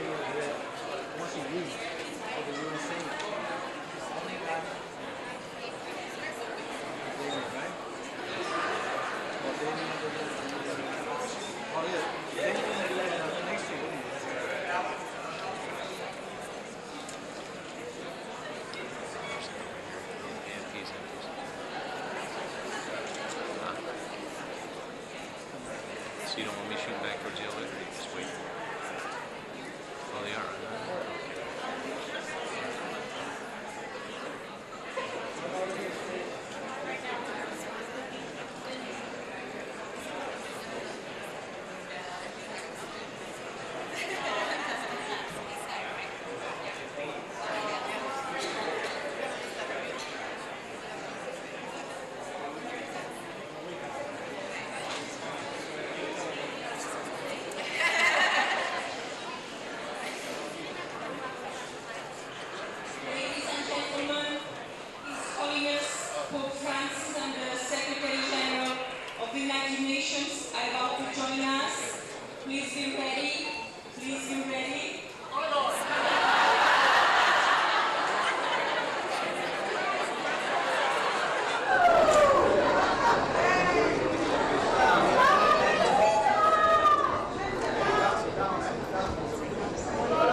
Your Holiness Pope Francis, dear colleagues, bienvenidos a las Naciones Unidas. Muchas gracias. I'll be very brief. Your Holiness, I may be the one behind the microphone and in this spotlight, but it is the staff of the United Nations who are working day and night with a strong commitment. I really appreciate, and I hope you will grace them and bless them so that they can continue to work upholding the Charter of the United Nations for world peace, development, and human rights. Thank you for taking the time to meet with them because they are the heart and soul of our work. Regardless of faith, we draw inspiration from your humility and humanity, and from your global call for action on social justice, climate change, and ensuring a life of dignity for all. Let me just say, Your Holiness, thank you for your spiritual guidance and blessings and love for humanity. Thank you, gracias, merci, shukran, sheshe, spasiba. Thank you. You have the floor.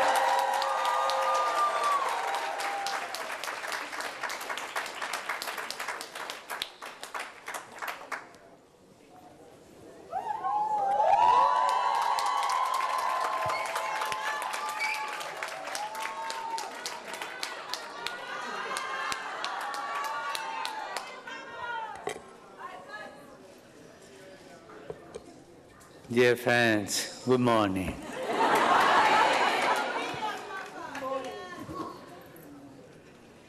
on the occasion of my visit to the United Nations, I am pleased to greet you, the men and women who are in many ways the backbone of this organization.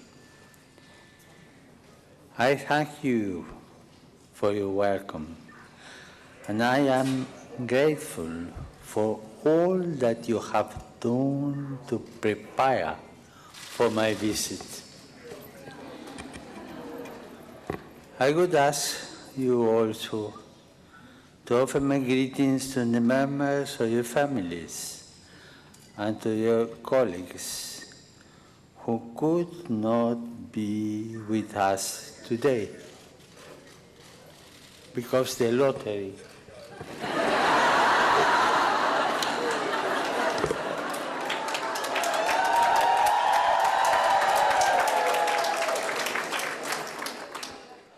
The vast majority of the work done here is not of the kind that makes the news. Behind the scenes, your daily efforts make possible many of the diplomatic, cultural, economic, and political initiatives of the United Nations, which are so important for meeting the hopes and expectations of the peoples who make up a human family. You are experts and experienced field workers, officials and secretaries, translators and interpreters, cleaners and cooks, maintenance and security personnel. Thank you for all you do.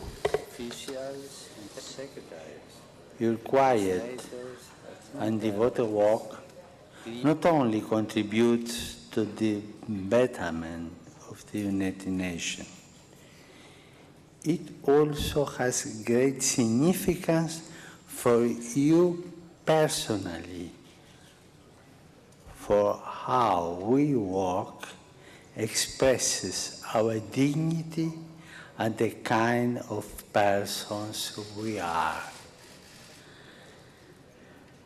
Many of you have come to this city from countries the world over.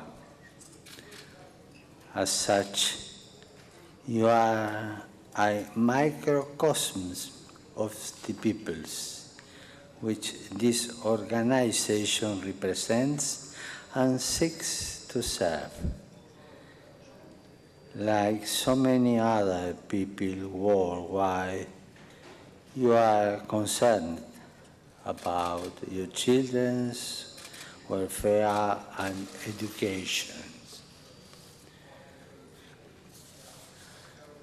You worry about the future of the planet and what kind of a world we will leave for future generations. But today and every day, I would ask each of you, whatever your capacity, to care one another. Be close to one another. Respect one another.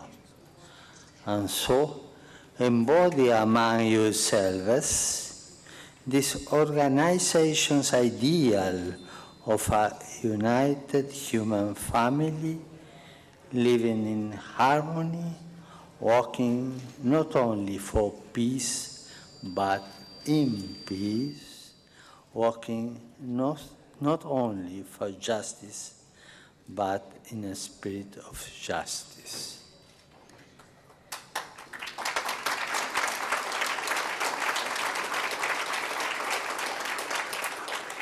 Dear friends, I bless each one of you from my heart. I will pray for you and your families, and I ask each one of you, please, to remember to pray for me. And if any of you are not believer, I ask you to wish me well. God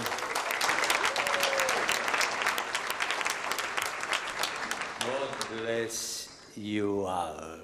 Thank you.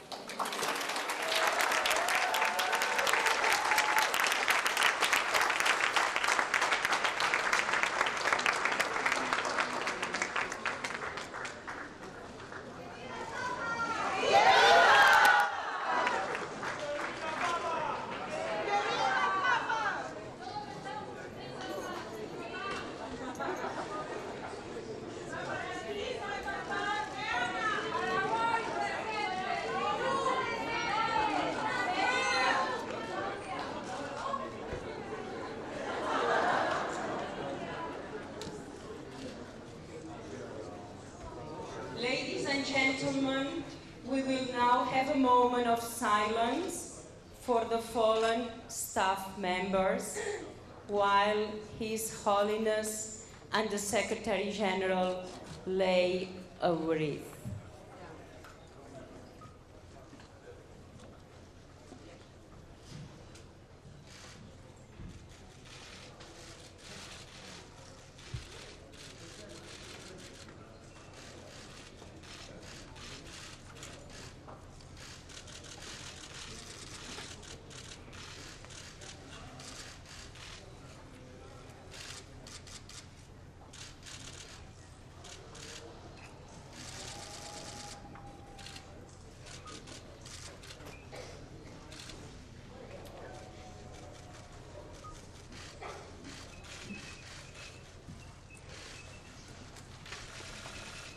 Ladies and gentlemen, this concludes His Holiness.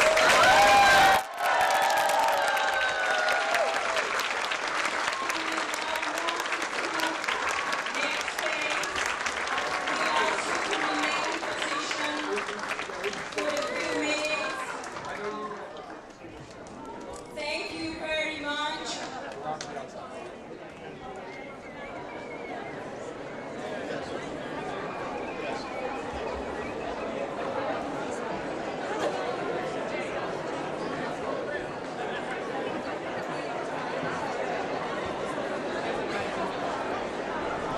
Alright guys, that is a wrap on that video. Some of you were wondering when that took place. It happened early this morning, early if you are here in Arizona during the 6 o'clock hour in fact.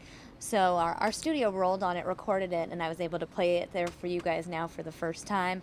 I was excited because the Pope actually spoke in English. As you know, many of the appearances the Pope makes, he speaks in Spanish. We have to listen to an interpreter. So it was nice to hear him speak briefly in English there. I have a few more Pope-related video clips, and then we're going to move on. Guess what, guys? We have Tech Talk today. Yes, it's a huge day in the tech world, well, depending on if you're an Apple fan. And Jeff Moriarty will be joining us to talk about that. And we're going to have some science talk. You know, Jeff is a science geek, so stay tuned for that. Tech Talk's ahead. In the meantime, I want to share with you a couple more clips that are Pope-related. This one specifically of the Pope. Now, right after he left the UN, he went to Ground Zero, visited the 9/11 memorial, held a interfaith prayer. We do have that clip. Give me a second. There are too many clips. Oh, I think I moved it to the folder that says Pope video. I did. And here it is.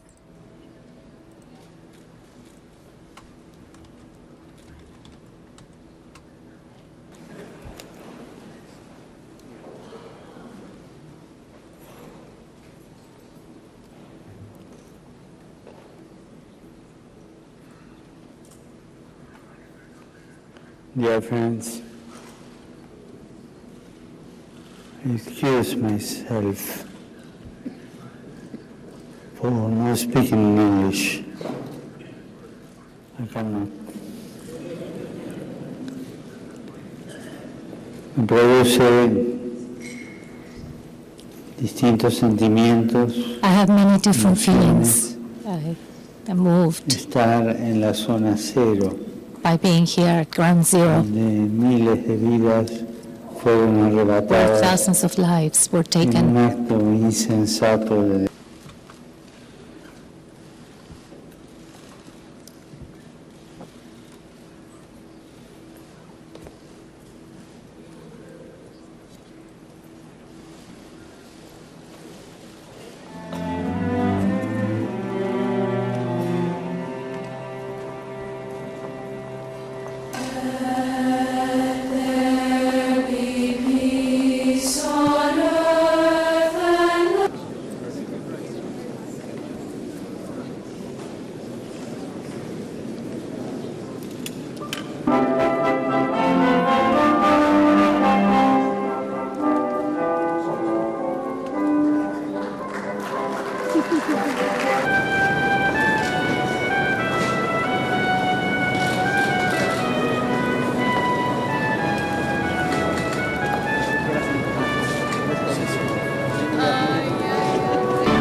Alright guys, I have a couple of clips of various politicians reacting to the Pope's speech to Congress yesterday. First we're going to listen to Marco Rubio, and then I believe Kasich, Governor Kasich.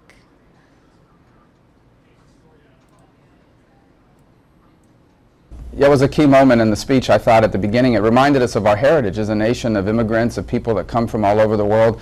You know, I think lost in all this debate about illegal immigration, which of course we can't have and shouldn't be in favor of, is the fact that we're very proud of our heritage as a nation of people that came from all over the world because they wanted to be Americans. And that unifies us as a people. And it was great to hear him kind of reaffirm that early in the speech, because I think we shouldn't forget that. It shouldn't get lost in all this debate about illegal immigration, which is a problem we do need to deal with.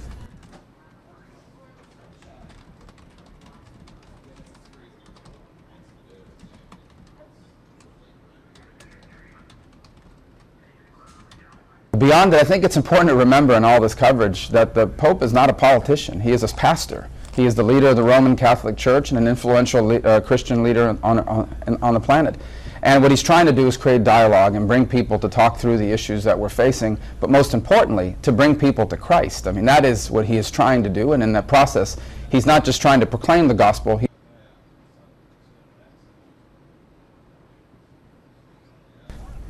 I think there's no doubt that he will talk about the plight of Christians who are being run out of the Middle East, these ancient communities that have been there for almost 2,000 years and have now vanishing. Beyond it, I just think in general he'll talk and continue to remind people, as his role as pastor, especially those of us who are of the Christian faith, of the role we have not simply to believe in the gospel but to proclaim it, but also to live it. That faith without acts to follow it up is a dead faith. I mean, that's the argument he's been making here in America, and now today hopefully at the UN as well, and I think it's a very powerful message.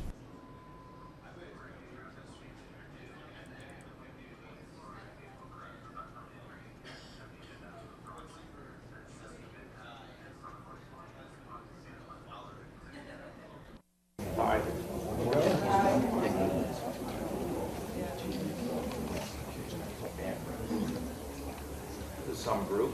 Okay, well, let's talk about a bunch of different things. Okay. In my state, in 1980, I voted for. What I'm so struck by with the Pope is that people have been yearning for positive. Mm-hmm. They've been yearning to hear about life greater than themselves. They've been yearning for this. There were more people standing out there in the mall in Washington than stand there for presidents. For me, I'm voting myself the most flawed man in this room. But what I know is I get a mulligan every single day. You know, I don't think a lot of Republicans feel as though they have an opportunity to get the minority vote.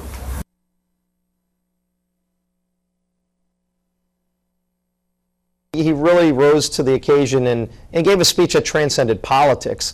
Because you could see there were people on the left that were trying to co-opt his message for their own agenda, and I don't think he did that. I don't think he laid out specific items that the left can go and say, see, the Pope said this. But I think it was much more inspirational and aspirational, and he talked about real problems, but he also talked about the importance of defending the sanctity of life. He was very specific about that, and of course that's something that we're grappling with and battling with up on Capitol Hill too, and I don't think that's something that some folks on the left expected, and I'm glad he did talk about that and religious freedom.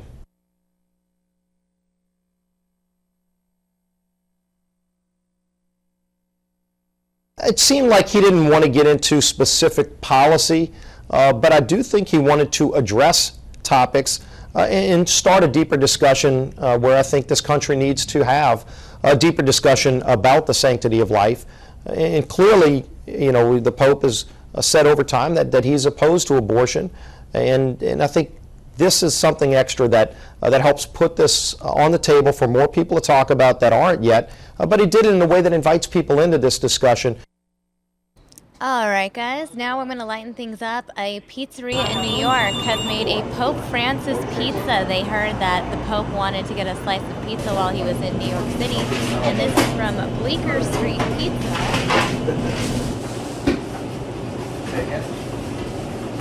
Pretty entertaining, this slice of Pope pie. This is in Greenwich Village in New York City, if you aren't familiar with the area. It looks like Pope is coming to the city, and we want to make something nice. So we all put the effort, all the guys here, to do something nicer, so we came up with this idea. The best we can, is...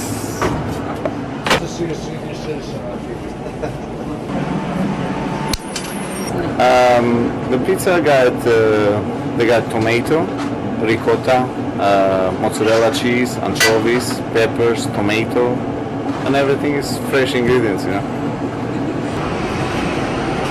He's a cool kind of guy, yes. He's doing the right thing. He's talking about poor people around the world. He's helping them. It's not like some guy living in a castle and, going around and you go to hell, you go to paradise. It's not a judgment guy. He's talking about global warming, and that's a really big issue today. That's what I think is a really cool Pope. So this is... You gonna eat this? Would you eat Pope pizza? Sure. It's kind of weird though, eating the face of the Pope. Well, you're not eating the Pope's face. You're eating a tasty pizza that inspires you to think better thoughts about the Pope and his message. It's just, can we look at the video again? Look at that. Look at that Pope pizza. Yeah. Okay, zoom in on the Pope of pie there. Where? Just zoom in on his face. Yeah, that's... You see, the thing about it, it's a nice idea. But really, if you'd have said, if you'd have walked around with this pie and said, hey, have you seen this person? Nobody's going to go, hey, I know that guy.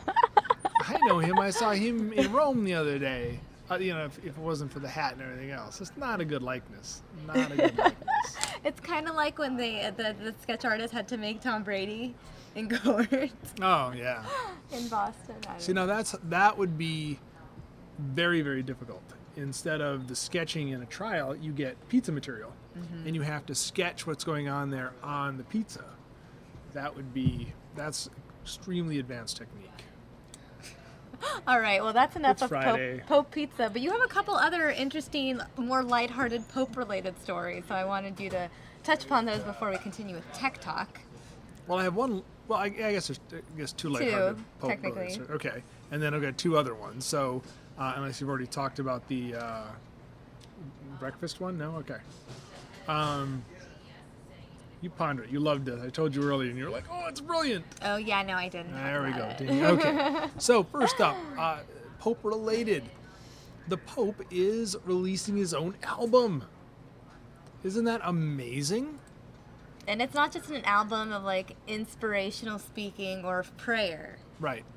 It's actual, it's using clips from his sermons and masses in multiple languages. I guess there's going to be English, Spanish, Portuguese, I guess Italian's in there as well. And again, I saw this and I was like, yeah, I don't think so.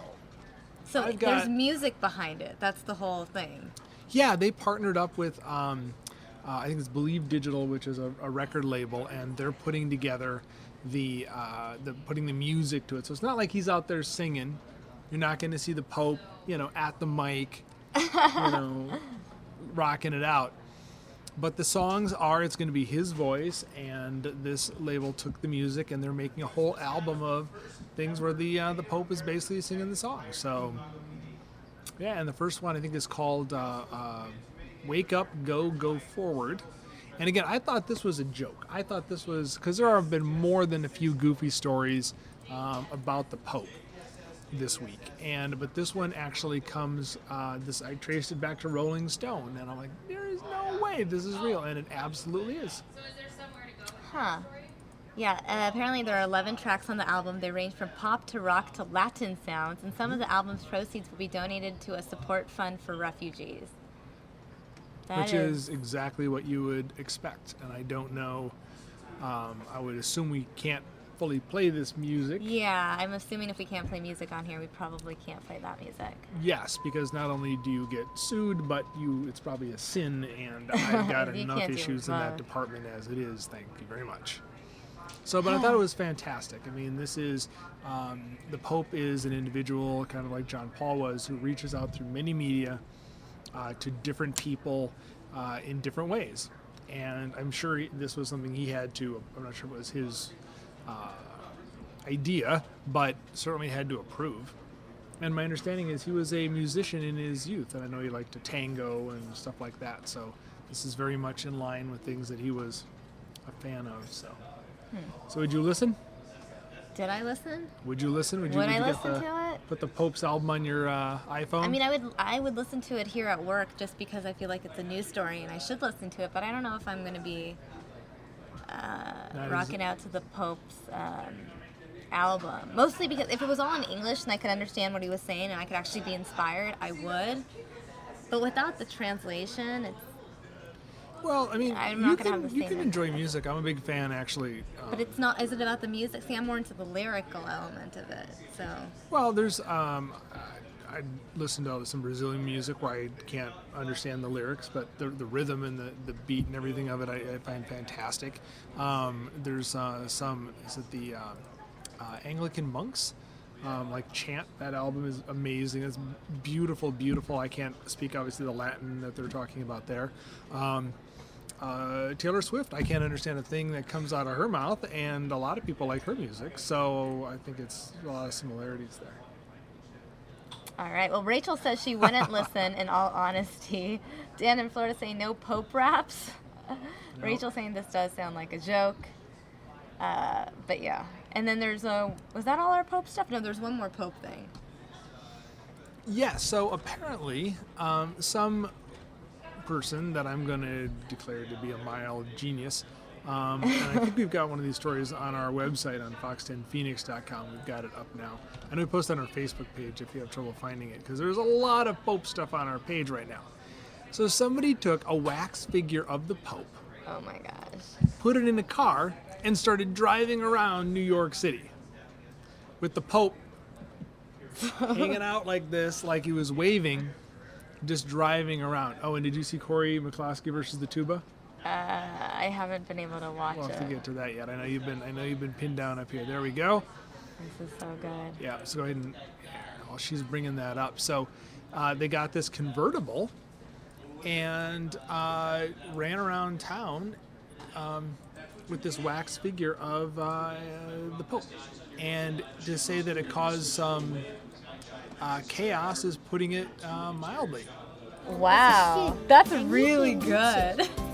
Now, granted, it didn't move, but if you're, you know he's coming to New York, all this stuff's going on, and you look up, and you see this car going with the Pope like this, and maybe just somebody in the back kind of shifting him so it looks like he's waving or something like that. I can completely see why this caused problems for people. And then there were a lot of people taking selfies with him. I guess they stopped and people were taking selfies. The Pope in New York, and That's a high five because of his position to be like no, doing that's the high five. So brilliant. yeah, I'm fascinated when something is big. I cannot hear what they're saying. Yeah, I can't either.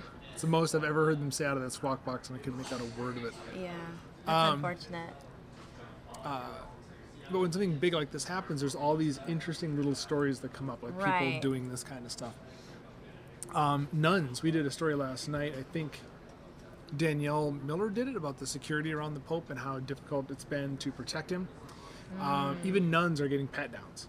Wow. I mean, I guess you have. I mean, well, again, because you never know. But that's the great thing about that. That's the exact reaction. Your first thought is, wow. But then you realize, well, yeah, it makes sense. You have to. You because can't assume. Someone dressed up like a nun and got in and did something bad, people would be like, why didn't you pat down that nun? Exactly. But it's so, again, this stuff is just endlessly fascinating to me. So, oh boy, anything else Pope related? I think that's going to be a wrap on our Pope coverage until the afternoon show, which Mike is going to be kicking off around 2 for all of our extensive Pope coverage. Pope holding Mass at Madison Square Garden in New York City at 3.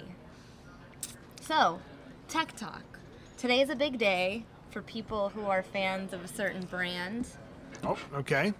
Just checking out the segue there. Yes, Apple, the 6S comes out today. Already been announced, so there's not a lot of surprises today other than people getting their hands on the phone. Again, Apple goes what they call their TikTok model. So every other year is a tick where they release a new phone like the 6, and the Talk is an upgrade to it. That's where the S's come out, and this is a Talk year. So this is the S. I noticed people in the chat room getting really angry though, because it's like every 6 months they make an announcement of a new phone, and they just feel like Apple is just doing this to make more and more money and preying on the fact that like people are obsessed with getting the latest technology and gadgetry. Well, I don't know if they're necessarily wrong, but I don't think that's the complete picture. Okay. I mean, people are willing to spend the money on it. I mean, if they released a new one every month, people would stop. Are you going to get a 6S? No, I get one about like every other version. So you go from like a 4 to a 6? Or 5 to a 6, you don't get the S's. Yeah, so I'm on a 6, I'll probably get like a 7 if that's the next one. Right, so you get the ticks but not the talks. Yeah, and that was just because of where I ended up somewhere along the line. It wasn't intentional.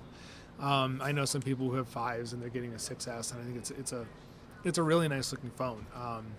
It has the 3D touch on it, right? So it not just touch, but you can dictate like how much you press, which gives you more control on it.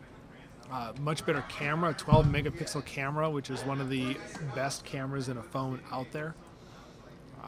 Unfortunately, the camera app isn't that great still on the phone. So a lot of people still say you should pick up a different camera app for it. But so yeah, there's the 6S. It sounds like there are some minor delays, but that's always the case. I have a friend of mine who was going to get a 6S on AT&T. And he was all excited this morning and then got a note saying maybe next month. They're all sold out? Yeah, or delayed. I'm not sure exactly. The message wasn't clear what the problem was. Oh, man. So, yeah, so very nice phone. Battery life, iOS 9 just came out, which is supposed to improve battery life. I haven't seen it. A battery life improvement with mine. But so very nice phone. New colors. I think there's like a rose phone, which I think is new. Are you going to get one? No, only because I have a 6, and I also don't go usually from one to another. Well, you also break yours every other Thursday, right? Yeah. Pretty much? That's also true. But I saw it and I wanted it. I'm very intrigued by the rose gold color. I think it's pretty. And I would like it, ideally, but I got to pay off my current phone first. I'm just one of those people who, I always put a case on it to protect it. So it doesn't really matter what color it is. Yeah, it really doesn't. The only thing I worry about sometimes, whatever the face color is, and most of those I think are like even the rose, white or black. I'll pick that depending on kind of what I'm thinking of for a color. But I'll change it. Like my last one, I had a red case, and now I've kind of gone for this. I guess this technically. Okay, what color do you think this is? Aqua. Mint. Mint actually makes more sense. It's not so much aqua. Aqua is a little more blue than green. Yeah, My I would have bad. probably said like a cyan or something. Mint. My I don't bad. know. What do I know? My box of crayons has 8 colors in it. You get off that, and I'm making it up as I go along. So really good phone. Sounds like the launches are going well. I know people line up, We had long lines. but I guess I don't hear the buzz about it like I used to. Right, because it's not as, because now we're used to we know that Apple's going to release a new phone every year. Right. It's expected, and we also know that you don't have to be the first person to get it. You can wait a few weeks, not waste your time in line, and still have the same phone a little bit later on. Yeah.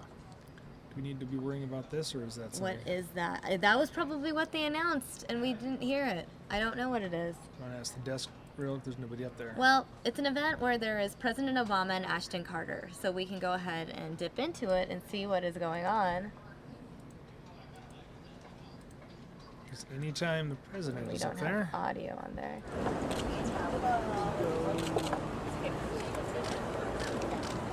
Pass and review. Honor guard. Pass and review. Right. Hey.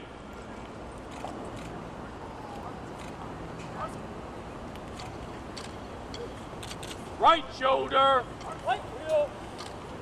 Horn.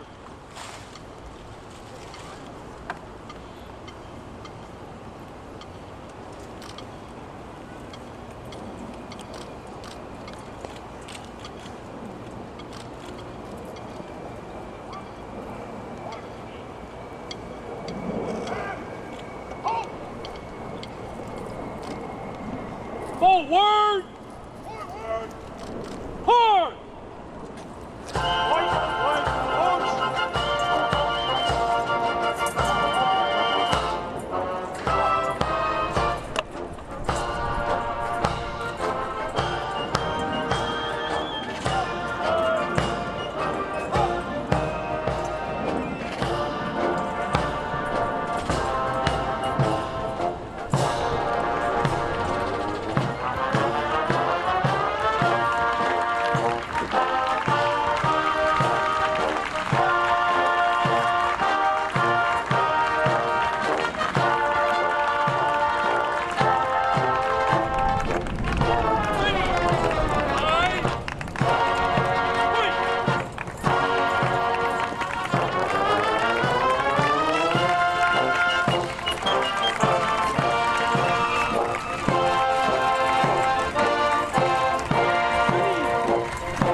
All right, guys, we have gotten confirmation on what event this is.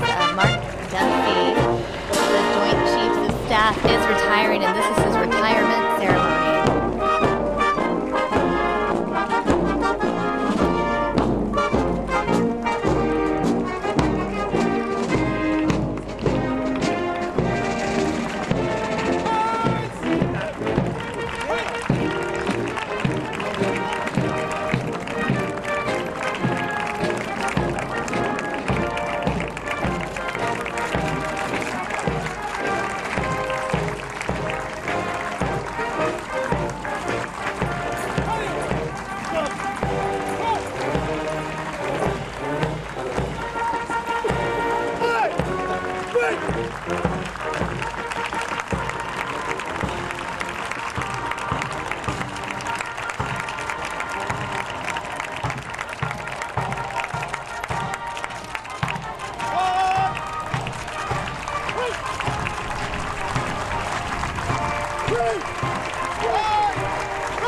Ladies and gentlemen, please be seated.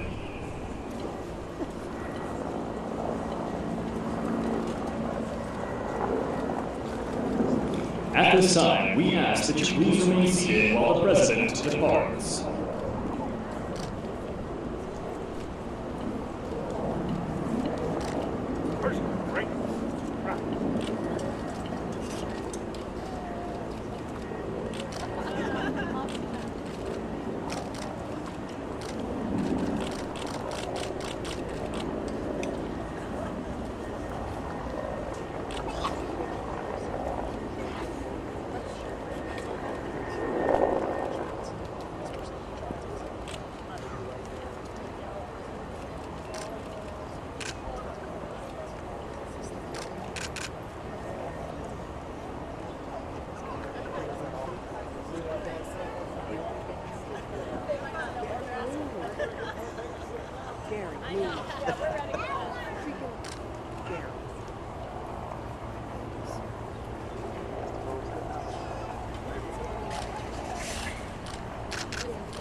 Just start clicking.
Ladies and gentlemen, the United States Army Chorus and the United States Marine Corps Band, Free Country, will now present a musical tribute to General and Mrs. Dempsey in honor of their career of service to our nation.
We're going over there by the black, once the car goes, we're going over there by that empty area by that black square. All right, guys, want to wrap up this edition of News Now. We'll be back with you momentarily, just setting up a new event. Stay tuned. Look out for another push alert, or just stay on our channel, youtube.com/Fox10Phoenix. We'll have a new event for you shortly. Thanks for watching this morning, and I will see you soon.